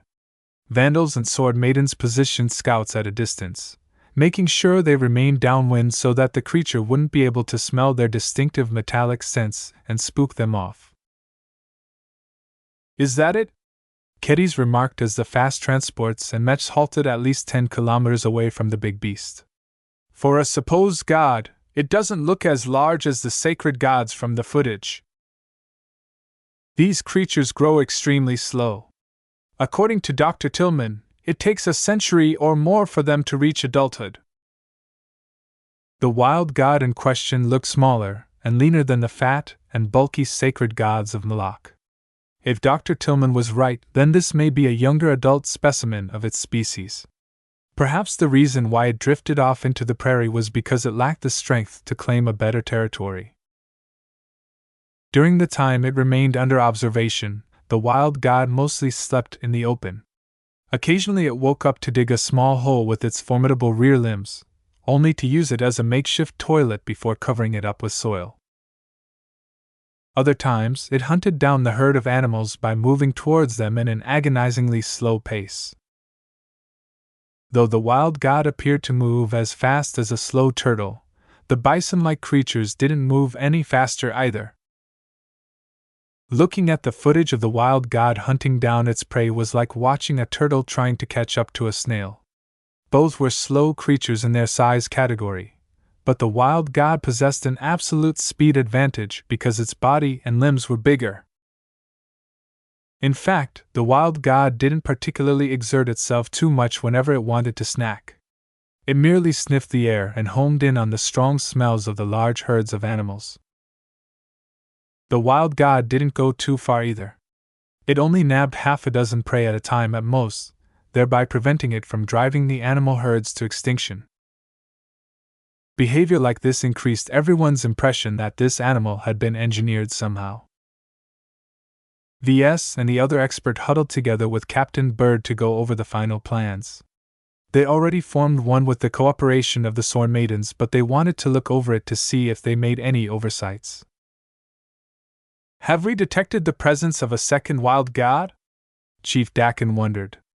I don't want to find out it has a mate that has stumbled upon us attempting to dissect its deceased partner. We're fairly certain the beast is on its own, Dr. Tillman replied. We've analyzed the terrain extensively, and the only traces of a giant beast belongs to this yellow wild god. The creature in question resembled a feathered dinosaur covered with rich yellow feather interspersed with other patterns. It weighed significantly more than a heavy mech, but not as much as one of the sacred gods. It never showed any signs of sentience or interaction with the elusive wildlings. The flagrant Sword Maidens kept their eyes and ears peeled out for the dwarves, but so far they hadn't encountered any. They didn't adhere to the stereotype of miners who loved to claim mineral-rich deposits. Mining ores didn't fill up their stomachs. Has the creature shown any sign of extraordinary abilities? None so far, though that doesn't mean it doesn't have any trump cards. Dr. Tillman cautioned them all. Our scanners and sensors can't penetrate past its feathery scales. Just like a sacred god, the wild god is emitting a natural interference field that also has a space-time distortion component. This alone tells us that they may not be called gods in vain. In short, they hadn't figured out more than what they already knew a few days ago. Though Captain Bird wanted to treat the wild god as a potential opponent on par with a sacred god like Nadivis, they couldn't afford to dither all day. Delaying the hunt by a few days wouldn't improve their chances of success. They just needed to get on with the hunt. The fast transports remained at the rear while the Mech stepped forward. The Vandals and Sword Maidens both brought 2 mech companies again. The Vandals brought more ranged mechs this time as they didn't anticipate their melee mechs to play any role. Even if the wild god moved as slow as a snail, none of them underestimated the creature's burst capabilities.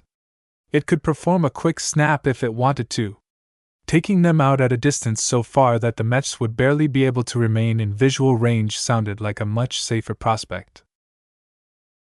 The Sword Maiden mechs are in position. Our own mechs are in position as well. The wild god is currently asleep and has not shown any indications of detecting our presence. We can commence the attack any time, Captain. Begin! Open fire! Around 60 laser beams impacted the obliviously slumbering wild god. The attack instantly struck its feathered limbs, causing its scales to start vaporizing from the combined firepower of several laser beams pinpointing their targeting on the exact same spot. Unlike enemy mechs, these wild gods didn't possess any ECM or a form of mobility that allowed them to mess with the targeting of the riflemen mechs. Even the creature's natural interference field wasn't enough to divert most of the laser beams away from their target spots. The wild god released a painful roar immediately upon waking. It turned its head towards the limbs and saw that it had acquired a new seat of shallow holes on its limbs. Fire again! A second salvo of lasers struck the previously hit areas. The wild god roared in agony as most of the scales on those spots succumbed to blindingly bright beams of light that came from the blue. The wild god swiveled its huge eyes towards the forms in the distance and began to lumber forward in a fury-crazed charge. Of course, the creature's charge didn't look impressive to the hunters at all. The mechs easily took a few steps backwards in order to maintain a consistent distance between their frail mechs and the wild god's brute strength. VS stared at the footage and the sensor readings in rapt attention. He was waiting for something to happen. Was the wild god a simple creature, or did it possess any powers that was worthy of the mantle of a god? Energy levels within the beast is spiking, Chief Dakin called in alarm. Space-time distortion is strengthening as well. Is it siphoning energy from the astral winds? Nothing of the sort. The wild god is drawing upon an inner reservoir of energy that we haven't detected before. What is it doing? I don't know, but the emissions it is generating is spreading out over the terrain. It's similar to the ability shown off by Naduvis, except it doesn't involve the groundwater. Then what was this wild god up to? Our seismic sensors are reading an increasing level of tremors around the wild god. It's calling down an earthquake. The prairie soil in a wide area around the wild god trembled and shook. Some of the soil even cracked and split, causing the animals nearby to fall into the chasms that emerged beneath their limbs. Are our mechs and transports under threat? Captain Bird asked in concern. No, ma'am. Our assets remain well outside the area of effect. We should only be experiencing some minor shakes at most. The earthquake lasted around 40 seconds before Chief Dakin reported that the wild god's energy reservoir ran out of juice. Despite the wild god's incredible ferocity, it couldn't do anything to a distant opponent. The wild god visibly looked exhausted. Unlike the sacred gods, these untamed exobeasts didn't appear to be optimized for war, though that might also be a function of its age. I think that's it, Dakin remarked. Without any way to supplement its energy quickly, I don't think it can pull off any more tricks. VS nodded in agreement as he watched the rifleman mechs disabling its limbs with their focused lasers before turning their firepower onto other sections of its body. Since they didn't expect the wild god to be able to pose a threat to their mechs, the hunters took their time by aiming to immobilize and kill the exobeast while leaving as many parts intact as possible. It's interesting that it is able to perform such a trick on its own, VS observed. This proves that the godly abilities they showed off doesn't have to involve a beast rider. The feathered wild god's ability proved that the beast riders didn't bring as much to the table compared to expert pilots. An expert mech without an expert pilot would never be able to muster up their resonance abilities. This likely strengthened the impression of the giant exobeasts in the native population. Speaking of experts, VS diverted some attention to the performance of the Pale Dancer. Though it had been built as a customized ballistic rifleman mech, it could still wield laser rifles as long as it forewent some resonance abilities and specialized systems that only worked well with physical rounds. The Pale Dancer wouldn't be able to employ any devastating tricks like infusing its rounds with penetrating or exploding energy, but Venerable Sieh still had his excellent marksmanship to go on. Each of his lasers hit their assigned target without any deviation, even compensating for the minute amount of space-time distortion that threw everyone's aim slightly off course. The customized laser rifle in the Pale Dancer's hands barked out laser beams that were at least 4 times as powerful as the lasers released by normal rifles. No expense had been spared for the weapon, which originally served as yet another backup weapon for the overgeared Parallax Star. The beast is starting to succumb.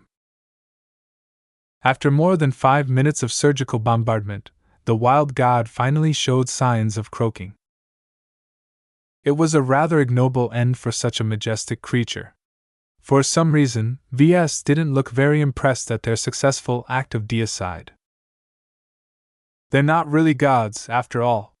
He shook his head in disappointment. They're merely mistaken as such. Chapter 797 ticking. The wild god appeared just as majestic up close as a sacred god. They possessed the same bulk and formless aura of pressure.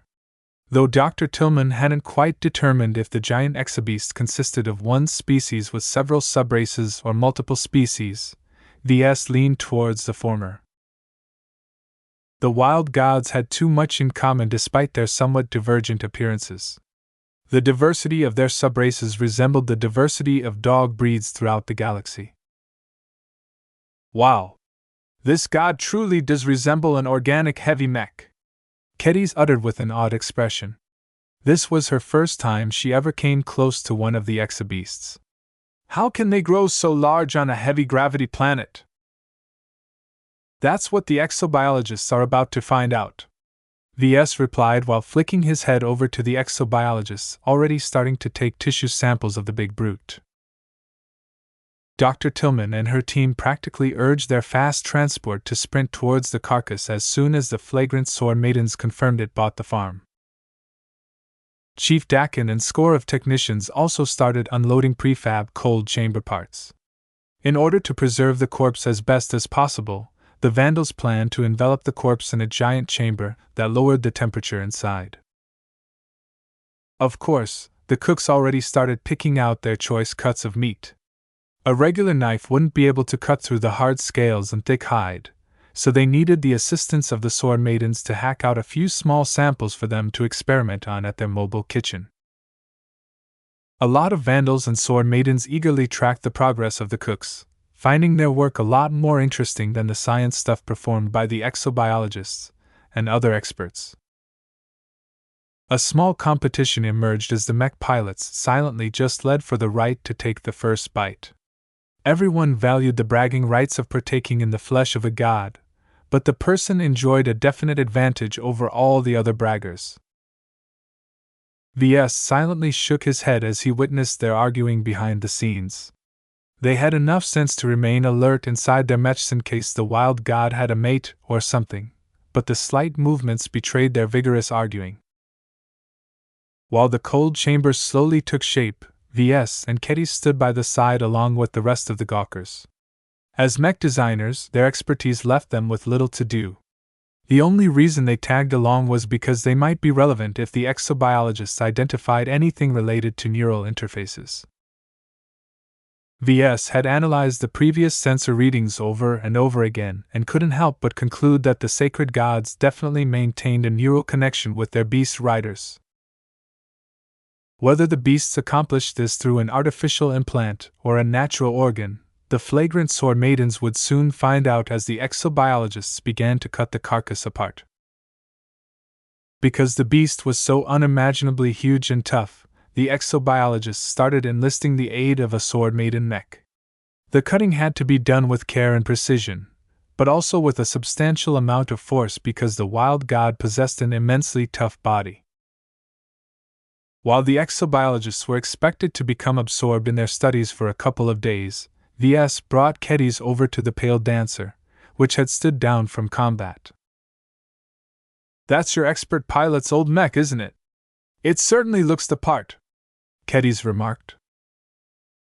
VS nodded in agreement. The mech oozed quality to any mech designer who possessed a decent set of eyes. Every part about an expert mech is a pinnacle design. With regular designs, you often have to make compromises in terms of cost due to diminishing returns. With expert mechs, your budget is a lot more generous. If you can improve an expert mech's performance by 1% at the cost of a heavy mech, then most expert mech designers will eagerly accept such a trade.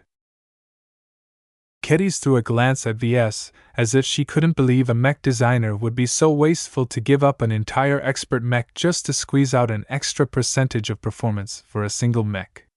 In most circumstances, the addition of a heavy mech often trumped over a marginal performance boost of a single mech. Yet this rule didn't apply to expert mechs. These peak performance machines, which possessed enough power to slaughter 100 ordinary mechs in the right conditions, didn't actually see that much use in such a fashion. As trump cards, they mostly deployed against other expert mechs. In these intense clashes which pitted demigods against demigods, the difference a single percentage of performance could make might be able to tip the balance between the two elite mechs. If a force commander had to make the choice to save 1 billion credits but lose an expert mech, or spend that 1 billion credits and enable the expert mech to win the clash, most would make the second choice for sure. This was also the principal reason why expert mechs rarely entered the private sector. Outfits without any backing of a state simply couldn't afford to make such costly trade-offs and still be able to run a profit. It was cheaper to raise 100 regular mechs and provide for their supplies and transportation than to support a single expert mech. As a ballistic rifleman mech, the Pale Dancer resembled some of his Crystal Lord's design choices by prioritizing speed and mobility, while covering up its frame with a thin layer of extravagantly strong compressed armor plating. The Pale Dancer made use of an armor system that completely surpassed the cost of the Veltrex armor system. Though the actual degree of strengthening wasn't as drastic, it nonetheless allowed the thin and nimble Pale Dancer to shrug off ordinary rifle rounds and laser beams with relative ease, though it fared less well against penetrating attacks such as kinetic projectiles launched by cannons or railguns.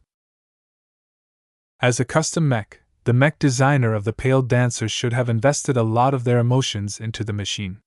Yet whenever VS came close to the mech, his sixth sense only sensed a diminished sense of restraint, as if this mech's true potential had forcefully been shackled by other priorities.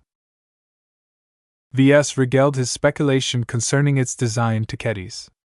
Internal politics can be kind of messy.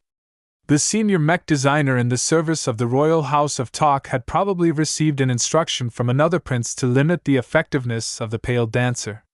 A mech designer can employ hundreds of tricks to sabotage their own designs without making it obvious.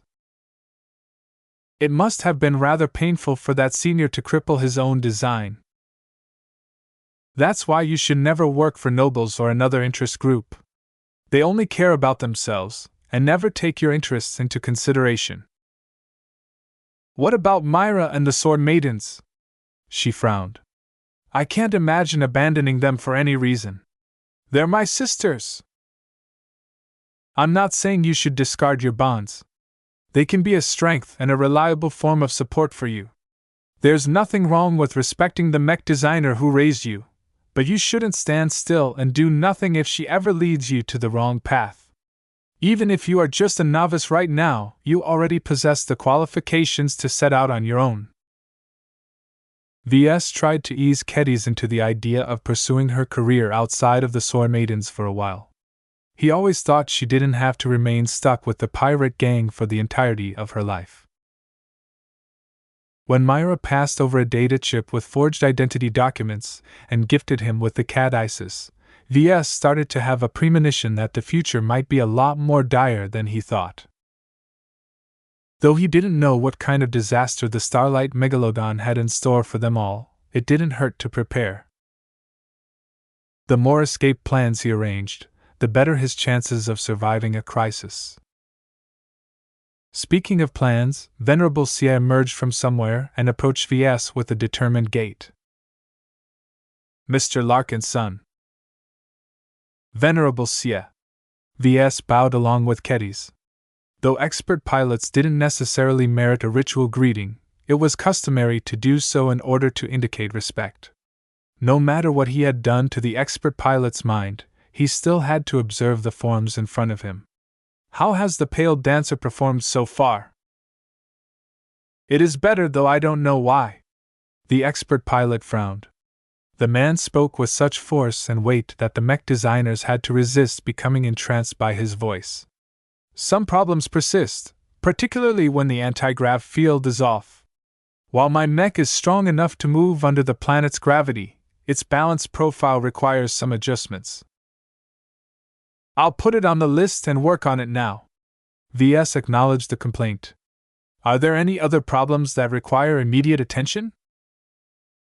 The expert pilot mentioned a couple of problems, most of them already known to the Vandals. It took time and ingenuity to solve those problems.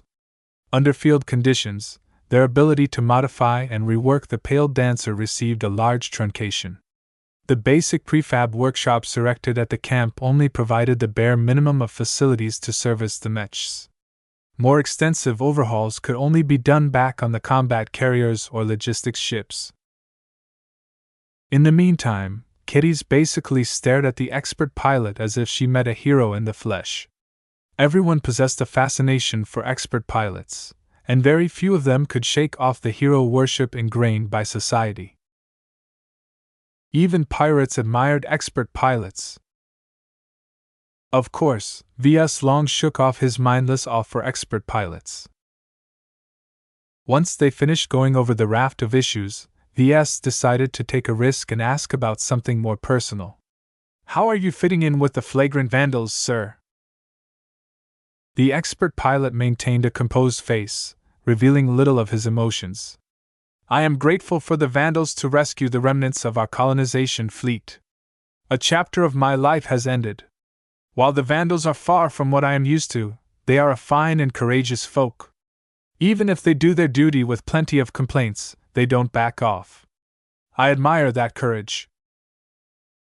This harkened back to the man's background as a bodyguard for the former Fourth Prince. A cowardly bodyguard didn't exist. Have you made any friends? The man stared back without making any response. Of course, expert pilots didn't easily mingle with their lessers anymore. Still, VS found the lack of any friendly connections to be a tad bit concerning. Had the tampered neural interfaces succeeded in influencing the expert pilot's mind? As VS asked a few more casual questions, he couldn't read much from the expert pilot's terse answers. For an expert pilot who was supposed to be loyal to the flagrant Vandals, the man did not express that much enthusiasm for his new employer. At some point, VS started to develop a creeping suspicion. The mind of an expert pilot was incalculably more firm than that of a regular mech pilot. The main component of their advancement was their strong and unwavering willpower. Though this was an ephemeral quality that couldn't be expressed in numbers, everyone knew that expert pilots had reached a qualitative transformation on this aspect. The suspicion disturbed VS to such an extent that he quickly ended the conversation and guided Keddies away from the dangerous man. Oh, she groaned. Why didn't you introduce me to him? That's the first expert pilot I've seen up close. I wanted to shake his hand. VS sighed. Try and stay sober in front of expert pilots next time. Not all of them are good people. And not all of them might be loyal to those they ostensibly served. Though VS had been unable to obtain any proof of that, his interaction with Venerable Sia was so strange that VS truly started doubting whether the mental tampering had truly set in. If it turned out that the expert pilot resisted the brainwashing, then the Vandals had a ticking time bomb on their hands. Chapter 798 Big Mistake. His realization concerning Venerable Sia's questionable loyalties spoiled his good mood. While the rest of the flagrant sword maidens got caught up in a festive mood after killing the wild god, VS lacked the interest to join the festive mood. He instead spent his time on reviewing the Pale Dancer's performance logs. Unfortunately, his knowledge regarding neural interfaces and their effects on their pilots was too shallow for him to make any definite conclusions. Only a true specialist would be able to make sense of all the incomprehensible data. What a fine situation we're in, he sighed. Right now, VS started to think that accepting Major Vrl's request may have been a huge mistake. The Fourth Prince died through no fault of their own, so if they fessed up to Venerable Sia, the expert pilot might have forgiven the vandals for failing to protect the expert pilot's former employer. Yet instead of opting for honesty, Major Verl instead insisted on deceiving the expert pilot with an AI that took the place of the deceased foreign prince. Such a solution would only work for a couple of days, therefore VS had to implement a more permanent solution by tampering with the neural interfaces. Recently, VS contemplated the nature of the neural interface and its importance to mechs throughout the galaxy. Neural interface technology wasn't anything new, and existed long before the advent of the age of mechs. The tech's implementation had been a lot more cruder back then, and researchers didn't understand too much about them. Only through the popularization of mechs did the study of neural interfaces advance past its rudimentary, neglected stage and matured into a safe and reliable product as long as they didn't go off the rails. VS had very much deliberately steered Venerable Sia's neural interfaces off the rails with his tampering. He had always thought that he succeeded, but now he wondered if the expert pilot kept his mind firmly on the rails through his sheer force of will. He really shouldn't underestimate the metaphysical strength of an expert pilot's mind. Warriors beyond compare, expert pilots exhibited so much mental strength that their minds could process multiple times more input from a mech than an advanced pilot. If someone like Venerable O'Callaghan or Venerable CF fought in the redemption duel held by the Church of Hotomak, then their nervous systems would have easily been capable of bearing the load of all of the raw input of data. Their nerves would definitely strain a little, but their minds had already taken on some of the traits of artificial processors, so they possessed the capability to filter and discard junk data before they flooded their minds. This capability to withstand and resist harmful data applied to every kind of input. If the expert pilot suspected what went on, then it wasn't out of the blue for him to resist active brainwashing. It wasn't as if expert pilots had never been brainwashed before, but the difficulties involved in making sure the new directives had set in required a lot of effort. The tampering that VS had rushed through mainly consisted of pirating old programming from the Fair and Affair from a textbook. While he was pretty sure the code was authentic, the mech sold by Farrand Incorporated back then all consisted of mass-market products. None of the tampered neural interfaces the infamous mech manufacturer had included in their products ever aimed at expert pilots. Expert pilots deserved special treatment. This applied to every aspect. Employers needed to spend lavishly on them.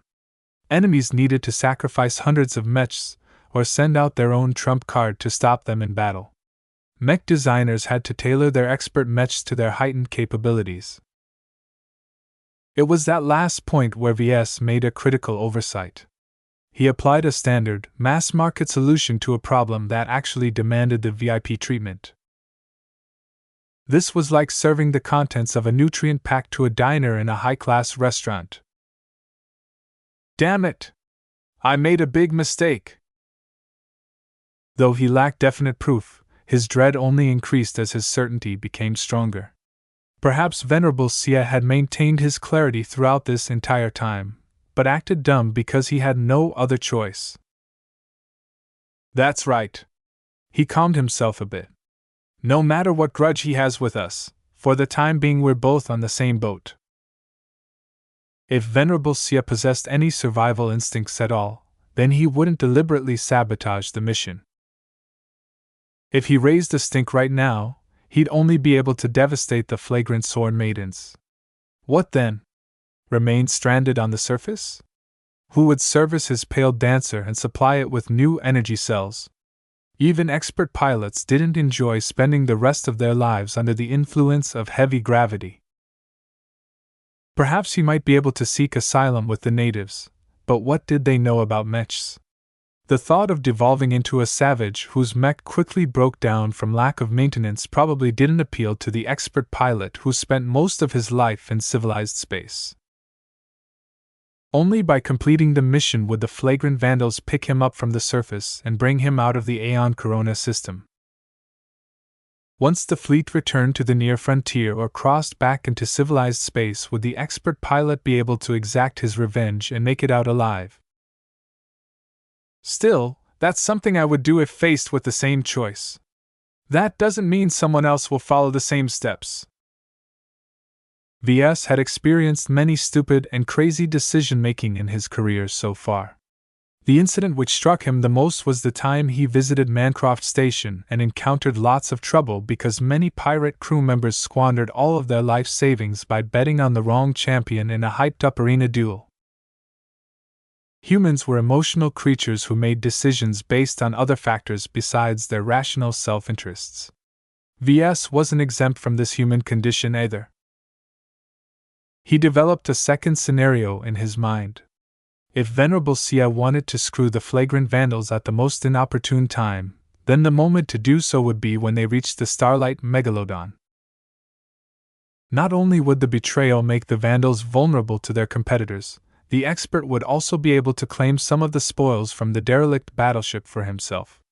If he was lucky, he might also be able to defect to one of the other competitors that took part in the race to secure the Starlight Megalodon's bounty. In any case, the longer this situation persisted, the greater the risk this might all blow up in their faces. The main problem right now was that VS couldn't confide in anyone about this problem.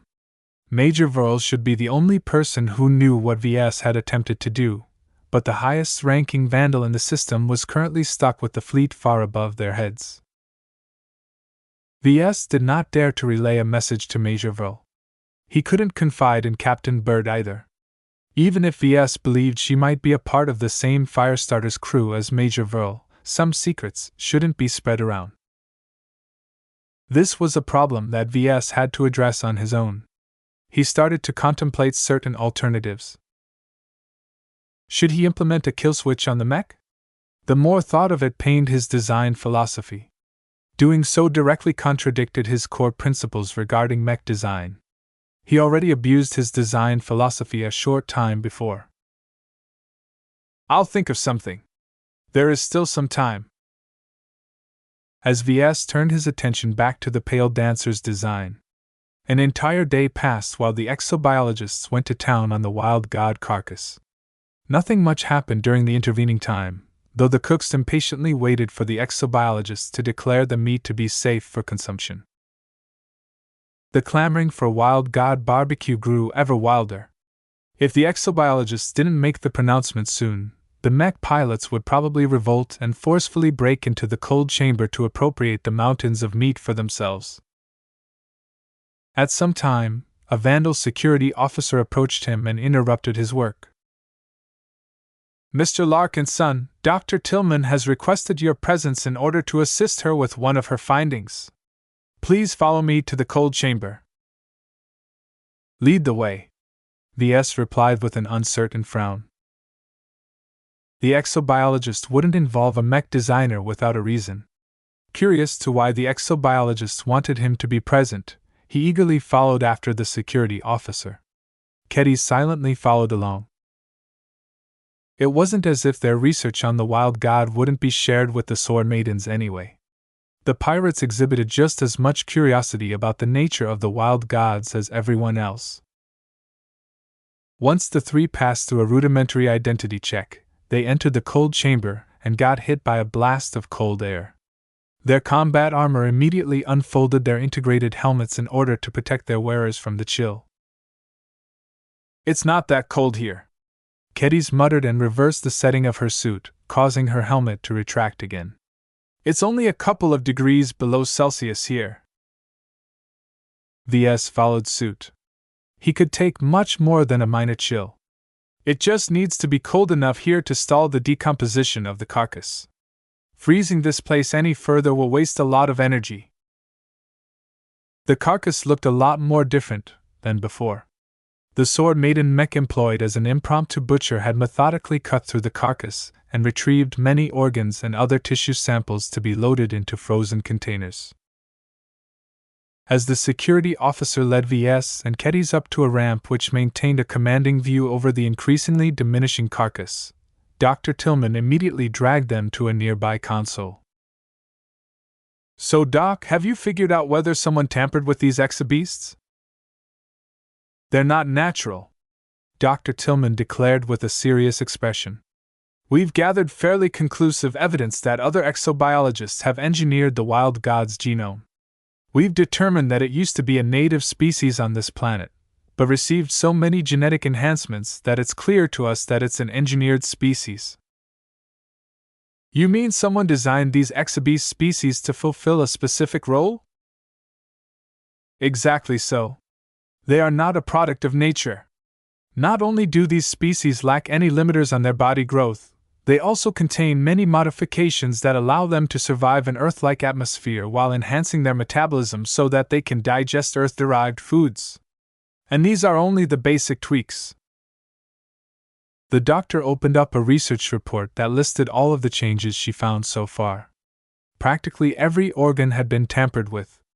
In fact, their brains received the most extensive modifications by far. We have identified many new and unknown structures within the exobeast's brains that are definitely not the product of nature. The exobiologists have deliberately aimed to impose these changes on their brains. The problem is that we can identify most of their functions. Do you know what the purpose is for all of these modifications? Why bother with modifying them? What makes a wild god different from its original species? If someone engineered this species, then they had to have a purpose in mind. It was the same as designing a mech.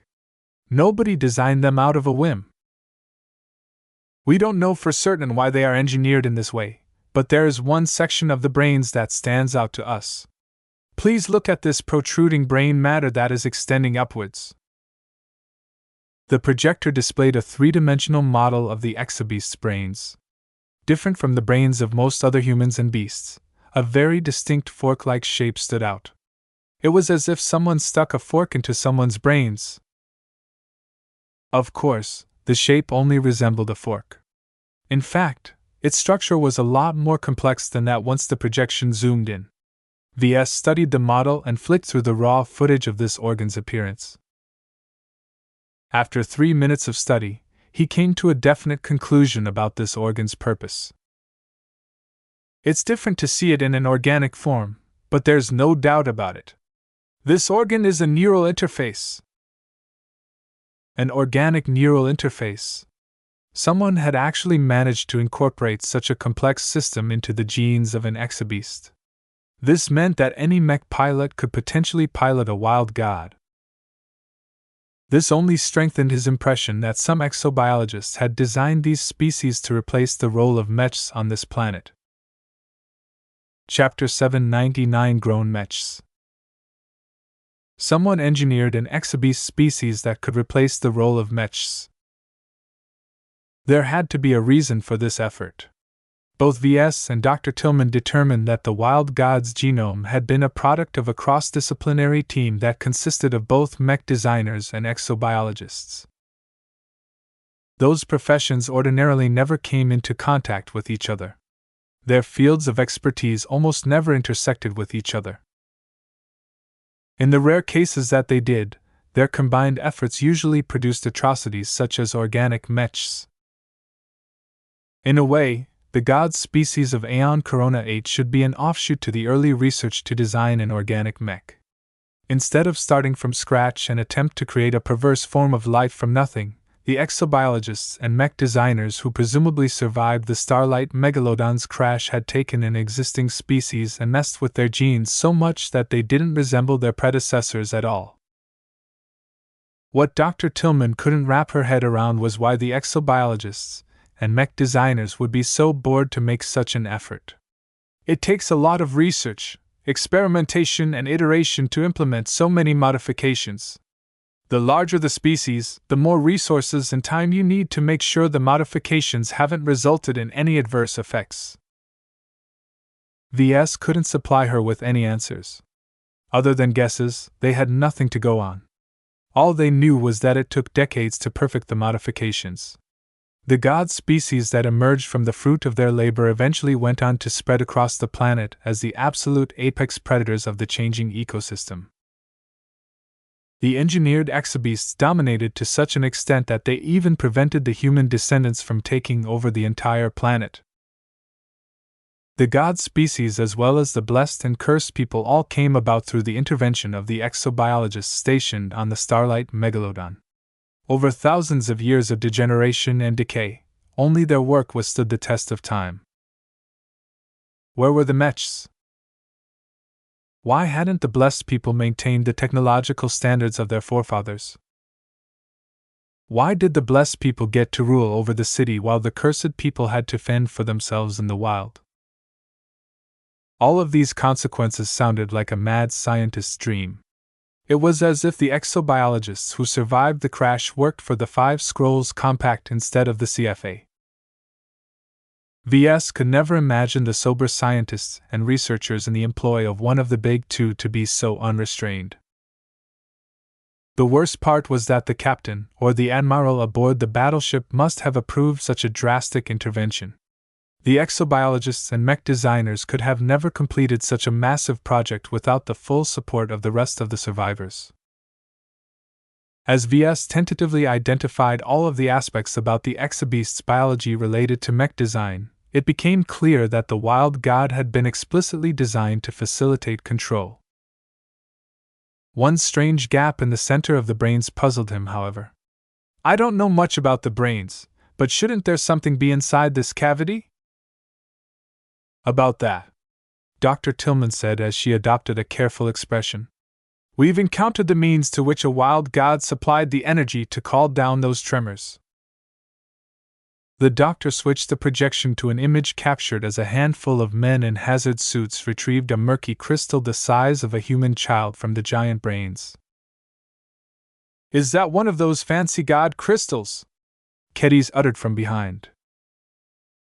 Tillman shook her head. Not quite. It's an inferior copy of the so-called god crystals. Chief Dakin is researching it right now at the mobile labs, but so far we've been able to determine that it is a lot cruder than the god crystals embedded into the hides of the sacred gods. As far as we know, it doesn't have the ability to call down an energy tornado, nor is it able to store any pure higher dimensional energies. Then what is it? VS asked. As far as we can tell, it stores an intermediary form of energy derived from the higher dimensional energies when they devolve into something simpler when they spill over into the material dimensions. It's the process of accumulation that is particularly interesting. How so, Doctor? Chief Dakin and I developed a theory about this as soon as we identified the properties of the murky crystals as we are referring them to. While the higher dimensional energies are largely contained in the astral winds that blow at least 100 kilometers over the surface of the planet, a minuscule amount of spillage still occurs. Nothing is ever perfect, and even the astral winds deviate from the rule from time to time. You believe that the higher dimensional energy that escapes from the astral winds devolves into a lesser form of energy once it descends on the planet? Exactly. More than that, the native wildlife is somehow capable of absorbing them into their bodies. The energy slowly lands on the grass, which gets grazed by herbivores. Those herbivores gets eaten by predators, who continue to eat prey who are contaminating with a minuscule amount of intermediary energy. The predators continue to accumulate more of this contaminant as time goes on until they die and get eaten by other predators. What Dr. Tillman described was the process of bioaccumulation of substances. Even if the astral winds only release a minute amount of intermediate energy, they eventually concentrate into greater amounts as the plants and animals get eaten by other animals. And in this engineered ecosystem, the god species sit at the top of the food chain, VS stated. These wild gods and sacred gods grow so large and live such long lives that they are probably able to accumulate a scary amount of intermediate energy. Dr. Tillman mentioned another revelation. The murky crystals themselves aren't exactly mundane either. According to Chief Dakin, the crystals themselves are formed from intermediate energy. This is why we're experiencing many difficulties in analyzing them. Our equipment and scanners aren't able to cope with something so advanced. Both VS and Kedys widened their eyes. They knew the implications of this revelation. Energy and mass were related to each other. In the right circumstances, mass turned into energy and vice versa. However, such a transformation often came paired with a huge release or consumption of energy. The most typical example of this phenomenon was the ubiquitous nuclear weapon.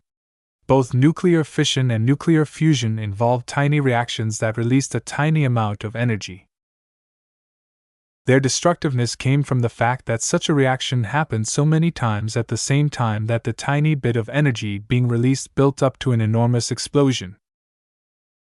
Therefore, any phenomena that involved mass turning into energy, or vice versa, had to be handled with care.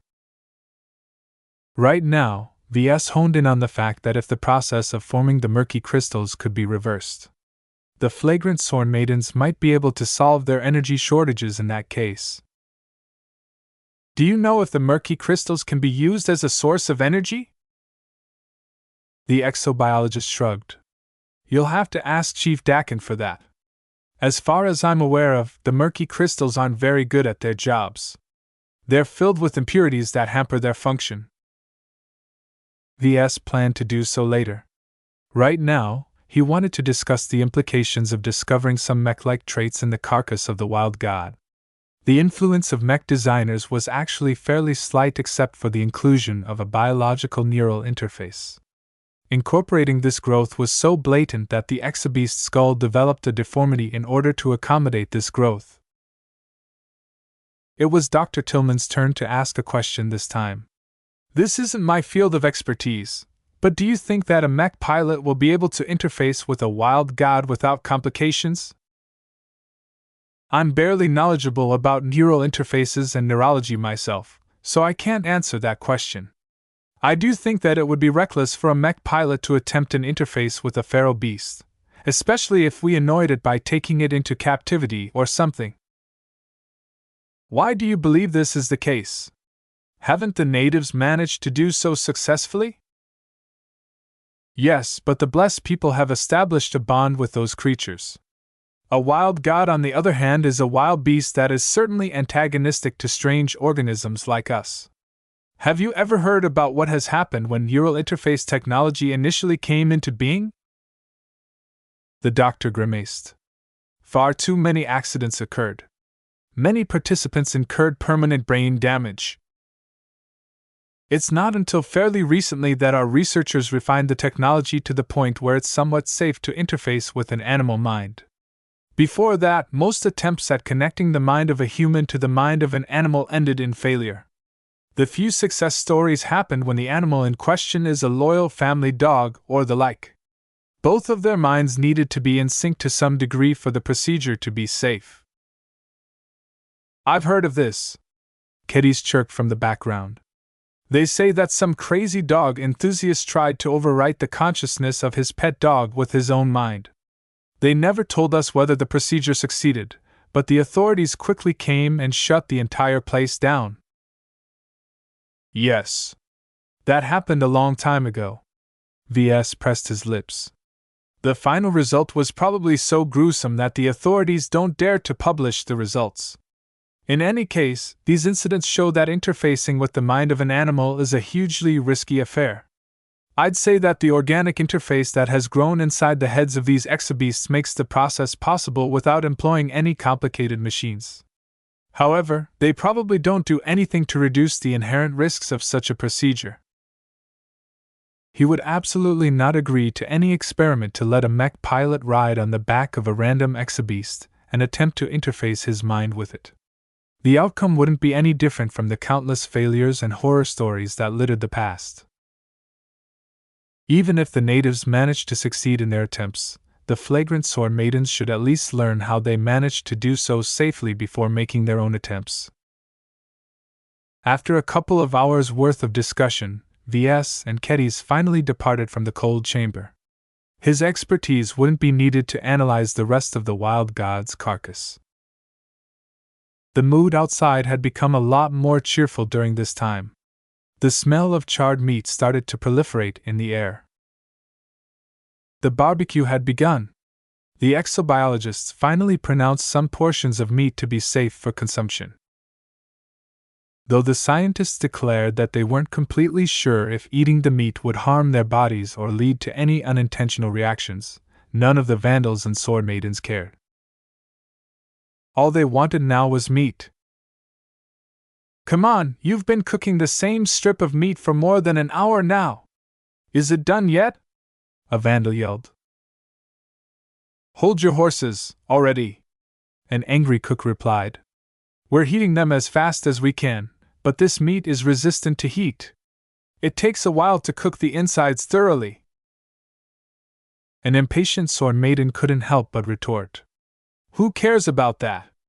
I've eaten hundreds of exabeasts raw. My genetically modified stomach can digest nearly anything." Under the exhortation of the Sword Maidens, the cooks buckled under the pressure and served a slightly underdone piece of God's steak to the winner of the invisible competition. From what VS could gather from the men, Captain Orphan and Lieutenant Dice both claimed that they should be the ones who deserved to take the first bite. Predictably, they hadn't been able to come to an agreement. Captain Orphan may have won her duel against Nadavis, but the sacred god hadn't exactly been the most stellar opponent.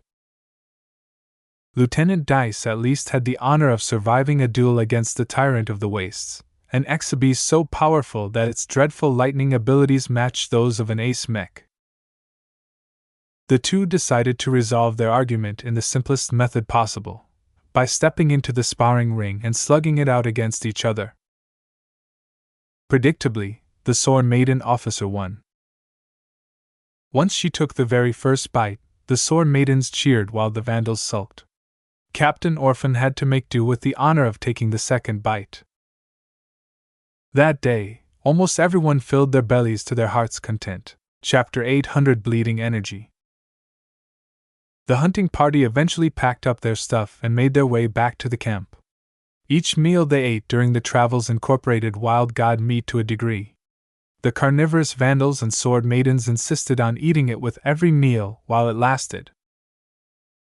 Once the cooks became accustomed to working with the tough and heat-resistant meat, they began to get creative with their recipes. The menu began to include items such as god meat hot dogs, god meat curry, god meat cheeseburgers, and god meat filet mignon. Some of the more adventurous Sword Maidens even ate the meat raw or in the form of sushi. The only ones who didn't participate consisted of a handful of vegetarians, and those with belief and dietary concerns. The Vandals took in all kinds of people, even those who should have belonged to other states. Most people happily munched on the god meat every chance they got, though. Nobody got tired of the taste of god meat. Chewy, filling and suffused with fat, the taste of meat from a creature that was hundreds of years old truly satiated their stomachs in a way that fake meat synthesized from nutrient packs could never match. "We should turn 7 into a farm and rear these wild gods for the slaughter." "It's not worth the effort, idiot. It takes 100 years for a wild god to grow to this size." Haven't you forgotten about the time-space stuff? Time runs more than 10 times faster on this planet. That won't last forever. All of this crap is only happening because someone forgot to turn off the Starlight Megalodon's FTL drive when they left. When the hunting arrived back to the camp, VS heard that the ancient city of Malak eventually opened up to a substantial trade. One of the ways the negotiators used to put some pressure on the city was to show them footage of their successful attempt at slaying one of the dreaded wild god at a distance. Though the strength of a wild god without a beast rider paled in comparison to a sacred god, both creatures suffered from the same fatal flaw. If the flagrant Sword Maidens ever came into hostilities with the sacred gods at Malak, then they wouldn't be able to resist, because their lack of mobility and ranged firepower completely turned them into sitting ducks. Though the Sword Maidens heavily favored melee mechs, they hadn't completely sworn off the use of rifleman mechs themselves because they faced many situations where a monopoly on ranged superiority proved decisive. Besides, even if their rivals attempted to take advantage of their lack of ranged firepower, they would quickly find out that the Sword Maiden melee mechs made up for it by closing in quickly with the help of their superior mobility. The wild gods and sacred gods completely lacked this capability. Perhaps the only sacred god that could inflict some losses to the Mechs was Hokas. The tyrant of the wastes possessed a formidable range with his lightning powers, but the problem was that the lightning storm only covered so much ground. As long as the Mechs dispersed and surrounded the city from all directions, even the king of the gods wouldn't be able to clean them all up. The sacred gods who plodded along for several days in indecision and willful ignorance began to realize that these strangers from beyond the vault of the gods might not take no for an answer. Burying their heads in the sand wouldn't make the looming threat go away. In fact, the Vandals possessed the ability to destroy the city of Moloch at an even further range than that. Having witnessed a small taste of the might in the hands of the ace Mech like Hokas, the Vandals came up with a means to bombard the city of Moloch from a distance to break their will.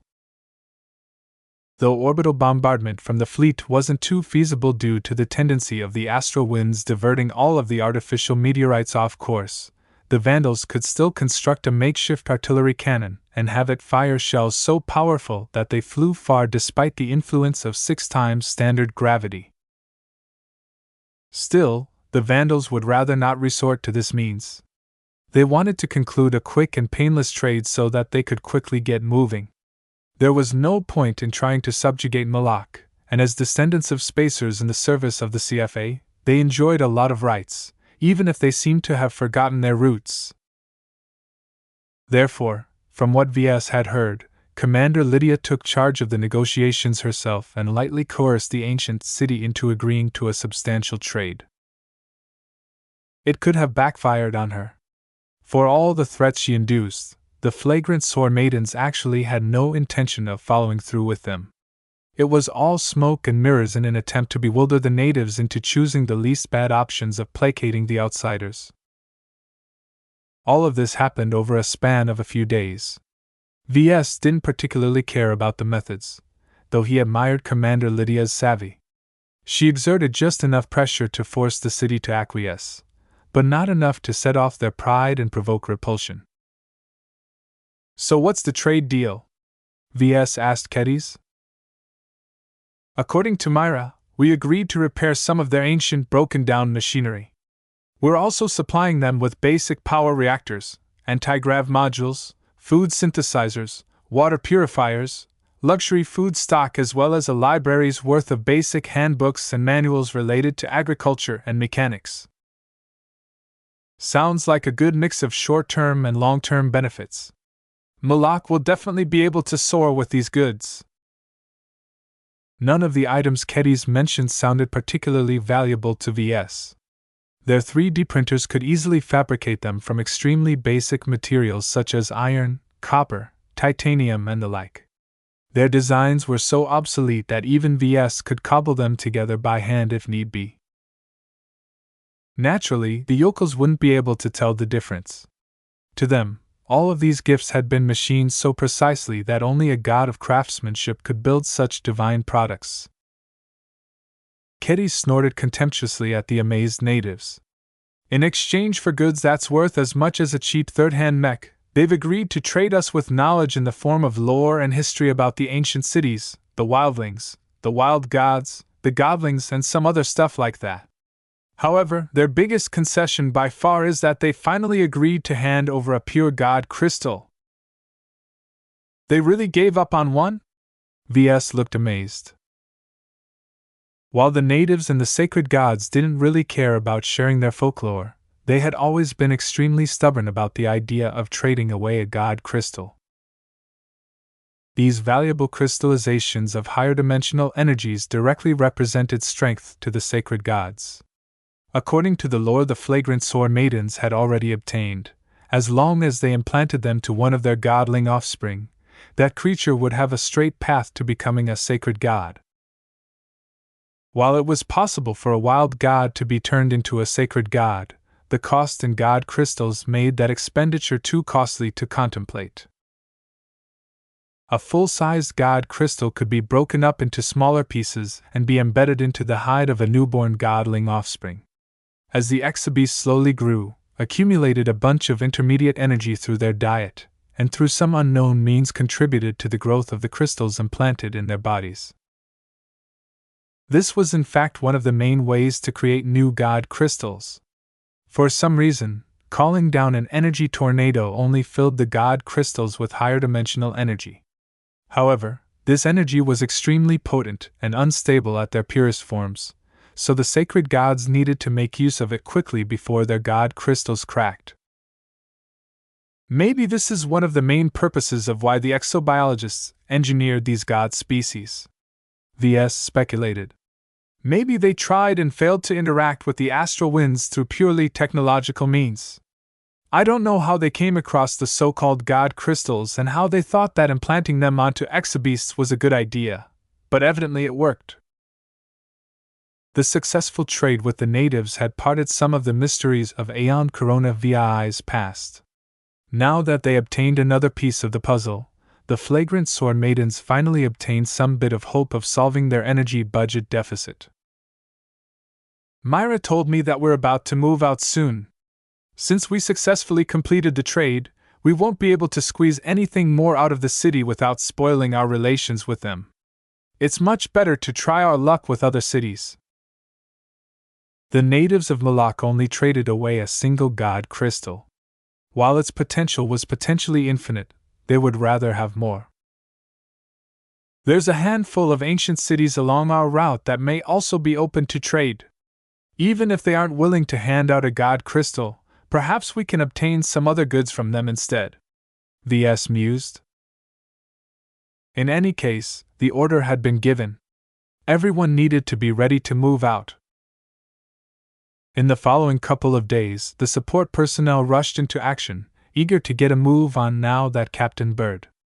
Mech technicians quickly serviced the mechs and performed some final tweaks, while machinists and other technicians constructed a considerable amount of legged transports.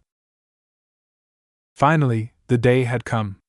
The flagrant sword maidens tore down the camp and packed up the prefab structures onto the newly constructed legged transports. Only a handful consisted of the fast transports that could keep up with a mech on a jog. The majority instead consisted of heavy transports that possessed a much larger cargo capacity, as well as stronger legs. Due to design and energy constraints, Chief Dakin didn't bother with incorporating anti-grav modules onto the heavy transports. Even if they lightened up their weight, their means of locomotion emphasized power over speed. It couldn't move any faster even if it walked on the surface of the moon with only a sixth of the gravity of old Earth. When the legged transports started to walk, they did so at a crawl. Their 6 heavy legs moved up and down with considerable weight. Each time they dragged themselves forward, they used up a large amount of energy. VS looked at the hundreds of mechs and the scores of heavy transports, and winced at the energy expenditure of it all. The periodic energy cells shipped from orbit helped stem the bleeding, but eventually the ground forces needed to come up with a way to generate their own portable energy source. Conventional means wouldn't work in their case. The Vandals had already started building some energy generators that used up locally sourced reactants that they dug up from the soil, but feeding the collective appetite of 500 mechs along with 50 legged transports that each bore a massive amount of cargo simply burned through their energy reserves like nothing else. The flagrant sword maidens pinned all of their hopes on unlocking the secrets of the God crystals. At one of the heavy transports converted into a mobile lab, VS and Keddies had come to take a visit. Chief Dakin led a research team of science officers and experts in charge of figuring out how to make use of their new treasure. Right now, VS stepped inside an observation chamber that separated the occupants from a highly isolated vault that contained the God crystal. Nobody knew for sure if it was safe to come into close proximity to the crystal. Though the natives didn't show any fear, that didn't mean that other people would remain unharmed. For now, the research had only reached a preliminary stage. What did you find out, Chief? Nothing much, VS. The chief engineer shrugged. The crystal isn't anything biological, so at least we don't have to call upon the exobiologists. Dr. Tillman took one good look at it before she returned to the biolabs to poke at her wild god tissue samples. Still, We found out several details after we compared the murky crystal we dug out of the wild god's brains with this pure god crystal that we obtained from the city. Well? They react with each other.